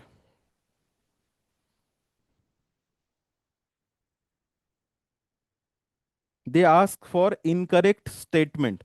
So ATP hydrolyze in the process, ये तो पूरा इनकरेक्ट ही है, ये पहले ही स्टेप में ATP यूज होता है. अगर आप इसमें प्रॉपर रिकॉल अगर करते हो ये क्वेश्चन का तो मैं प्रॉपर आपको आंसर दे पाऊंगा. लेकिन बेसिक स्टेप्स मैंने आपको बता दी है. Outer membrane, inner membrane, outer पे 1 रहता है, इनर पे 2 रहता है, और ATP हाइड्रोलाइसिस उसके पहले ही स्टेप में होता है. सी, इन ए rheumatoid arthritis patient, synovial tissue shows increase expression. Here word increase, बाकी में मुझे नहीं कुछ लेना देना बाकी का. See, increase expression of TNF alpha and IL-6, increase expression contributing to the inflammation. Which epigenetic change most likely explain this increase expression? हम हर बार पढ़ाते हैं, जब भी हम पढ़ाते हैं we learn with this mnemonic, that is acetylation activates and methylation mutes. Methylation, इस पे 2 क्वेश्चन थे शायद से. मिथिलेशन म्यूट्स, वो दूसरा तो रिकलेक्ट ही नहीं कर पाए क्योंकि उसमें जीन का सीक्वेंस दिया था और वो भी AC एंड ME मेंशन था, मतलब एसिटिलेशन और मिथिलेशन उसमें मेंशन था. उस पे वो क्वेश्चन था लेकिन हम रिकलेक्ट नहीं कर पाए. किसी को अगर प्रॉपर वो क्वेश्चन रिकलेक्ट होता है तो प्लीज पोस्ट करो. See, so it is increase expression. पहला तो चीज ये बोला है increase expression. So regulation of gene expression में याद रखना है acetylation activates the gene expression, enhances the gene expression. Acetylation it favors the euchromatin formation while methylation mutes means silences the gene expression. So see, acetylation activates, यहाँ पे increase expression बोला है. So activation of DNA methylation, inhibition of DNA methylation, ये एक हो सकता है. See, activation of histone deacetylation, histone deacetylation से अपोजिट होगा इनिबिशन ऑफ हिस्टोन एसिटिलेशन. ये और 2 सेम ही मीनिंग है. Here answer is inhibition of DNA methylation. Inhibition of DNA methylation is answer here. तो अगर ये आपको याद रहता है तो आज के 2 इपिजेनेटिक के क्वेश्चन के आंसर आप आराम से दे सकते हो. Remember always acetylation accelerate, acetylation activates the gene expression and methylation mutes the gene expression. Okay, acetylation of lysine residue on the histone tail that decreases the charge, positive charge on the histone molecule, that decreases the interaction between the DNA and histone protein. उसके वजह से DNA जो है loosely pack होता है, DNA जो euchromatin form में हो जाता है, and because of this it accelerate the activate the gene expression. And methylation से क्या होता है? Methylation in the CPG, methylation of cytosine residue in the CPG island of the promoter region, it helps in packing of the DNA, that's why methylation mutes the gene expression. तो ये 2 चीजें अगर याद होगी तो आप आराम से ये लिख सकते हो. How many patient have diabetes, ये ग्राफ था OGTT, oral glucose tolerance test. How many patient has the diabetes? Here the clear cut diabetes, see moderate diabetes mellitus यहाँ पे लिखा है सीवियर डायबिटीज मेलाइटस यहाँ पे लिखा है. Answer is 2. Hand written diagram थी, ऐसा बच्चों ने मुझे रिकॉल दिया, हैंड रिटन डायग्राम थी. Here answer is 2. So it is diabetes mellitus when fasting plasma glucose is more than fasting is more than 100, and the post meal plasma glucose is more than 200. Post meal 2 hour plasma glucose is more than 200. See, more than 200 it is. And the glycated hemoglobin more than 6.5%, that is considered as diabetes as per ADA and WHO criteria. Which of the following is not seen in Cohen's syndrome? I think ये discuss हो गया या हो जाएगा, but I will cover this. Now see Cohen's syndrome, this is hyperaldosteronism. So aldosterone, it causes the retention of sodium. So there is hypernatremia. So it is not seen. So hyponatremia is not seen in the Cohen's syndrome. All of you know the feature of the Cohen's syndrome. There is hypernatremia, there is hypokalemia, and there is alkalosis, metabolic alkalosis. Which enzyme defect will lead to increase, ये भी biochemistry का core question है, इस बार pathway पे थोड़ा सा focus किया गया. Which enzyme defect lead to the increase 2,3-BPG leading to low glucose in vitro? In vitro means test tube, yeah, outside the cell. Now see, this is reaction where 1,3-bisphosphoglycerate is converted into by the bisphosphoglycerate kinase or phosphoglycerate kinase. It is converted into 3-phosphoglycerate. This is a glycolysis step. This is a glycolysis step. इसको bypass करके यहाँ पे 2,3-BPG बनता है, bisphosphoglycerate बनता है with the help of bisphosphoglycerate mutase and phosphatase. These are the enzymes here. Okay. तो यहाँ ये जो स्टेप है phosphoglycerate kinase, this is phosphoglycerate kinase, this step is catalysed by the phosphoglycerate kinase. Which enzyme defect? If it is defective, phosphoglycerate kinase is defective, there is increased level of 1,3-bisphosphoglycerate occur, and this is diverted for the synthesis of 2,3-bisphosphoglycerate. Okay, so this based on metabolic block here. Pyruvate kinase can decrease the ATP synthesis, but it is lower in the glycolytic reaction. Phosphoglycerate kinase is just because of this defect, the 1,3-bisphosphoglycerate will accumulate and it is diverted for the 2,3-BPG production. G6PD deficiency, it is related with the HMP shunt, and hexokinase, it is earlier reaction in the glycolysis. Here answer is bisphosphoglycerate kinase or phosphoglycerate kinase. This is the only reversible kinase reaction of the glycolysis. Steps of PCR, the denaturation, annealing, and extension. All of you know these steps of PCR. The hybridization, this is generally related with the blotting technique. This is related with the blotting technique. So denaturation, annealing, and extension. Extension को ही synthesis या polymerization भी बोलते हैं at different temperature. This is a molecular Xerox machine polymerase chain reaction. Repeatedly asked question, या तो PCR पे आता है या तो blotting technique पे आता है कि नॉर्दर्न RNA के लिए है, southern blotting DNA के लिए, उस पे question आता है. So I think this question this was covered by the Vivek sir. Plasma magnesium levels are maintained by, see, it is regulated or maintained by the renal. It is regulated by the renal mechanism, renal reabsorption. Mainly it is regulated by parathyroid hormone. Parathyroid hormone increases the reabsorption, renal reabsorption of magnesium. Reabsorption, parathyroid hormone increases the reabsorption of magnesium, and aldosterone increases the excretion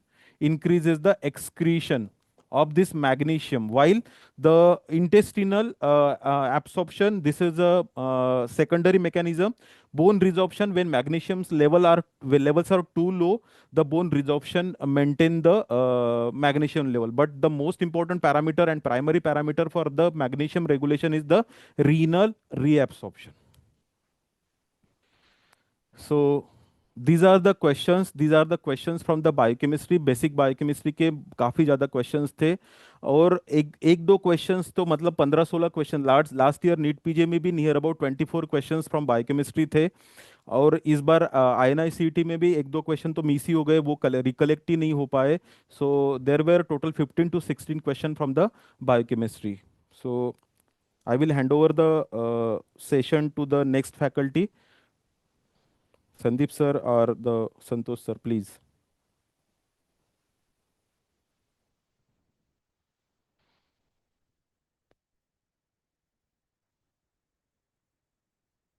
Just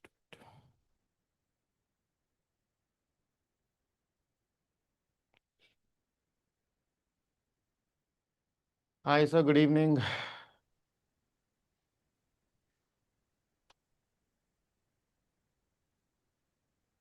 sir, you are live. All right, guys. Can you all see me? Can you all hear me? All right. So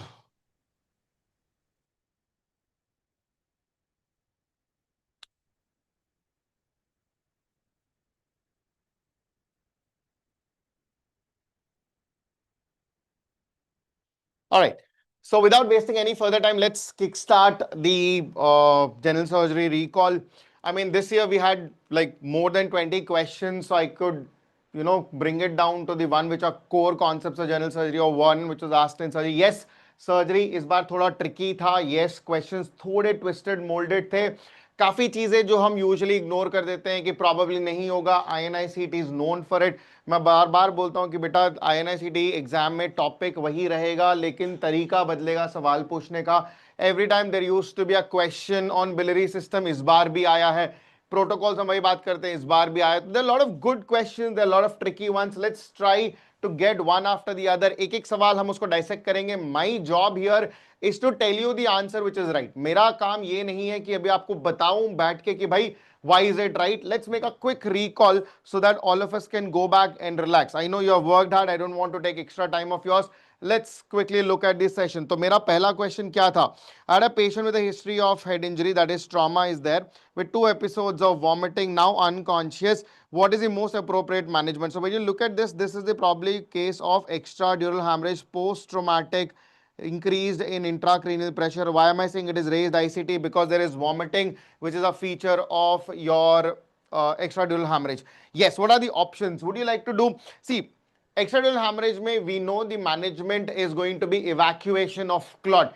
usually आप answer करके आ जाओगे बर hole surgery, और मैं अपने हर उस session, हर उस class और हर उस चैप्टर में बता के थक जाऊं बेटा burr hole surgery is obsolete right now. We have to do craniectomy or craniotomy was the option. That would have been correct. Not a problem. You remove the part of the skull, evacuate the hematoma, identify the source of bleeding and tie it off. Burhole surgery का आज के date में indication क्या है? It is only when the CT is unavailable on an emergency setup. If you want to evacuate the clot, you do the burhole. कौन से side पे burhole करोगे? जिस साइड पे आपकी pupil dilate होगी. Ipsilateral pupillary dilatation with contralateral hemiparesis is the site of localization to create a burhole. एक बात याद रखना, एक और इंडिकेशन बरहोल का क्या है? क्रॉनिक सबड्यूरल हेमरेज में, that is where you have an SDH more than 21 days with features of raised ICT. That is the only objective that you need to take care from here. ठीक है. Question number 2, this I think Rishabh sir has also discussed it. I'll just quickly go back to this again. Patient had a chronic abdominal pain, that means recurrent abdominal pains है, increased amylase or lipase, that means pancreas is involved, but normal exocrine pancreatic function. Now this is something that is going to be a very, very important cue point. Let's quickly look at this. Ultrasound is normal. MRCP image is given. MRCP में मैं आपको दो different ducts दिखा सकता हूँ. They are divided drainage that is happening. So again, quite simple. See, in chronic pancreatitis, there will be damage of the SNR cells. ठीक है. अगर SNR cells में damage हो गया तो obviously there will be decrease in pancreatic enzyme secretion. So amylase lipase का जो context है, that has to be altered here. Congenital choledochal cyst is going to present to you with obstructive jaundice, not in this features. Annular pancreas will present to you with duodenal obstruction, and this is going to be with birth. So this will present to you as obstruction, and this is going to be at birth. It is the divided drainage which will present to you with recurrent episodes of pancreatitis. So answer here is going to be D for Delhi. No if and but in this particular question. Question number 3, यार ये तो मतलब बोल के थक गए. Everybody knows it. You know how much I love laparoscopic surgeries, and we have discussed them in great detail and length. सवाल क्या है? सवाल बोल रहा है कि in laparoscopic surgery what is the angle defined between two working ports. दो working port का क्या है? मान लो कि ये हमारा पेशेंट है, we have been talking about it. इसको हमने लिटा दिया, ये इसका बड़ा सा पेट बना दिया है. आजकल सब मोटे हो गए हैं तो पेट बड़ा ही मिलेगा आपको. ये इसके दोनों हाथ है, ये लेटा हुआ है. ठीक है. जो आप कैमरा डालोगे, कैमरा जिसको डालोगे वो आप ऑप्टिकल पोर्ट बोलोगे. फिर आप दो वर्किंग पोर्ट डालोगे. एक आपका हैंड इंस्ट्रूमेंट राइट से हो गया वर्किंग पोर्ट नंबर 1, एक आपका हैंड इंस्ट्रूमेंट यहां से हो गया वर्किंग पोर्ट नंबर 2. ठीक है. अब एंगल्स क्या है? The angle between any of these instruments in the body is what we call it as elevating angle. Last time आपसे पूछा था कि ऑप्टिकल पोर्ट और वर्किंग पोर्ट का एंगल क्या है, इसको आप अजीमथ एंगल बोलोगे. This is what we call it as the azimuth angle, correct. This is what we call it as the azimuth angle, or between two working ports, this is what we call it as the manipulating angle. This is what we call it as the manipulating angle. So answer here is going to be B for Bombay. That is going to be a manipulating angle. ठीक है, sorted. चलो, question number 4. What is question number 4? I have a patient who is present with severe abdominal pain. ठीक है, in the right iliac fossa. Okay, this right is missing. Here it is going to be the right iliac fossa for last 24 hours. ठीक है, suggestive of appendicitis taken into consideration. Which among the following statement is incorrect? We are looking for a wrong statement across here. Now, interval appendectomy has to be done in all cases. No, only in appendicular mass. Appendicular lump managed by Auschner regime is correct. McBurney's point is a reliable clinical indicator. Yes, because it corresponds to base of the appendix. Ultrasound is the investigation choice in children. Otherwise, it is going to be CT, as simple as that. So, answer here, which is wrong, answer is going to be A for Ahmedabad. Question number 5. A patient underwent a cholecystectomy, after which patient started developing gradual abdominal distension with jaundice. Okay.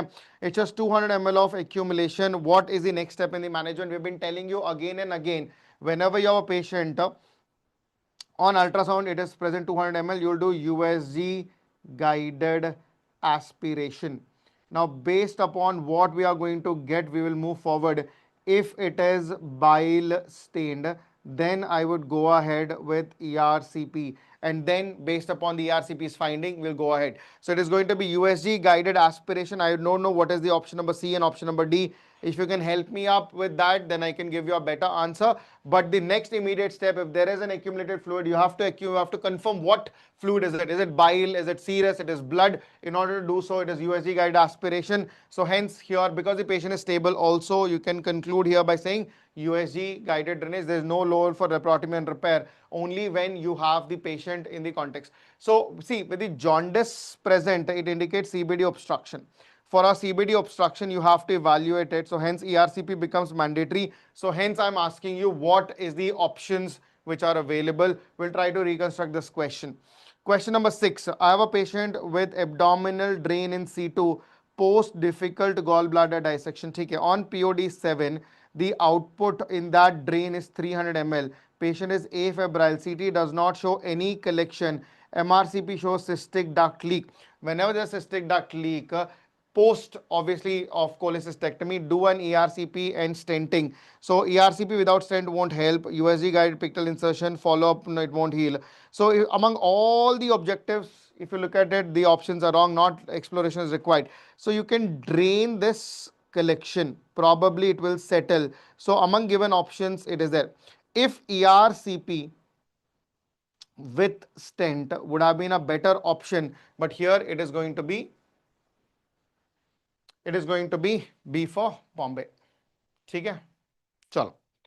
Question number 7. Arrange the steps of cholecystectomy. The first step is going to be carbon dioxide insufflation. Second is the calyx dissection. Third is going to be isolate the duct and the artery. You have to ligate or clip them. Fourth is going to be your separation of the gallbladder from the gallbladder bed. And the last one is skin closure. I have put them in the order. You can go and have a look at the same context. Okay?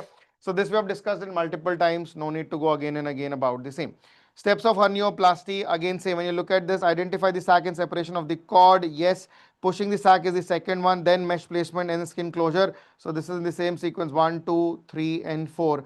This is the arrangement for your hernioplasty. Laparoscopic exploration with cystic duct ligation.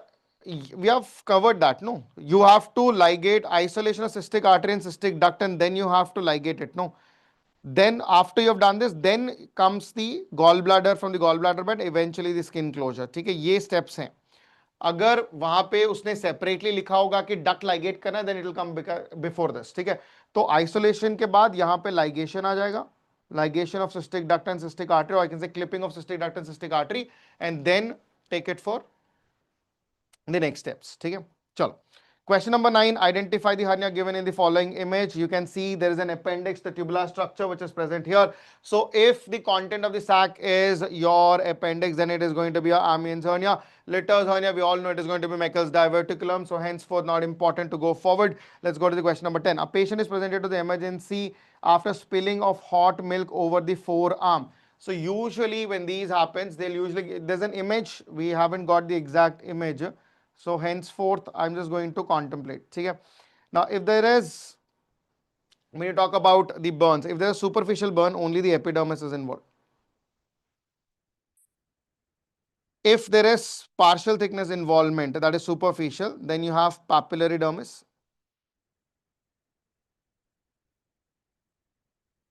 Deep partial thickness is going to be involvement of reticular dermis. And here full thickness of the skin. So both entire epidermis and the dermis of the skin is involved. Okay? In the deep partial thickness, here you will see presence of mottled pink, or waxy white.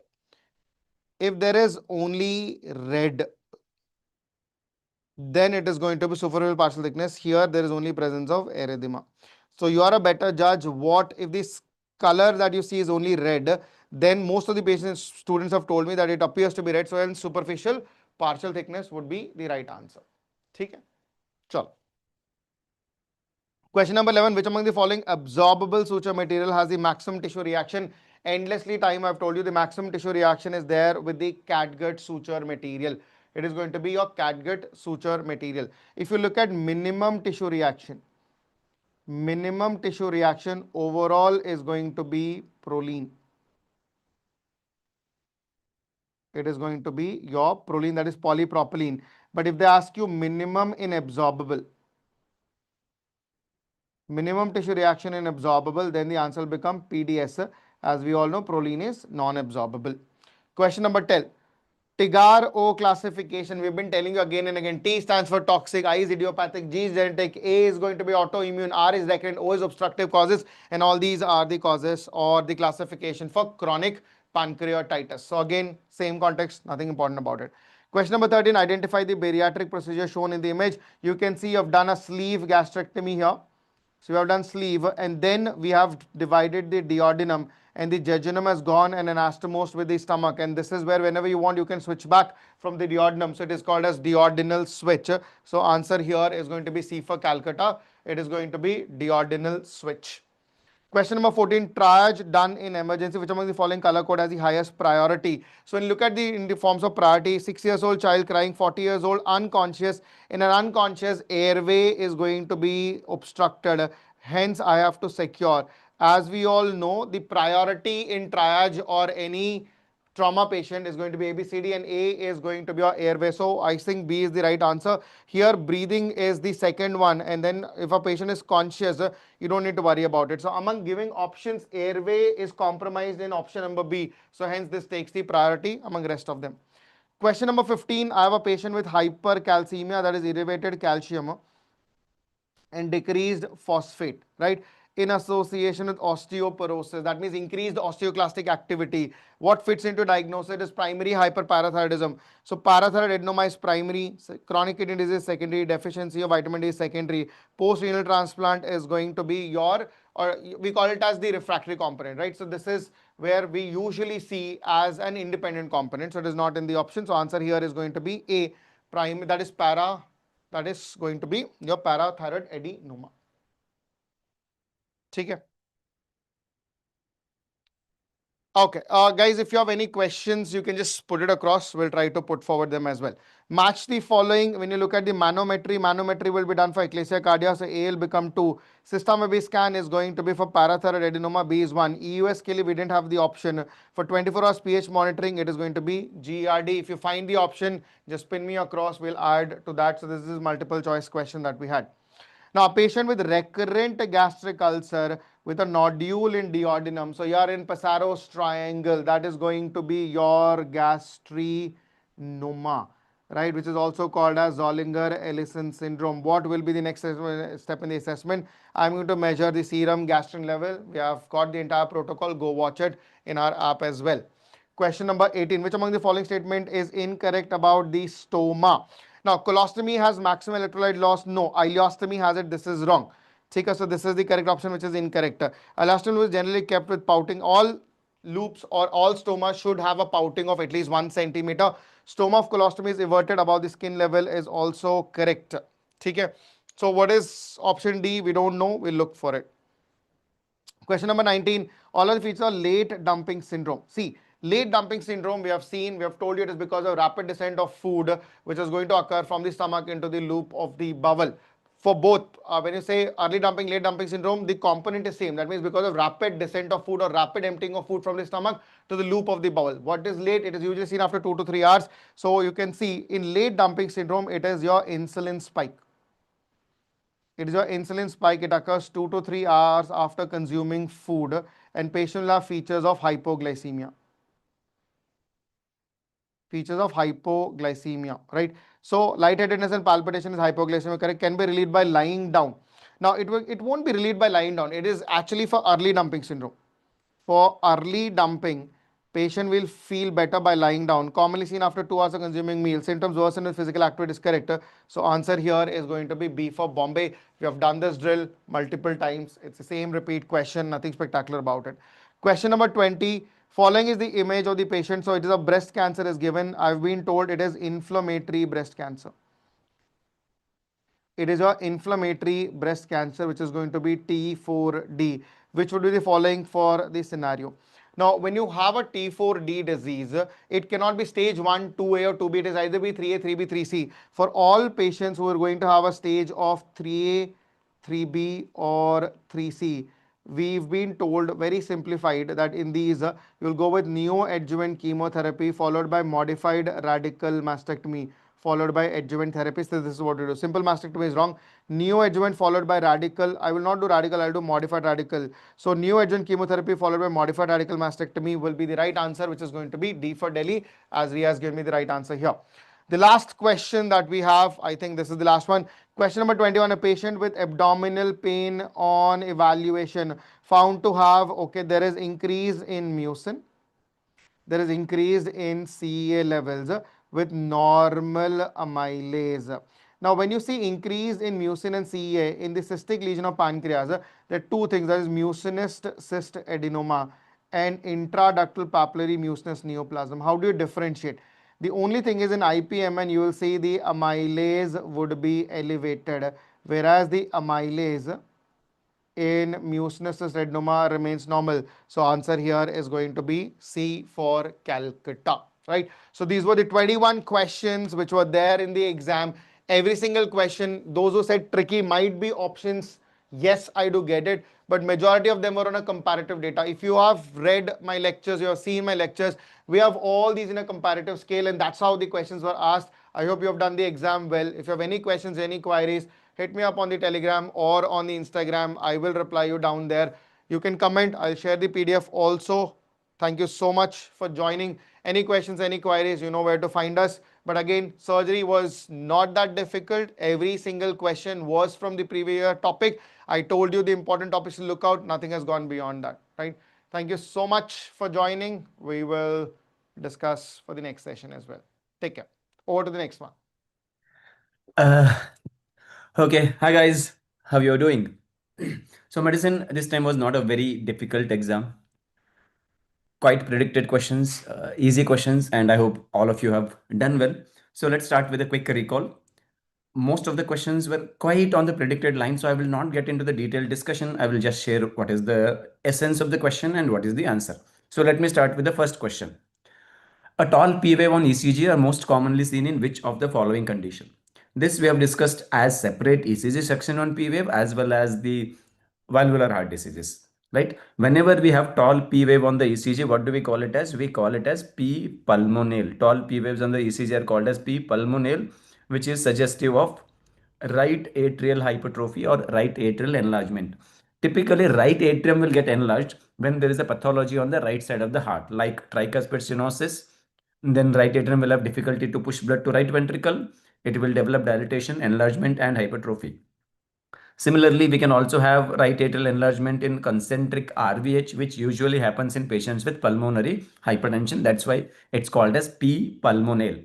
So for this question, the answer should be straightforward. That is going to be option A, tricuspid stenosis, right? Okay. So I'm just waiting for your comments and answers. Let me know if option or question was somewhat different. I will modify and I will definitely share the redesigned version of these questions if there are any changes, but let me know as I go through the questions so that I can take note of them and give you the update.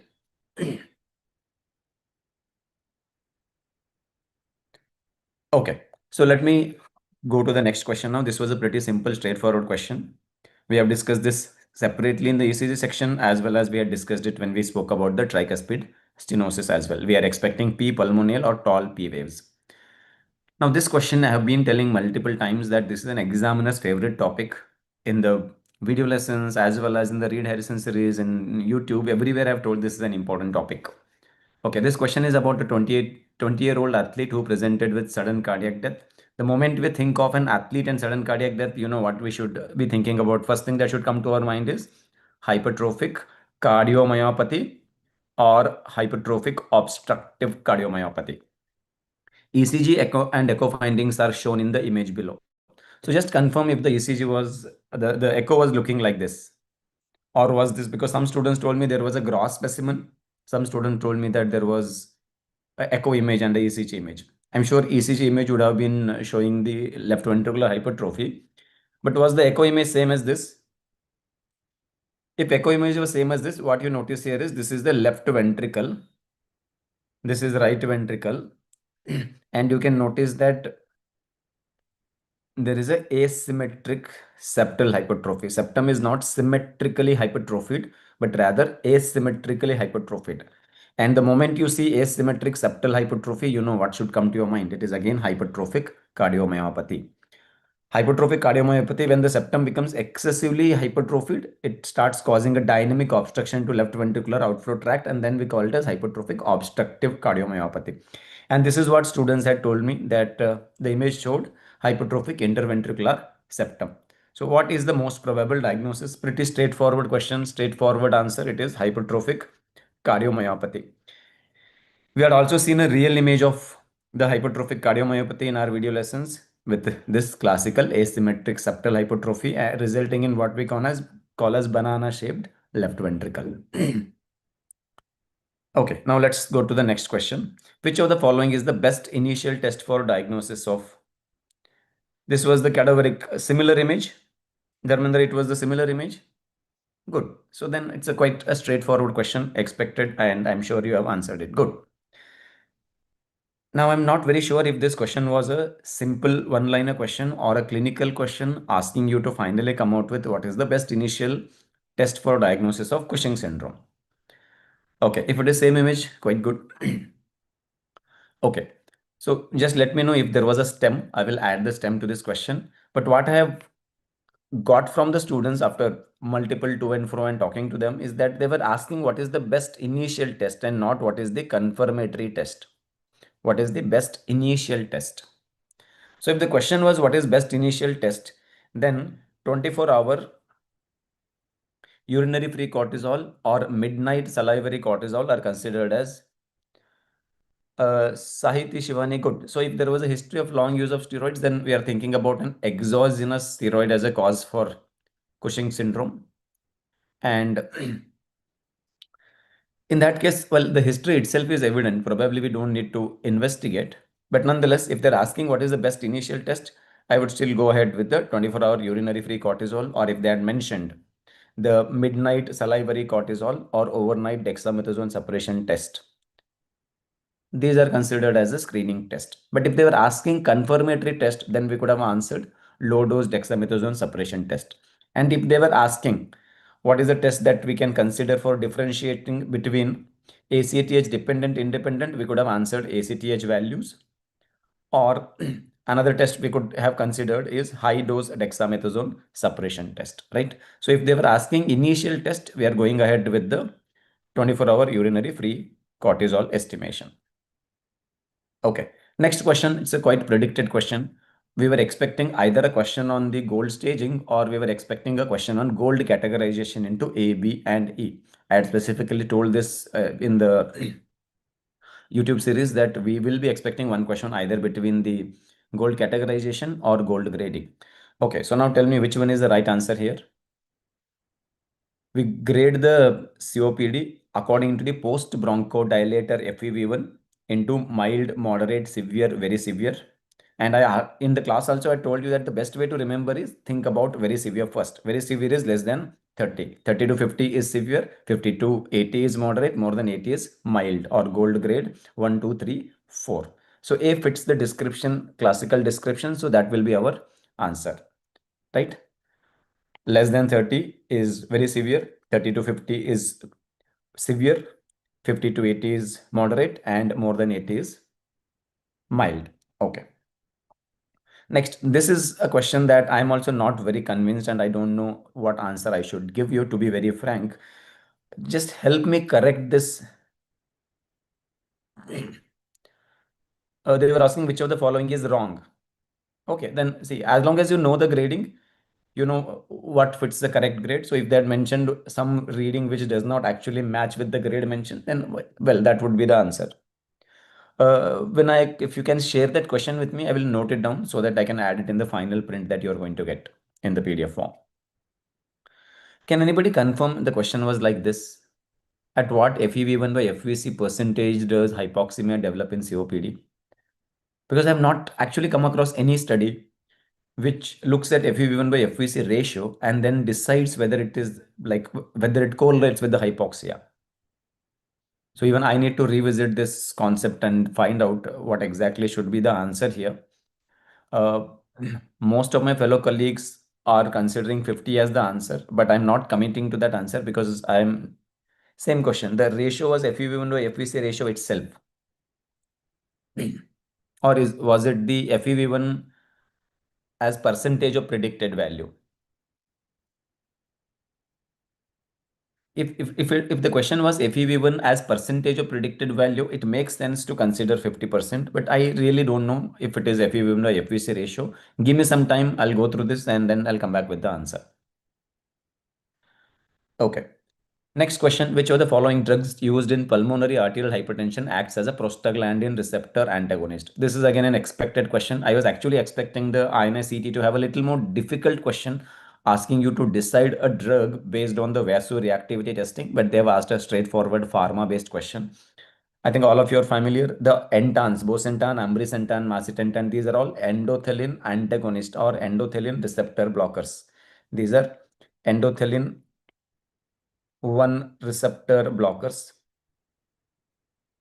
And sildenafil, I think all of us know it is phosphodiesterase 5 inhibitor. It is the selexipag. See, there are prostaglandin analogs and receptor agonists. The analogs are structurally similar to prostaglandin. We call them as prostanoids like iloprost. And a receptor agonist, what we have is selexipag. Selexipag would be the answer. This we had discussed again. Selexipag is the prostaglandin receptor agonist.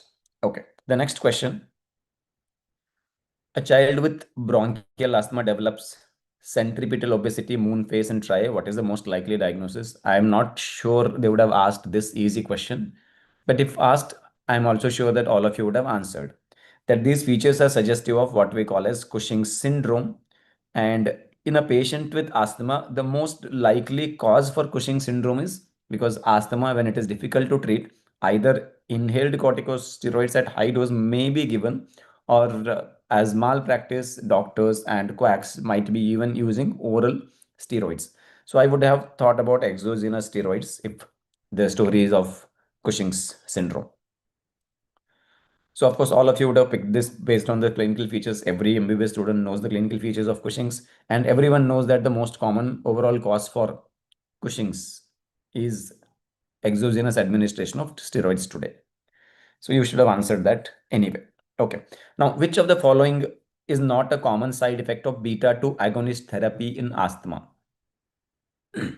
Well, I did not discuss the beta 2 agonist therapy and its side effects separately in detail because it's covered in pharmac. But even if you're not gone through pharmac and just done medicine, you should have answered this question, because you know that we use salbutamol or beta agonists in the treatment of hyperkalemia because they shift the potassium into the intracellular compartment, right? So if I'm using them, I may induce hypokalemia, not hyperkalemia.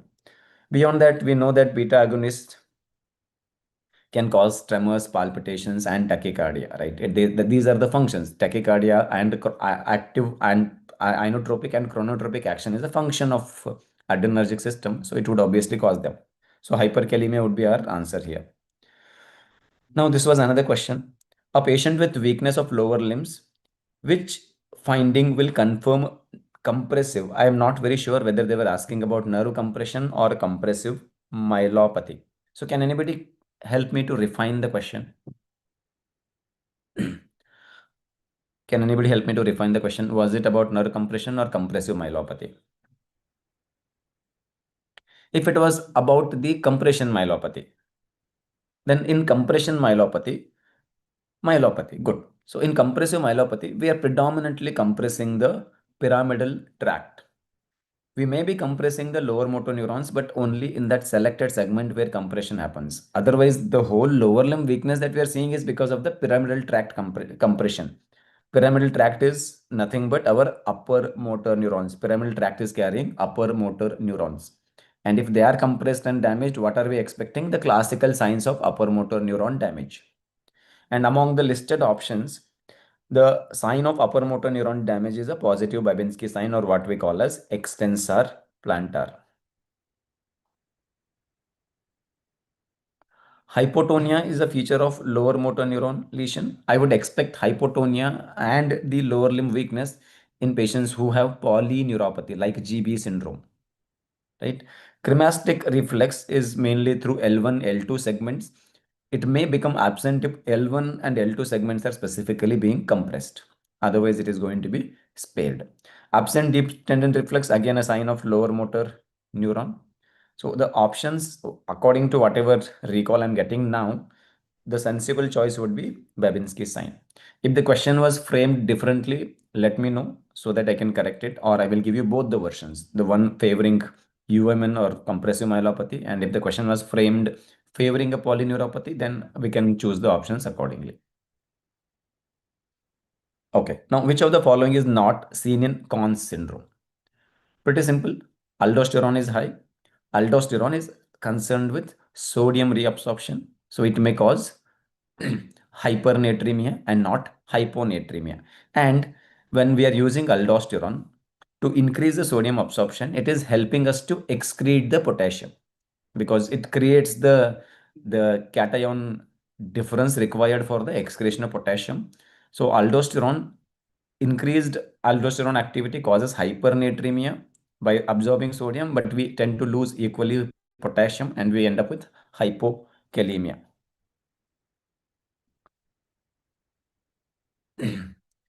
Which of the okay, hypertension was there. Fair. So one thing is sure, we won't get hyponatremia for sure. Hyperaldosteronism will cause metabolic alkalosis, hypokalemia, hypernatremia, and if hypertension was option instead of hypernatremia, yes, hypertension is expected. So answer will be hyponatremia.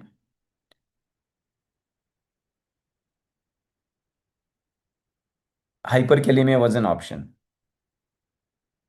Okay, if instead of hyponatremia, hyperkalemia is an option,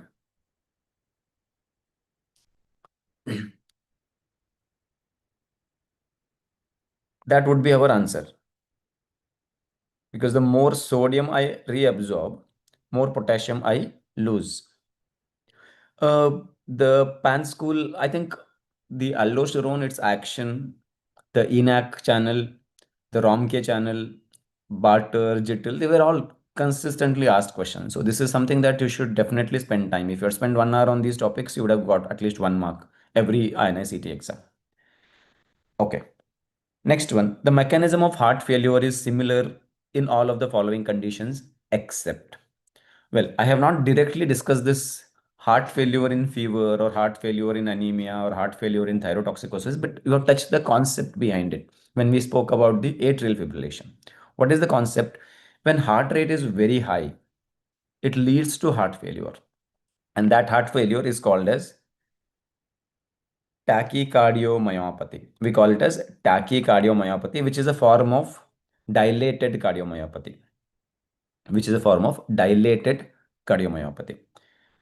So persistent elevated ventricular rate actually increases the myocardial oxygen demand. It may not be met. It also reduces the time available for diastolic filling, ends up causing what we call as a form of dilated cardiomyopathy. You can call it as tachycardiomyopathy because it's because of the high heart rate. And that is a form of heart failure. That can happen if there is persistent fever for long period of time, thyrotoxicosis. Anemia also is often associated with both the demand and supply mismatch of the myocardial oxygen demand. And second, anemia may also be associated with resting tachycardia. So all of them, the mechanism is mainly tachycardia. Tachycardia is persistent or long-standing tachycardia is the main mechanism behind their heart failure. But excessive salt intake will cause fluid overload, right? Increases the end diastolic volume. Volume overload on the heart can cause heart failure. So mechanism is not tachycardiomyopathy here. So we will choose option D as the answer for this question. Next, during inspiration, a decrease in systemic arterial blood pressure occurs because of. What should be the answer? During inspiration, a decrease in the systemic arterial pressure occurs because of. So during inspiration, we have discussed this multiple times throughout the cardiology videos, starting from the splitting of second heart sound to JVP. JVP decreases in inspiration. If it fails to decrease, we call it as Kussmaul sign. Why does it decrease in inspiration? Because of the negative intrathoracic pressure, more blood gets into the right side of the heart. And as the more blood gets into the right side of the heart during inspiration, like let us say I'm looking at the right side of the heart, as more blood comes into the right side of the heart, interventricular septum gets shifted towards left because more blood is coming to the right side of the heart, making less space available in the left side of the heart. So left ventricular filling becomes decreased. Right? And if left ventricular filling becomes decreased, the amount of blood ejected from the left ventricle will be less. And please remember, our systolic BP is directly proportionate to stroke volume. If lesser is the stroke volume from the left side, BP will be low. So normally our BP is slightly lower in the inspiration period and it is slightly higher in the expiration period. This is the reason. So what should I describe it as? It is the decreased venous return to the left side of the heart. The blood coming from the pulmonary veins to the left side of the heart comes down during inspiration. More blood comes to the right during inspiration. The rule is very simple. Right heart receives more blood during inspiration, left heart receives more blood during expiration, right? I'm not very sure if the question was exactly framed like this. There may be play of words. They would have instead mentioned increase venous return to the right side of the heart. That also is right only. If right side gets more venous return, interventricular septum shifts or bulges into the left ventricle, left-sided filling decreases. If there was more precise, okay, if you say there was D was increased right ventricular filling. Increase right ventricular filling, if option was there, I would choose option D over A because the term venous return is not an appropriate term when we refer to left side of the heart. The term venous return is generally used for the blood coming from the superior and inferior vena cava to the heart. So it's not a very perfect way to describe the reduced filling of the left side during inspiration. So if they say increased right ventricular filling, it makes sense. As I fill more, interventricular septum shifts. So indirectly, less filling of the left ventricle happens and we end up with hypotension. The term decreased venous return to the left heart is not what we routinely use in medical conversation. Instead, you can say decreased left ventricular filling. That's a more appropriate term to describe. If right-sided flow increases, there is decreased left ventricular filling. That's the appropriate term. So if both options were there, I would rather choose D over 1. But again, it's a game of words. So let us see if we get more refined recalls. Okay, so that's all I could get from the students this time. If there are any other systems or questions missed, let me know. You can ping me on the Instagram, and in a couple of days, our team will come out with a refined version of all these questions, and a PDF will be composed and shared with you. Okay, so that's it from me today. Thank you guys, and I hope you have all done well, and I will be keen to hear your success stories soon. Aditya, over to the next faculty.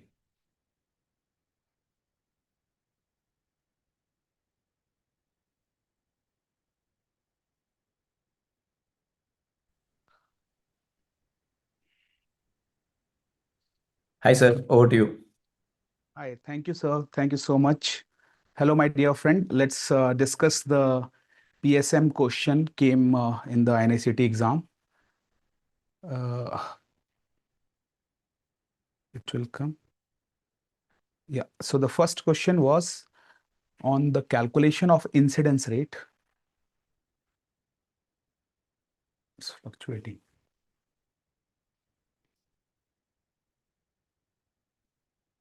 So the first question was on the calculation of incidence rate. And they asked that in a population of 500 people, 20 new cases of disease were reported over 2 years. And the total person time observed was 950 person year. Calculate the incidence rate of the disease. So the formula for incidence rate, फिर से green हो जा रहा है. The formula for incidence rate is, of course, total new cases divided by person into time at risk of developing infection. And in PARC also, it is multiplied by 1000. So these first two options where 100 year were there is never going to be correct because it is measured in per 1000 years. And if we calculate it, because the total new cases is here given 20 new cases. So we will put total new cases as 20. Person into time at risk is given as 950. So we will put the denominator as 950. And when we solve it, 20 by 950 into 1000, of course, it will come 2000 by 95, and 2000 by 95 will be 21 per 1000 person year. So let me repeat this question. It's very incidence rate is something which students usually don't read, but I always teach it in the class that cumulative incidence and incidence rate can also be found in cohorts study. And in the incidence rate, we have the formula total new cases by person into time. And the new cases given was 20, person into time was 950. So 20 by 950 into 1000, if you will do, it will come 21 per 1000 person year. So the answer will be option C. It's fluctuating there.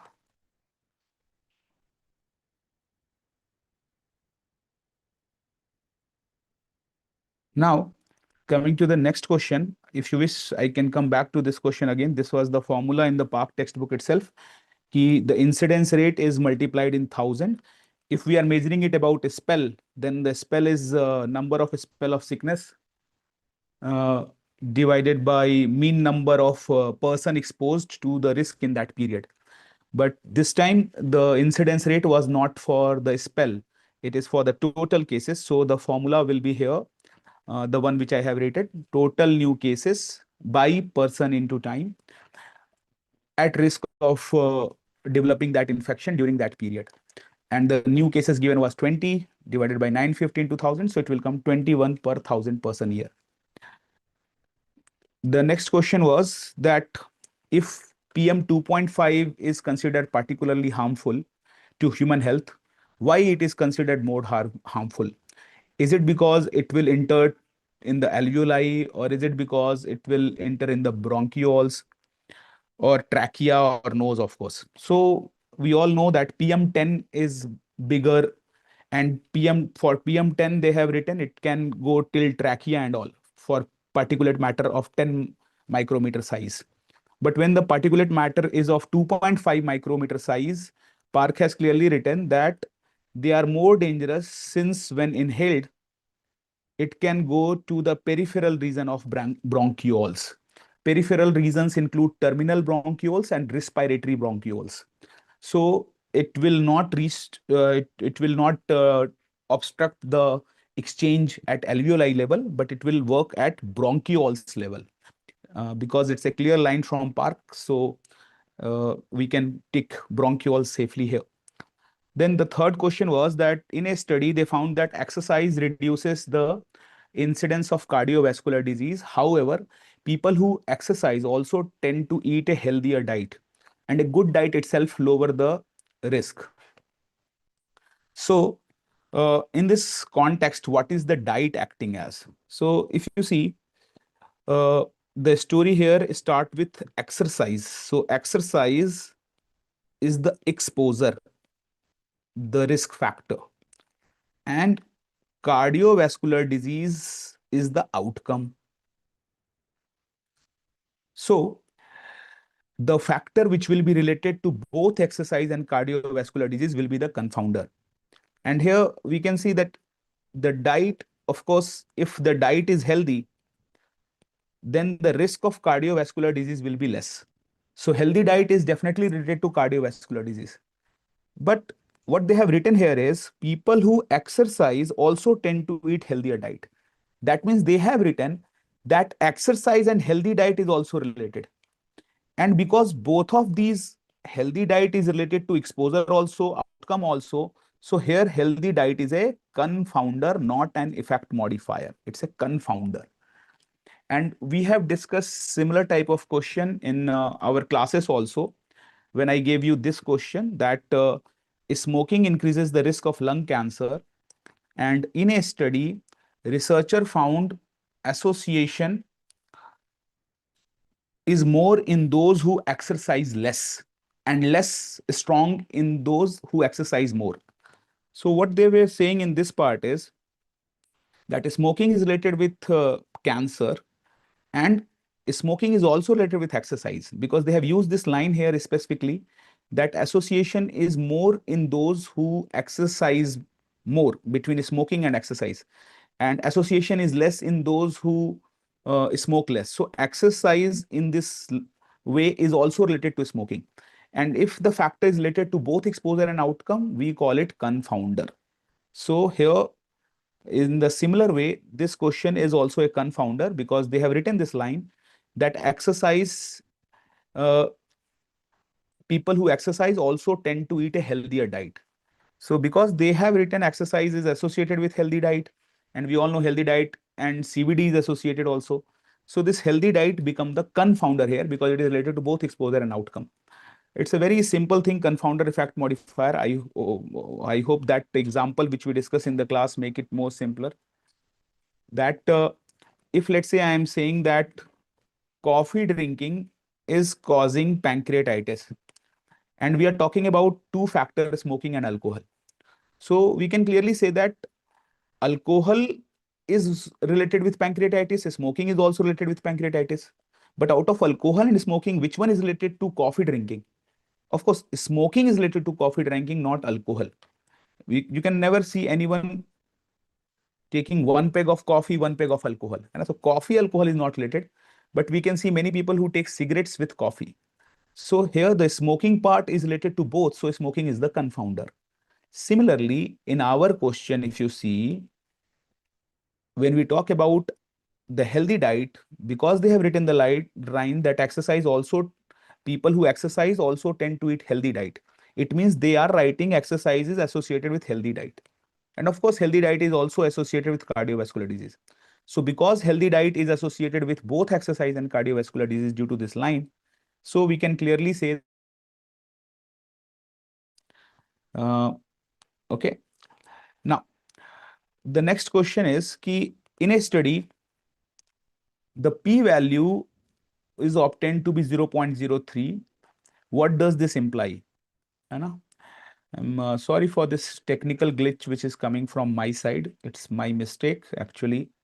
Maybe the network connection which I am teaching is not so well. Kindly forgive me for that.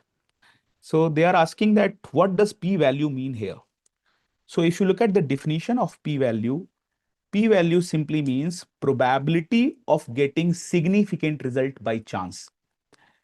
How many of the time you have got a result which is significant and just came by chance. So here in the question also they are saying that p-value is 0.03. It means there is 3% probability that result has occurred due to chance.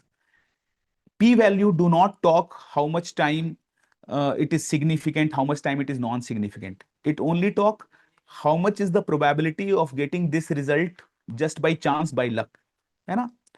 So the answer is A, because p-value only talk that how many time it is significant due to chance. Okay. The chance association is the p-value. If you wish, we can discuss p-value in more detail, but because it's a recall session, I hope you understand, so I am moving ahead.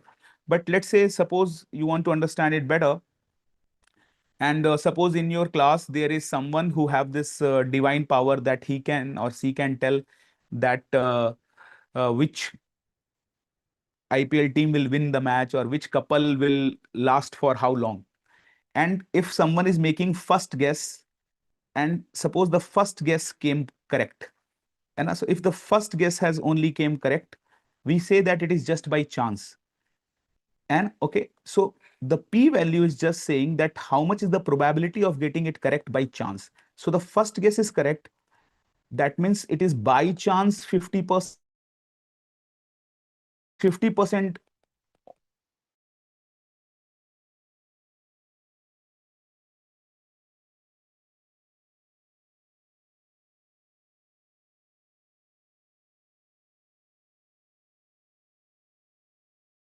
so correct. Then it is coming by chance will decrease to 25%, and it is certain will increase to 75%. So you can see p-value is only talking about by chance association. And similarly, if he made the third guess about a couple or about a team and third guess also came correct, then the probability that it is coming correct by chance will reduce to 12.5. If the fourth time it is correct, it will reduce to further to 6.25. So 12.5 means 0.125, 6.25 means 0.06. Hai na? So it's 0.06. And if it is fifth time also correct by chance, it is 0.03. So between 0.06, 0.03, researcher said that if again and again someone is giving correct answer, it means it is not by chance. It means it is an expert. So p-value simply means that how many time it comes correct by chance. And when the chance fraction become low, then we can trust on the medicine, or then we can trust on the person and call the person expert. So the p-value simply means how many time it is correct, coming correct by chance. And because it is 3% probability of chance, so the answer is A. The next question was, which of the following is not a component of Bradford-Hill criteria of causation? So in the Bradford-Hill criteria of causation, we have specificity, but we don't include sensitivity. Specificity present, but not sensitivity. Let me explain this in a very simple example. In your class, suppose there is a boy and a girl who only talk with each other. They do not talk with any other of the friend in the class. It means they are specific. They only talk with one boy or one girl, and they only talk with each other. And if they are only talking with each other, it means they are specific, and it means there is some association between them. Either they are very good friend or they are girlfriend, boyfriend. So specific means talking with only one person, and it shows association. But let's say there is a boy in the class who talk with all the girls in the class. So it means he is sensitive person. He want to impress all the girl, and he want to help them in their problem. So if he is talking to everyone, it means there is no association specifically. So whenever it is sensitivity, that do not show association. But when it is specific, it show association. Like for example, let's take one more example. The chimney wiper of coal tar factory, they are the only one who develop testicular cancer. So specificity is only chimney viper of coal tar factory are developing testicular cancer. So because it is only developing in chimney viper of coal tar factory, so it is specific because it is not developing in anyone. So we can say there is an association.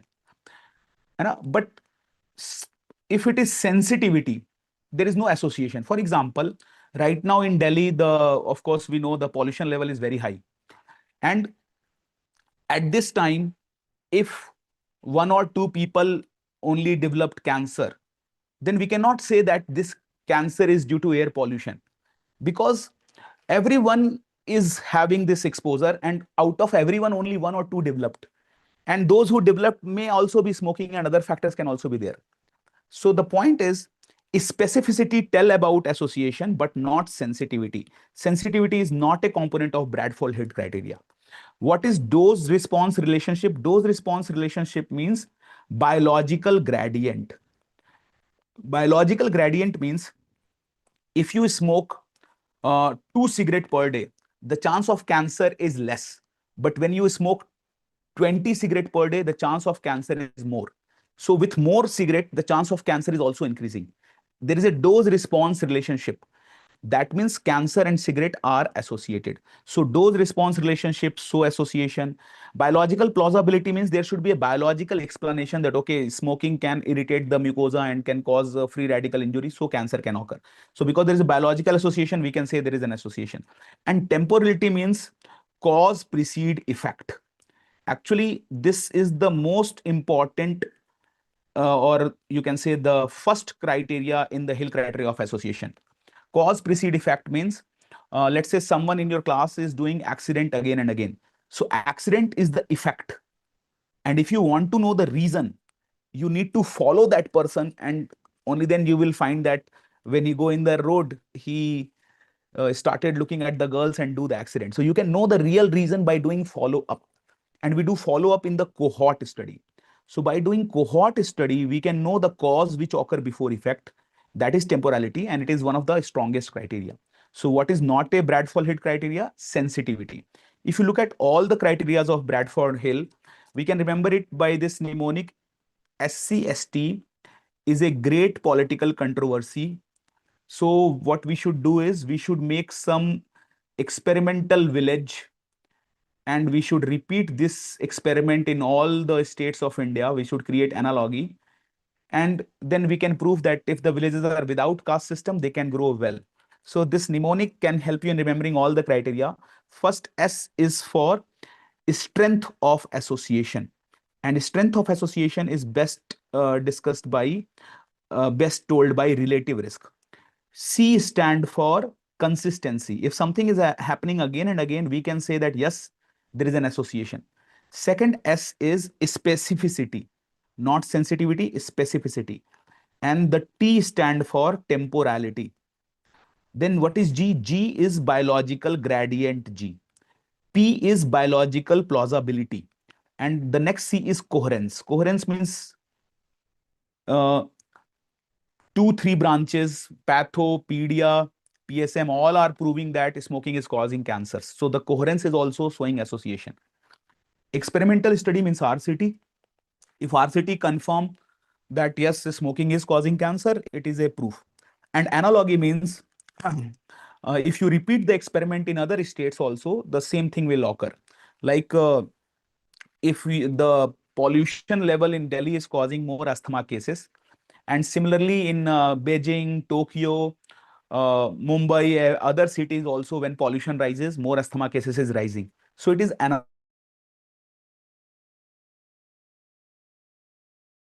very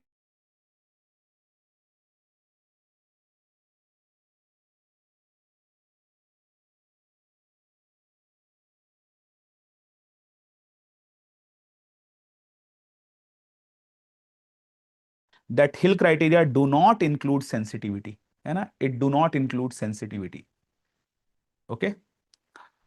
Chalo. The next is that if a patient is having both HIV and TB, then what you will do. So this is one question common in patho and pharma both. I hope you know. We start first we start TB drug, and after starting TB drug, then after 2 weeks we give HIV drug. So the option correct is C, minimum 2 week, but it can be a gap of 2 months also. Let me explain the reason also. Suppose I am having both HIV and TB.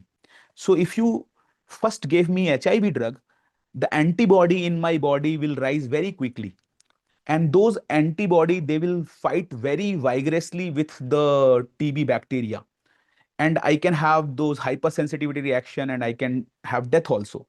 So before rising my antibodies, you will first try to kill some of the TB bacteria. Then you will give HIV drug and rise my antibody to prevent those hypersensitivity reactions.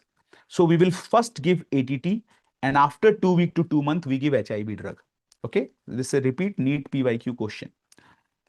Then the next question is, which of the following is not correct for the role of family beyond reproduction?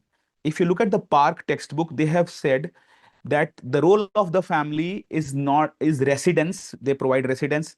They have the division of labor. They have a function in deciding for reproduction and in caring for the children who are being born. They have a role in socialization, telling the people what is correct, whom they should meet, what they should do. They should have the family have an economical function.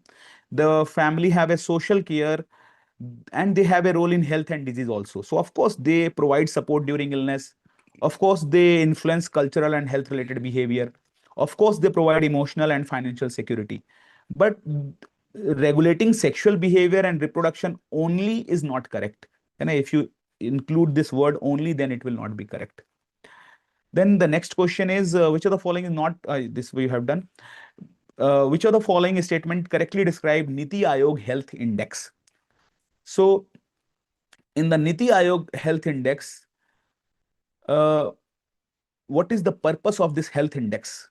First option, it help evaluate and compare performance of state health program. No, it do not compare health programs. It compare health system performance of different states. And why it is comparing health system performance of, let's say, Bihar with health system performance of UP? So that there is a healthy competition among states and they try to improve their health system better. So option A look correct, but it is not comparing health programs. It is comparing the whole health system performance. Now, if they say this line health system performance comparison, then it will be correct. So it is comparing health system performance, and why it is comparing that? To encourage the healthy competition among states. So this is correct, and it is not hospital evaluation only, and it is not formulation for improving public health system. It is to compare the health system performance to have healthy competition among states. Then in a case control study, which of the following is true? See, if you choose hospital control, the hospital control are different than the normal control. And because they are different from the normal control, we get wrong result. This bias is known as Bergsonian bias. So, and Bergsonian bias and volunteer bias, these are both are type of selection bias. So choosing hospital control lead to Bergsonian bias, and this is a type of selection bias. Then, which of the following is a function of Niti Aayog? They ask. The function is guide. It act as a think tank, and it provide long-term policy and strategic input to the government, that how they can do capacity building, how they can involve private partnership in government organization, and how they can do technical advancement in government organizations and program. So this is the main work written in Park also. So main thing is capacity building and technological advancement. So capacity building and technological advancement is what should be in the answer, and therefore the best answer is B. Okay. So these are the questions which I got till now, and I am really sorry for this technical glitch which is occurring from my behalf. It is not a fault of anyone else, but only my personal setup is not working well. I will come up with a better detailed discussion of INICET question within next 1 week. And in that, of course, I will ensure there is no technical issues, and I will discuss all these questions in detail. So kindly forgive me for these errors, and let's meet in that detailed session after 4 or 5 days of gap, when I will get the question well and I will correct the technical part also from my side. So thank you so much. If you have any question which you want to share and which you think has not been discussed and you want to get the answer, do message it on my WhatsApp, or you can message it on the PW MedEd Telegram group also. Okay. If you have any complaint also, just convey it to me. I will try to correct myself the next time. Thank you so much. Over to the next teacher. The next teacher will take it now, I hope. Yes, ma'am is there. Divya ma'am. Yes, ma'am, please. So hello students, we are here with the INI-CET Recall for the Pediatrics section. According to me, as far as Pediatrics is concerned, we have an odd 8 to 9 questions, and the overall analysis would be that it was a very easy to moderate session. Right, very easy questions, some of the straightforward question, expected ones, the milestones, and very frequently repeated questions like newborn respiratory disorders, TTNB, RDS. And one tough question I would say was from the section of endocrinology, decay management. So without further ado, let's get started. So the first question was the milestone question. They asked us to find the correct match for the following milestones. We had mature pincer grasp at 9 months. This is definitely wrong. We know that mature pincer grasp is at 12 months. It's at 9 months that we get immature pincer grasp, right? Mature we see at 12 months of age. So this is wrong. Then comes transfer of objects, which is true. At 6 to 7 months, we see the transfer of objects from one hand to another. Unidextrous grasp, 8 months is again wrong. We see bidextrous grasp, that is holding up the object with both the hands by 5 months of age, and at 6 months we see unidextrous grasp. So unidextrous grasp at 8 months is again wrong. Then comes tower of 2 blocks, 2 years. This is again wrong. Remember, tower, when we talk about tower of 2 cubes, the child can make at the age of 15 months, 6 cubes at 2 years, and 9 cubes at 3 years. So the correct option, correct match over here would be B, that is transfer of object at 6 months of age, right? Moving to the next question, a short stature question, a similar question we discussed in the revision session also. A 7-year-old presented with short stature, the upper segment lower segment ratio is 1.4:1. That means the upper segment lower segment ratio is high for that particular age, right? This is short limb dwarfism, short limb dwarfism. Right? High upper segment, lower segment ratio means upper segment is big, lower segment is short. So this is short limb dwarfism. 3 conditions where you should always remember this is rickets, achondroplasia, and congenital hypothyroidism. So the answer here is achondroplasia. In spondyloepiphyseal dysplasia, you will see a decreased upper segment, lower segment ratio. In SAM and growth hormone deficiency, we see a normal upper segment, lower segment ratio, that is proportionate short stature. So the correct answer over here would be achondroplasia, short limb dwarfism. Moving to the next question, we have a 3-month-old child who presented with prolonged jaundice and high colored urine and pale stools. So it is clearly an obstructive jaundice. Child is otherwise well and feeding well. Child is exclusively breastfed and HEDA scan is excretory in nature. Needless to say, you have correctly made the diagnosis by now. This is an obstructive jaundice, and the most common cause of obstructive jaundice here is EHBA, extrahepatic biliary atresia. Now let's look at the options. The first option says that check for cataracts and rule out galactosemia, which is false.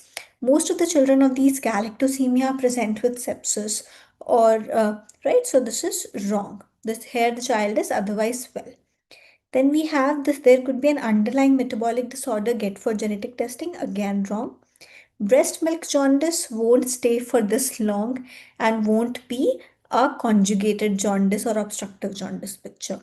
So the correct answer here would be to go for an urgent liver biopsy to confirm the diagnosis and perform Kasai's operation, though the best prognosis is if Kasai is done within 8 weeks of life. But definitely here in this 3-month-old child, the history is clear-cut suggestive of EHPA.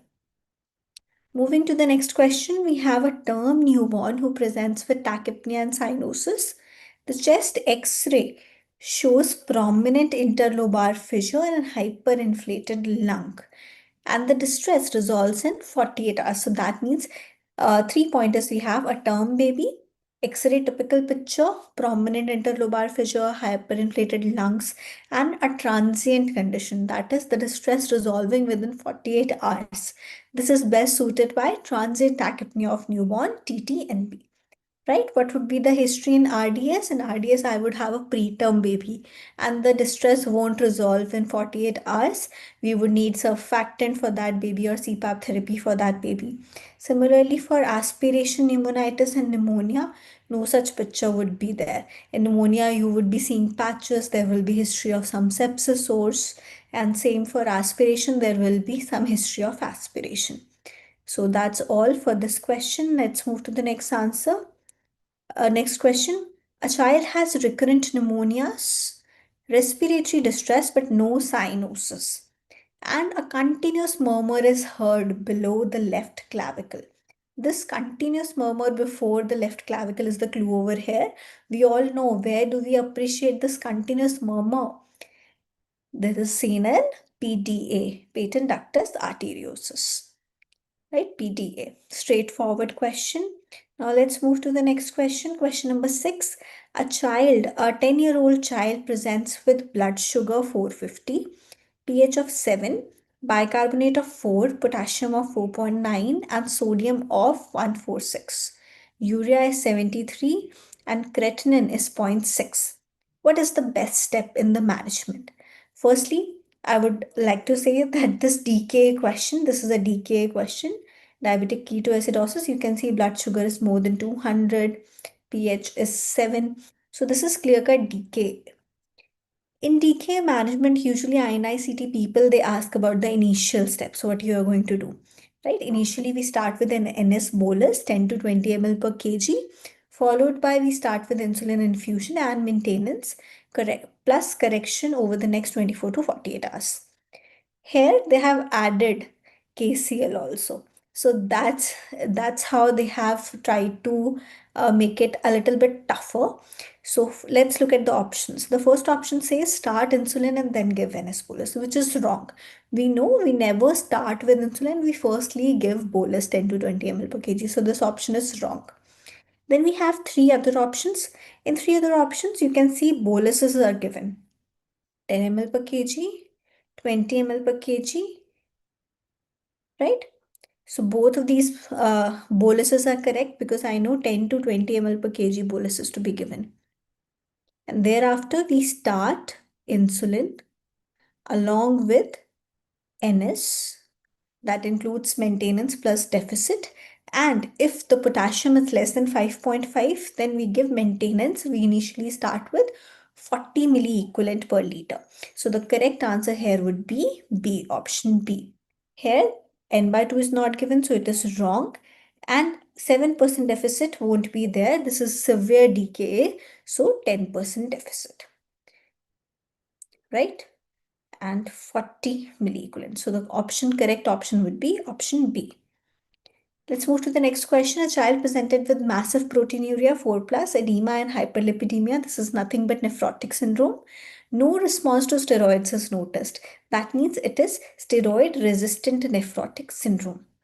And the kidney biopsy reveals sclerosis of the segments of the glomeruli and hyalinosis.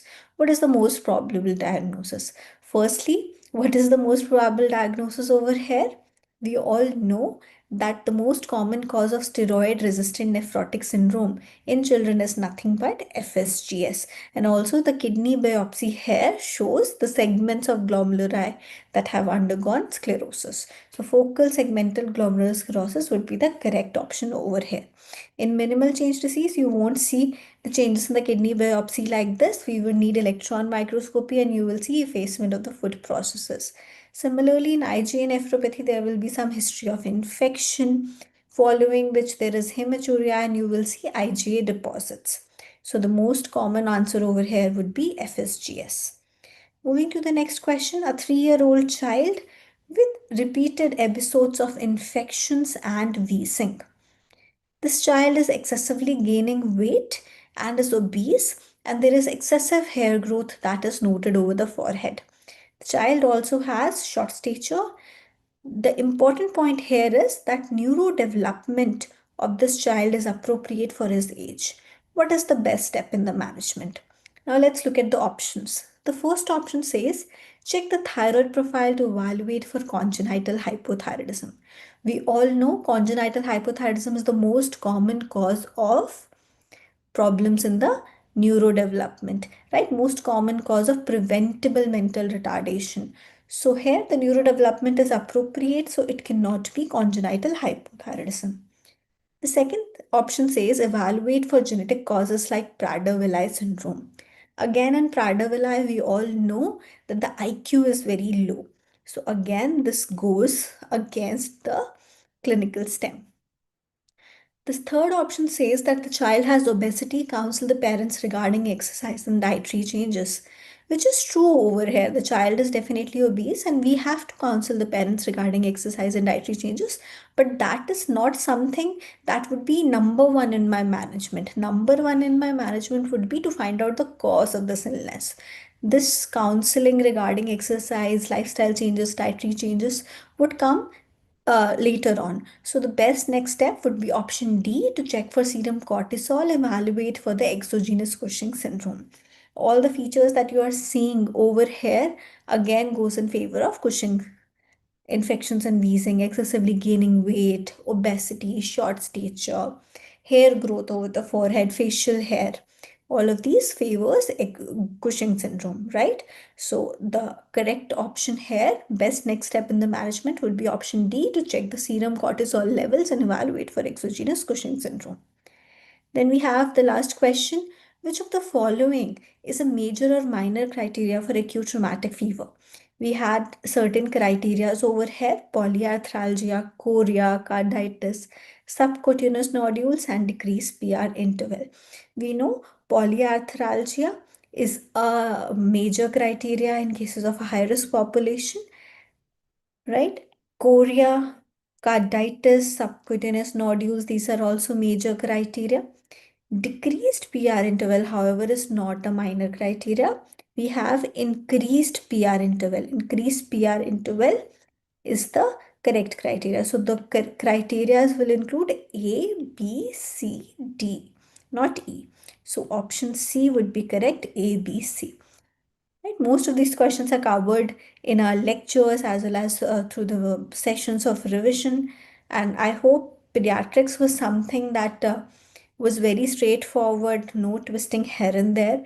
Apart from that DKA question, which was little bit confusing, all other questions were just straightforward questions.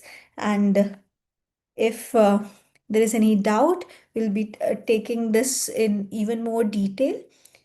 Till then, I hope you are all now relaxed and it's time to have an unwinding session. 1 to 2 days, take rest, and all the best for your results. I'd like to pass on to the other faculty now.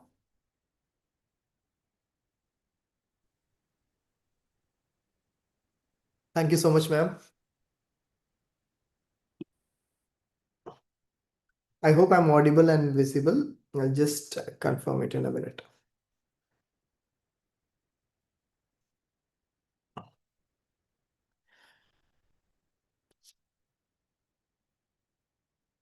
Yeah. So let's continue now. I'm Dr. Jazir, your dermatology faculty, and I hope today's session in dermatology was quite easy, I believe, right?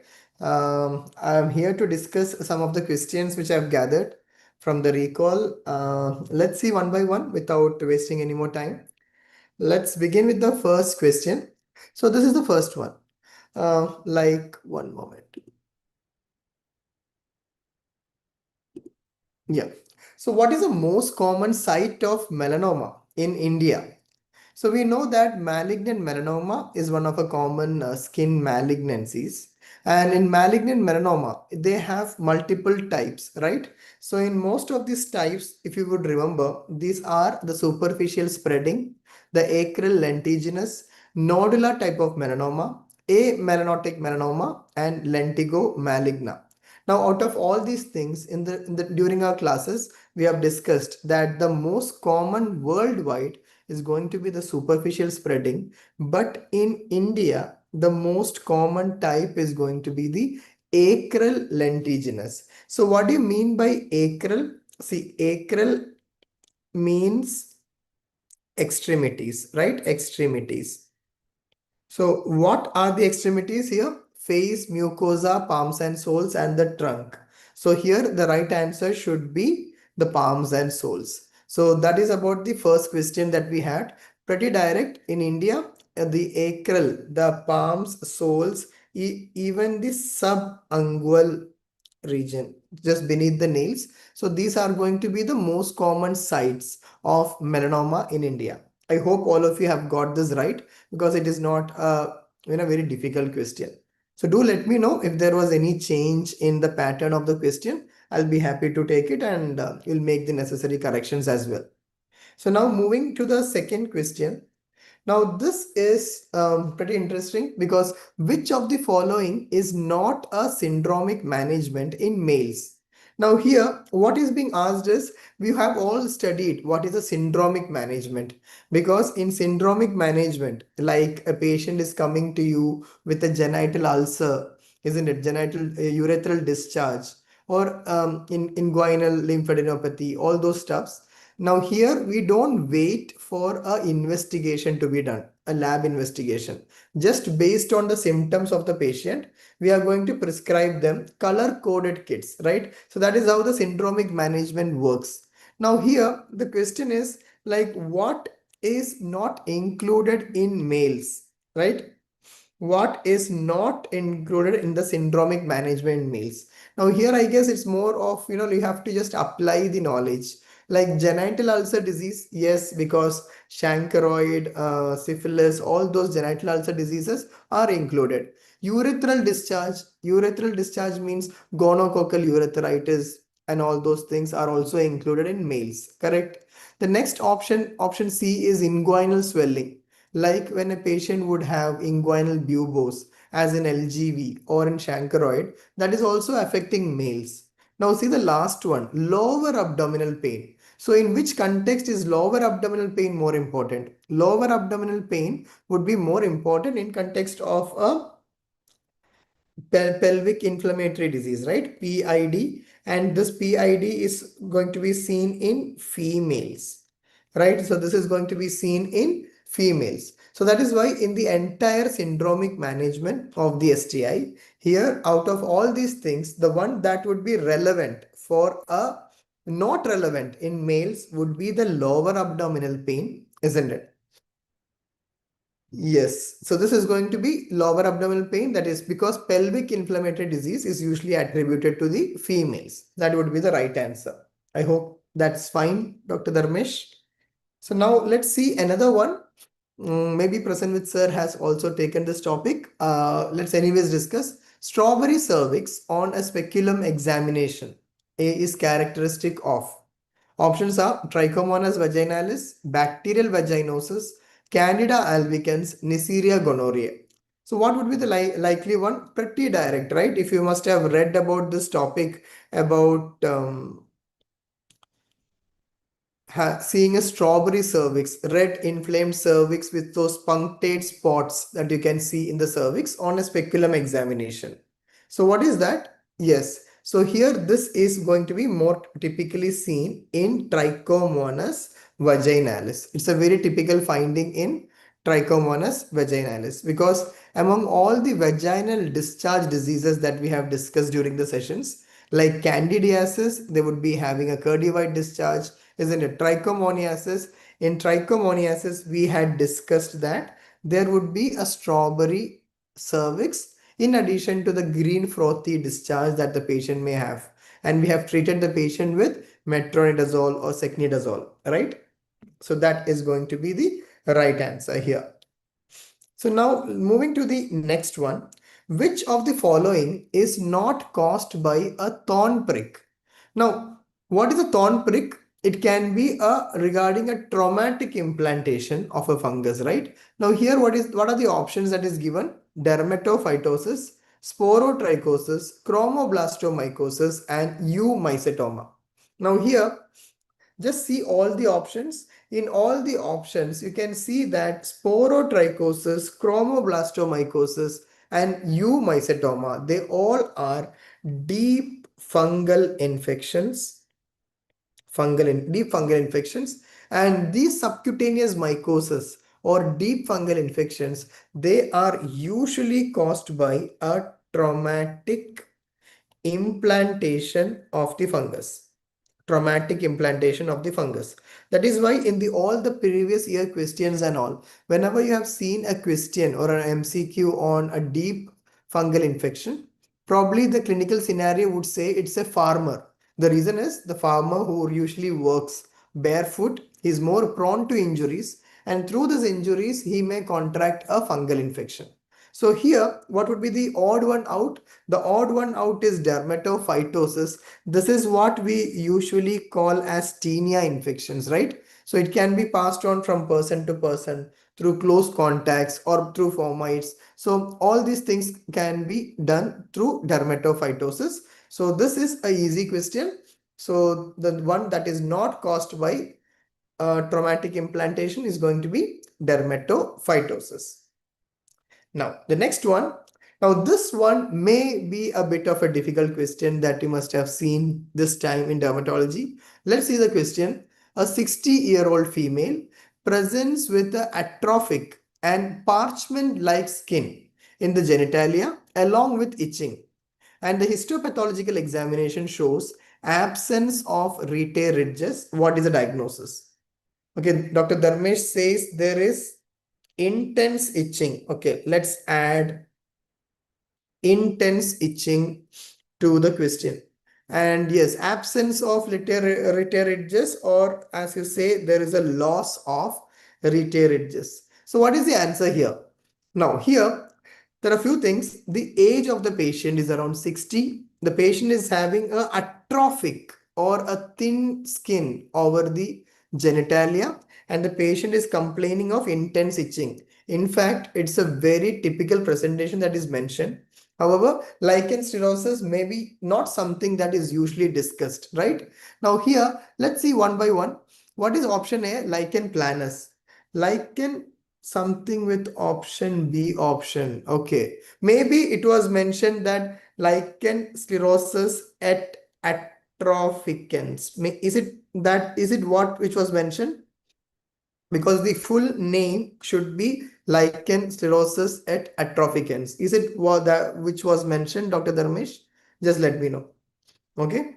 So anyway, seeing this, lichen planus, all of us know that the patient may present to you with a purple. Very good. Thank you so much for confirmation. They usually will present to you with the purple colored papules or plaques, right? So any purple color papules or plaques is not mentioned here. So this can be ruled out. Chronic candidiasis again may have itching, but it usually would have discharge as well. Now here discharge is not mentioned. So let's rule this one as well. Vulval intraepithelial neoplasia. So anything that is neoplasia, it should be having at least some atypia and all in the histopathology. But here in the histopathology, what is being discussed is there is a loss of retear ridges. So please remember all these characteristics, they are typical of lichen sclerosis, isn't it? They are typical of lichen sclerosis. Now in lichen sclerosis, there is an absence of retear ridges which can be seen. Along with that, you may see some hyalinization of the collagen, especially in the upper dermis, or you can also see a band-like lymphocytes in the lower dermis. Okay, band-like lymphocytes, lymphocytic infiltration.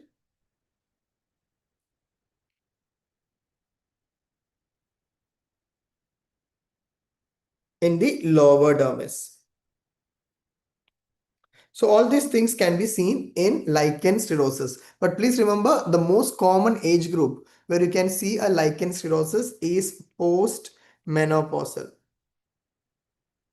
So this is usually seen in a post-menopausal female. So that these are the few points that you can remember. Slightly difficult question, but in case you are able to rule out options, and in such cases, you can actually reach out to the final diagnosis here. Clear?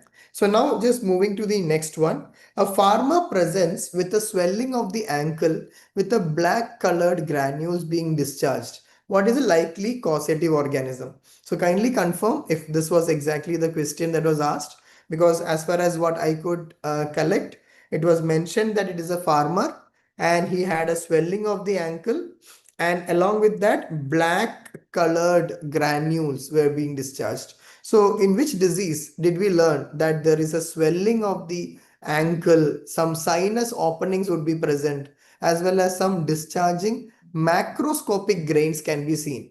That was in the disease called as mycetoma. And we know that mycetoma is not caused exclusively by fungus, because it can be caused by either a bacteria or it can be caused by a fungus, right? So whenever it is caused by a bacteria, we call it as actinomycetoma. And when it is caused by a fungus, we call it as eumycetoma. Now, is there anything specific regarding this black colored grains? Because when you see all the options, Madurella mycetomatis, Nocardia, Actinomadura, all those things can cause mycetoma. Whereas Staphylococcus aureus may not cause mycetoma, but it can also cause something very similar, which is called as botryomycosis. Now, in this case, this black granules is typically caused when there is a fungal mycetoma, which is called as eumycetoma. And the most common organism which causes a fungal mycetoma is a Madurella mycetomatis. So here the most appropriate answer should be Madurella mycetomatis. So this is what we have discussed in the sessions as well, like black grains. Think about Madurella mycetomatis. Now we got one question, because some of you were saying that in this question, the things were not rightly matched, right? So in case there was a error in the question, then you probably may get a bonus marks or something, but I don't know. This is what you must have told me, right? I'm confused with A or D, but marked. Okay, this is the bouncer. Fine. So now let's see. In case it would have been rightly given, then in psoriasis, what is the sign that we can see? In psoriasis, we can see Auspitz sign, correct? In discoid lupus erythematosus, since the scaling is very adherent to the skin, when you try to remove the scaling, you can see a carpet tack sign, right? Mastocytosis, especially in children, an example of cutaneous mastocytosis, when you stroke over the skin, the patient would develop some urticarial lesion, and that is seen in, that is called as Darrier sign. And because of the intermittent malnutrition in the hair, in kwashiorkor, you can find flag sign.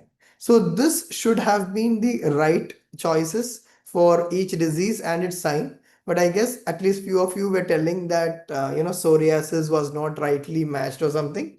So I don't know how far it is right, but if these are the 4 diseases that is mentioned, then these are the signs that is associated with it. Because during our sessions also, we have a lot of clinical signs in dermatology. So we have discussed about all those signs and all, right, in the classes. And the next one is a patient with hyperpigmentation on the thighs, which is recurrent at the same site. Something like that was given. What should be evaluated, or what should be thought about, right? So what was the right question that was asked? So in this case, you can see that the options given was trauma, drugs, infection, vasculitis. Now, if a patient is having a hyperpigmentation like this, which is over the thighs, and if this lesion is reappearing again and again, which is called as recurrence, and in such recurrence, in trauma, until and unless there is a recurrent trauma at the same site, you don't expect that. Infection again, Why should a lesion reappear at the same site, isn't it? Any infection can be seen in different sites. Vasculitis, again, less likely. Now here, this is more in, this can be more because of a fixed drug eruption. Fixed drug eruption. Because just imagine a patient is taking a tablet like diclofenac. Every time he takes a tablet of diclofenac, he may develop a hyperpigmented macule or a patch at the same site, isn't it? It will recur on the same site every time the same drug is taken, which is called as a fixed drug eruption. So this question is most likely because of fixed drug eruption, because the lesions are reappearing at the same site, most probably because of taking the same drug again and again. Now, these are the questions that I could gather from dermatology, and I hope that except for that question of lichen sclerosis, the remaining questions were not confusing for you, and I believe that you all should have done well and expecting very good results as well. Okay, wishing you all the very best. Without wasting time, I'll just hand over the session to the next faculty. I guess it is Vineet sir. Over to Vineet sir. Vineet sir. Thank you. Sir. Thank you so much, sir.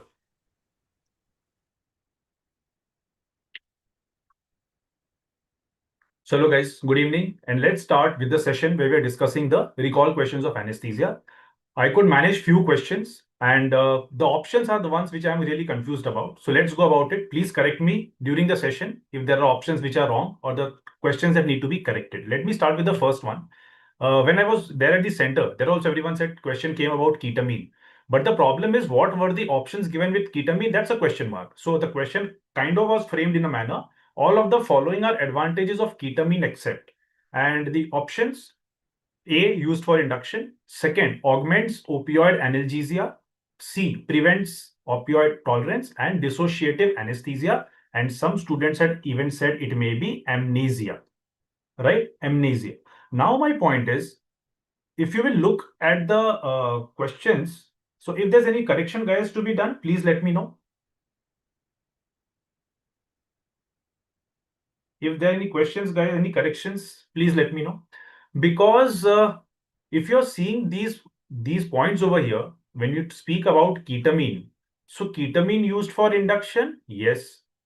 Does it augment an opioid analgesia? For example, if you have given ketamine to someone and the patient has already got an opioid, so if you're going to add ketamine with opioid, definitely it's going to augment it. Dr. Dharmesh says A and D were given. Both are true. Okay, so Dr. Dharmesh, right? So Dr. Dharmesh says A and D definitely was given. So yes, so that means used for induction. Yes, that's a correct statement. And dissociative anesthesia definitely is a correct statement. Now the problem is between B and C. So if you are giving ketamine to someone, so you have to remember one thing. Many times patients develop opioid tolerance that you have studied in pharmac, right? Patients on morphine, patients taking fentanyl, they will develop opioid tolerance. So when your patient is kind of developing opioid tolerance, you don't want that to develop. You go to add ketamine on that. Addition of ketamine will prevent the tolerance. So ideally, even this is right. Okay. So prevents opioid tolerance is also correct. But like, now, if these are the four options, then I will say then you will go with an answer B. But even I'll say even B is right. Because if you are combining ketamine with any drug, it is definitely going to augment or increase the analgesia of the patient, guys. So I'm pretty unsure about this, the point number B, whether it was there or not. Both related to opioid options, sir. Right. So Dr. Dharmesh says yes. Both the remaining two options were related to opioids. Okay, so one more thing. Some people said there were two questions on ketamine. No, there was only one question, right? There was only one question on ketamine. And the point was, one option given was induction or sedation, which happens. The other was dissociative anesthesia. Both are correct.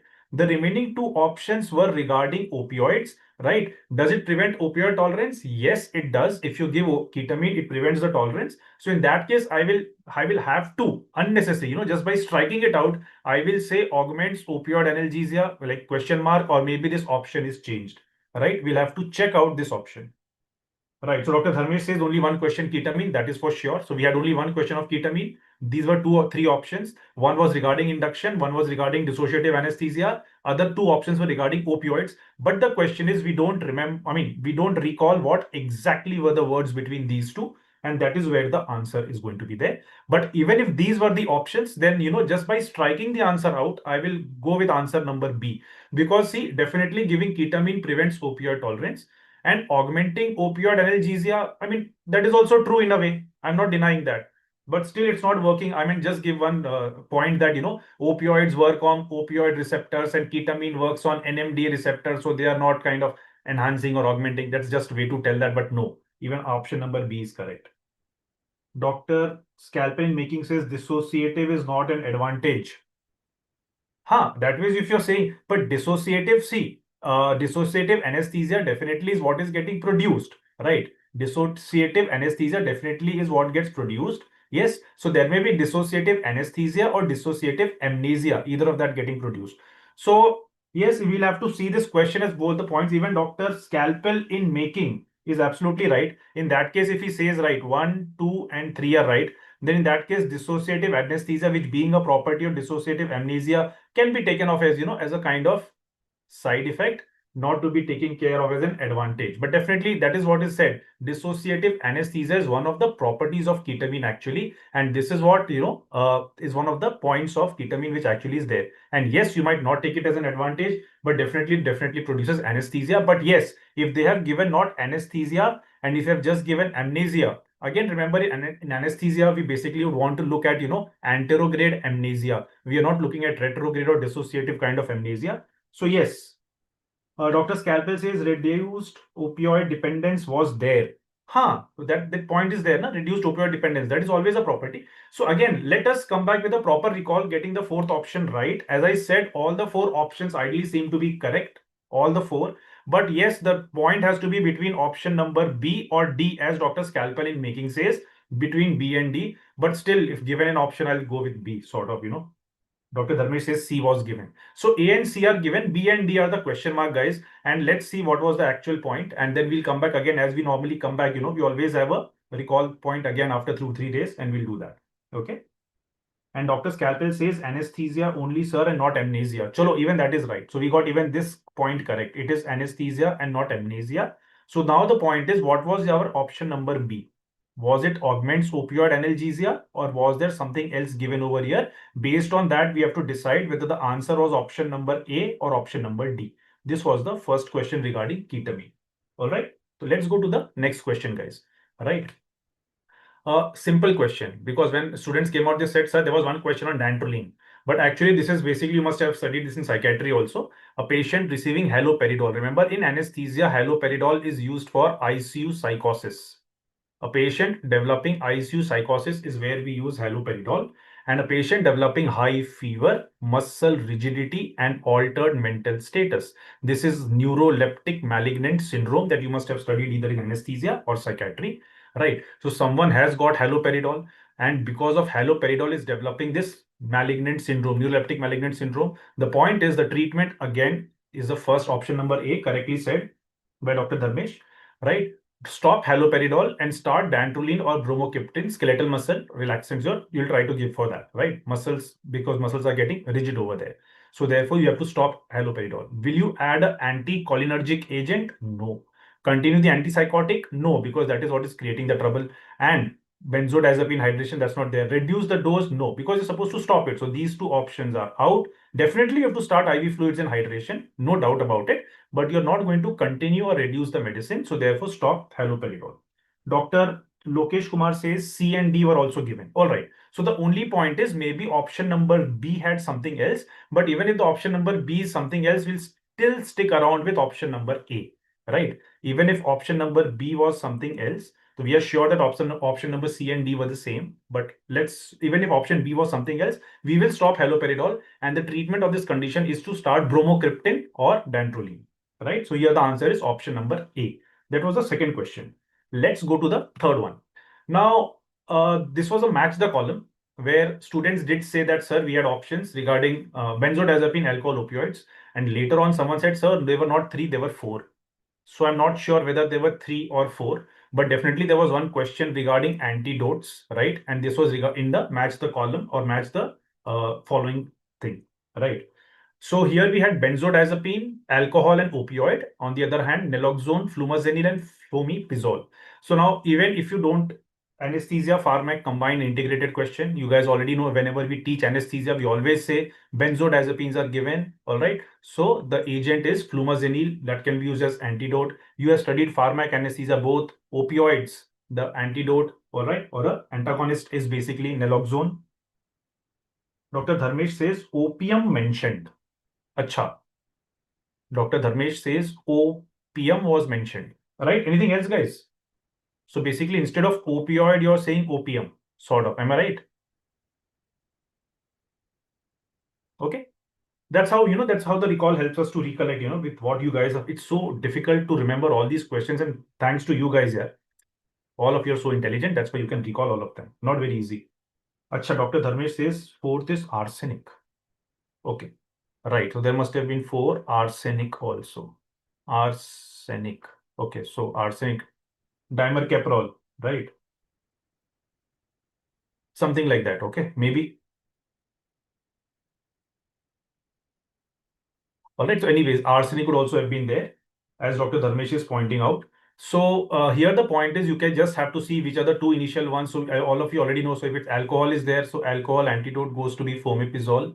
Right. Opioid is basically naloxone or even opium. And then benzodiazepine is flumazenil. Right. And in alcohol, it's methanol is what they say. Okay. Right. So methanol. Let it put us this way. Good. So this is how we are recalling the questions.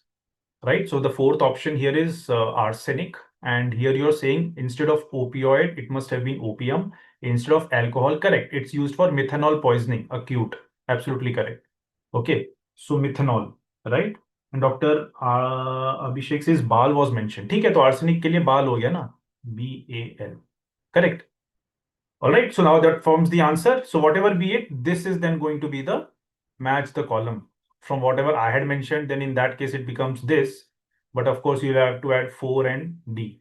All right. So benzodiazepine, flumazenil, opioids or opium will be naloxone, methanol will be fomepizole, and arsenic will be bal. Correct? Dr. Dharmesh, Dr. Lokesh, thanks for helping us with that recall, guys. So these are the 4 options, and these are the antidotes. So we get another question there.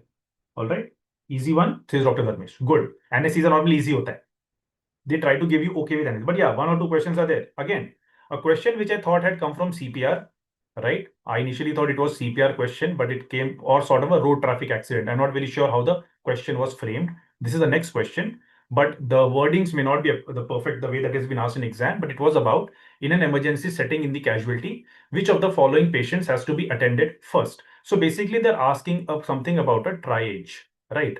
Sort of a triage, which you've studied in PSM also, you've studied in ortho also, in emergency as well. You just have to think which patient has to be attended first. So these are the 4 options which I got. If you have to correct me, guys, please correct me. A 6-year-old child crying due to pain, right? Yes, you have to attend. A conscious patient with trousers soaked in blood, of course, you will be attending. But who's the first patient that you're going to attend to? A 40-year-old patient who's unconscious and having labored breathing, unconscious, unresponsive. Correct. That is where the CPR comes. When you get scene safety is the first step, and next step is check for response. If the patient is unresponsive, then you go for step 3 and all, right? So this is the what you see in a CPR. These are the patients who might need CPR. Remember? So therefore, the other patient, this might need, I'm not saying patient needs, but this is the patient that might need CPR, right? So all options are correct, says Dr. Dharmesh. Thank you, Dr. Dharmesh. It was thanks to the students who gave me these options, right? So all of them did recall well in that case. All of you, in fact, all of you. Noisy breathing. Now, who was having noisy breathing? Achha, instead of labored breathing, they are saying this must have been noisy breathing. Chalo. Good. Perfect, huh? Guys, with even 1 word, you got us to the right point. So 6-year-old child crying due to pain, you will not attend immediately. I mean, of course, you have to attend, but maybe later on. 60-year-old conscious patient is conscious, soaked in blood. Yes, you will attend. A 20-year-old female who's agitating, has anxiety and increased rate of breathing, yes, you will attend. But remember, the first patient that you will attend is someone who's unconscious, might need CPR, having noisy breathing, which may be labored breathing, right? And you may have to start CPR there. So the correct answer here is option C, a 40-year-old patient who is unconscious or unresponsive, who might need a CPR. So this is a triage question there. Clear, guys? Easy question. Even if you had not studied directly, you can just think and answer this question in the exam. And the last question, I hope all the options are correct over here.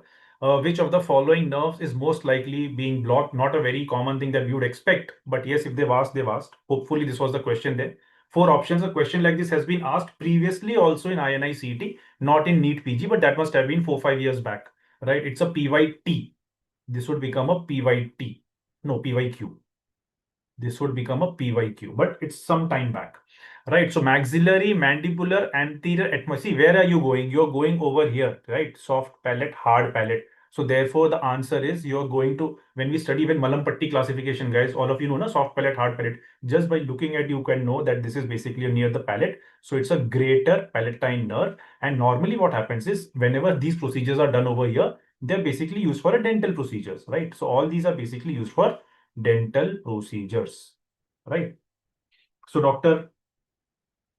Goel 29, I can't 5 try Goel, 3 Goel, Ria Goel, doctor, I think so. So is she, यहाँ पे Dr. X also says greater palatine nerve. So yes, all of you agree with me. This was the question, that was the image, and the answer is a greater palatine nerve, which is normally used for, this block is given basically for dental procedures. Clear? So these are the questions that I got from anesthesia. If there's anything else, please guys let me know. These are the 4-5 ones which I could find out, right? Regarding ketamine, regarding neuroleptic malignant syndrome, dantrolene and bromocriptine, then benzodiazepines and opioids, this question, emergency setting, triage, unresponsive, unconscious patient, and the last one is regarding this block. Okay, guys. So if there's anything else, please let me know. You can take down my number as well. You can put us over there.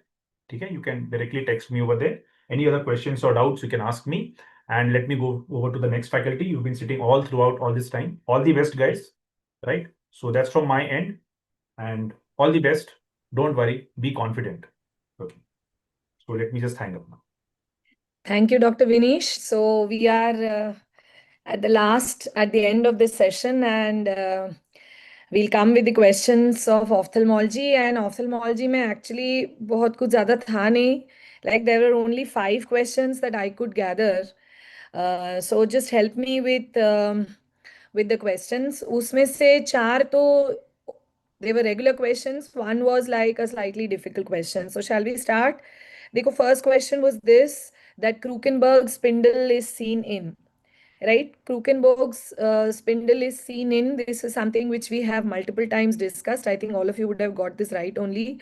So I don't know whether these were the options, but these are the options that I have got: malignant glaucoma, pigmentary glaucoma, primary open angle glaucoma, primary angle closure glaucoma. So yes, the answer is pigmentary glaucoma. Krukenberg spindle is a part of the pigment dispersion syndrome where the iris pigments, they are deposited on the corneal endothelium. So it is, I don't know whether pigmentary glaucoma tha ya pigment dispersion syndrome tha. I believe that pigmentary glaucoma is what was given. Was it an image or was it just a word question? It was an image or it was a word question?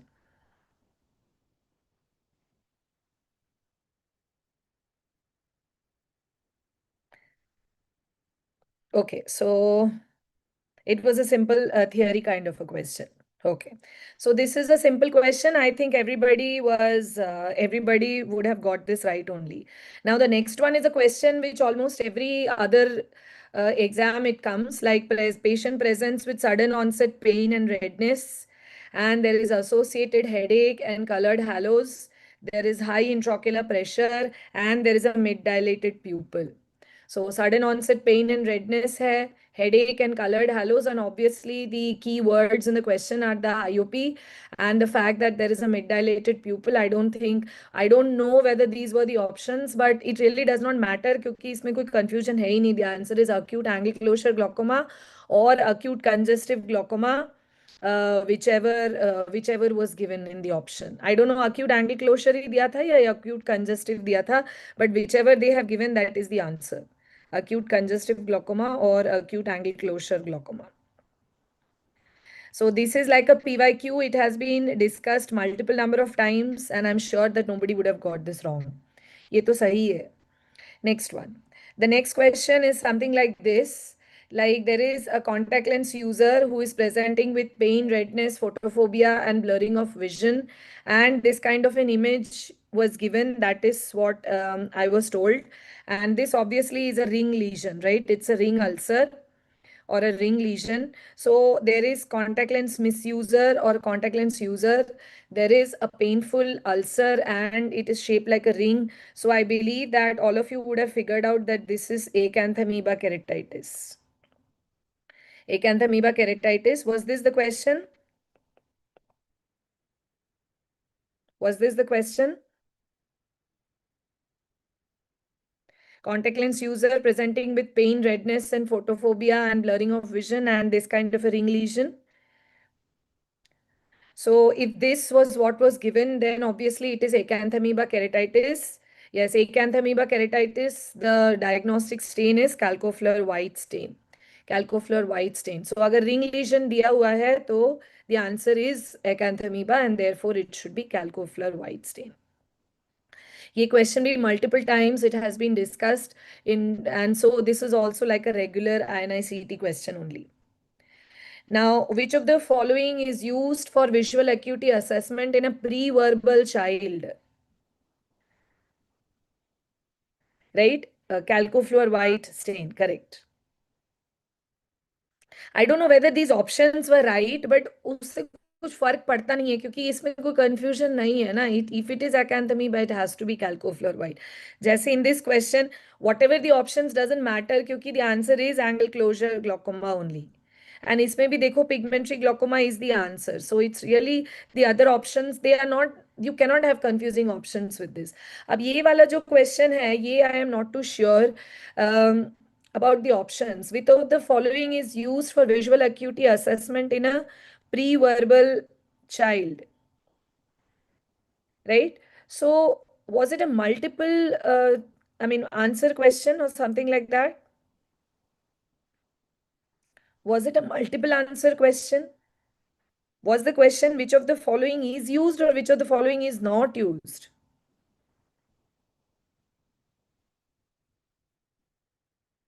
Which of the following is used and multiple choice, right? So if it is a multiple choice question, multiple answer question, then both these are right. These are right, optokinetic and Cardiff visual acuity. I don't know whether Taylor was there in the question. अगर Taylor question में है, option में है, तो Taylor's should also be an option, should also be the answer. So preferential looking is what we do, right? So optokinetic drum and Cardiff visual acuity, these can be used in a Cardiff visual acuity is a preferential, is based on preferential looking. Taylor अगर है तो Taylor also option में होगा. But if these were the options, then optokinetic drum and Cardiff should be chosen. Yeah, it was multiple choice. So I think optokinetic drum and Cardiff, these two you have to choose. I don't know whether Taylor was there. Taylor था क्या option में?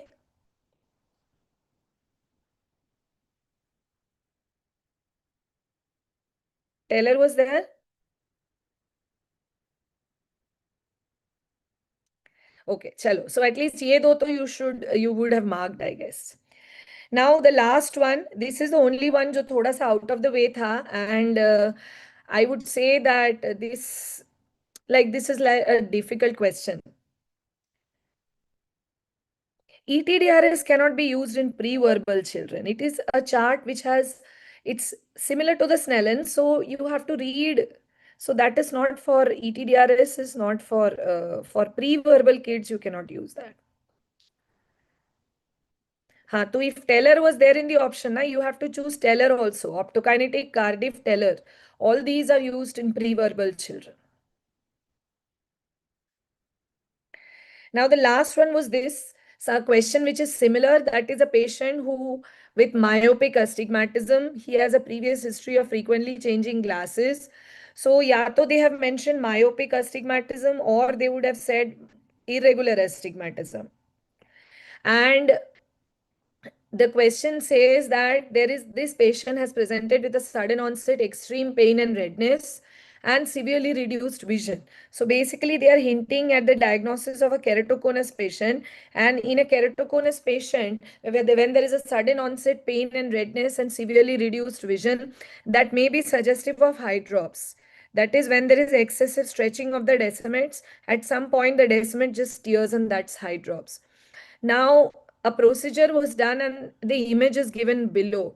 So here what happens is that there is a tear of the decimates, there is a gush of aqueous into the cornea, and the cornea becomes edematous. So here the emergency management, you have to do conservative management, and if needed, we can do an intracameral gas injection. So intracameral gas injection is, if this is the image that was given, then the answer should be intracameral gas. यही था क्या?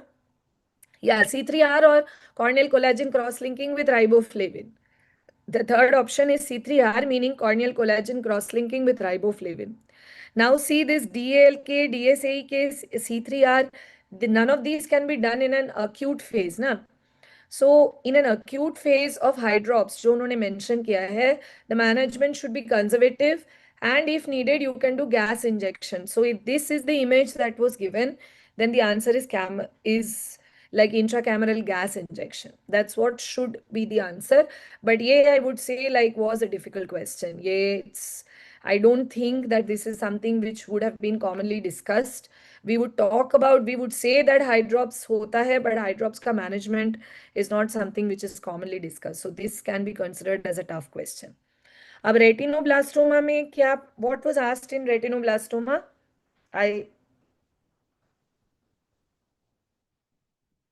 What was asked in retinoblastoma? Was there a question? I thought that the retinoblastoma question was a pathology question. Was it exactly, I mean, was it about the flexner intestina rosette, or it was a clinical ophthalmology question?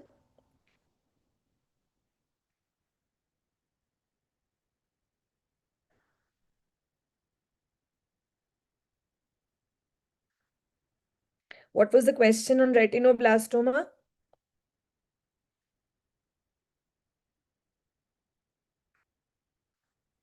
This is a question like we could not, at least I could not get recalled.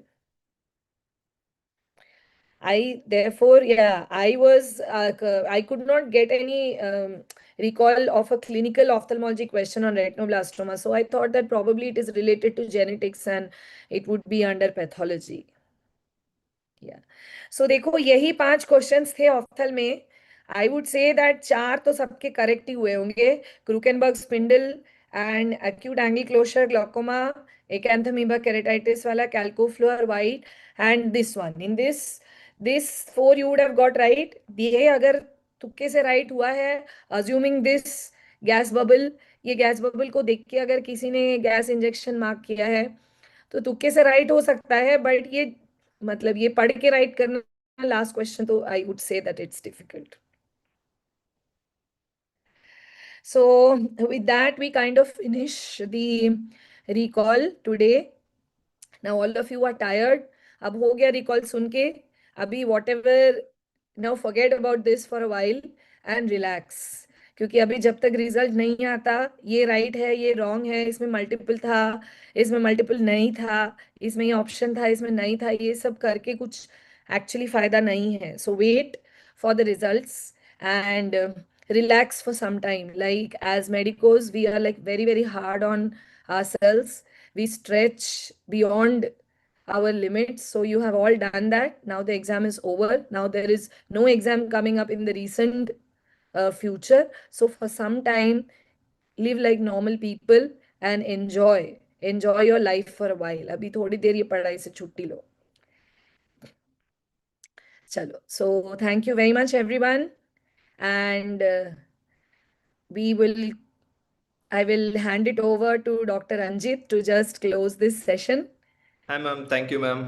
The retinoblastoma was patho question, ma'am. I covered that in the first beginning. Yeah, I thought so, because I didn't get anything like clinical ophthal kind of thing. So I Yes. thought it must be genetic.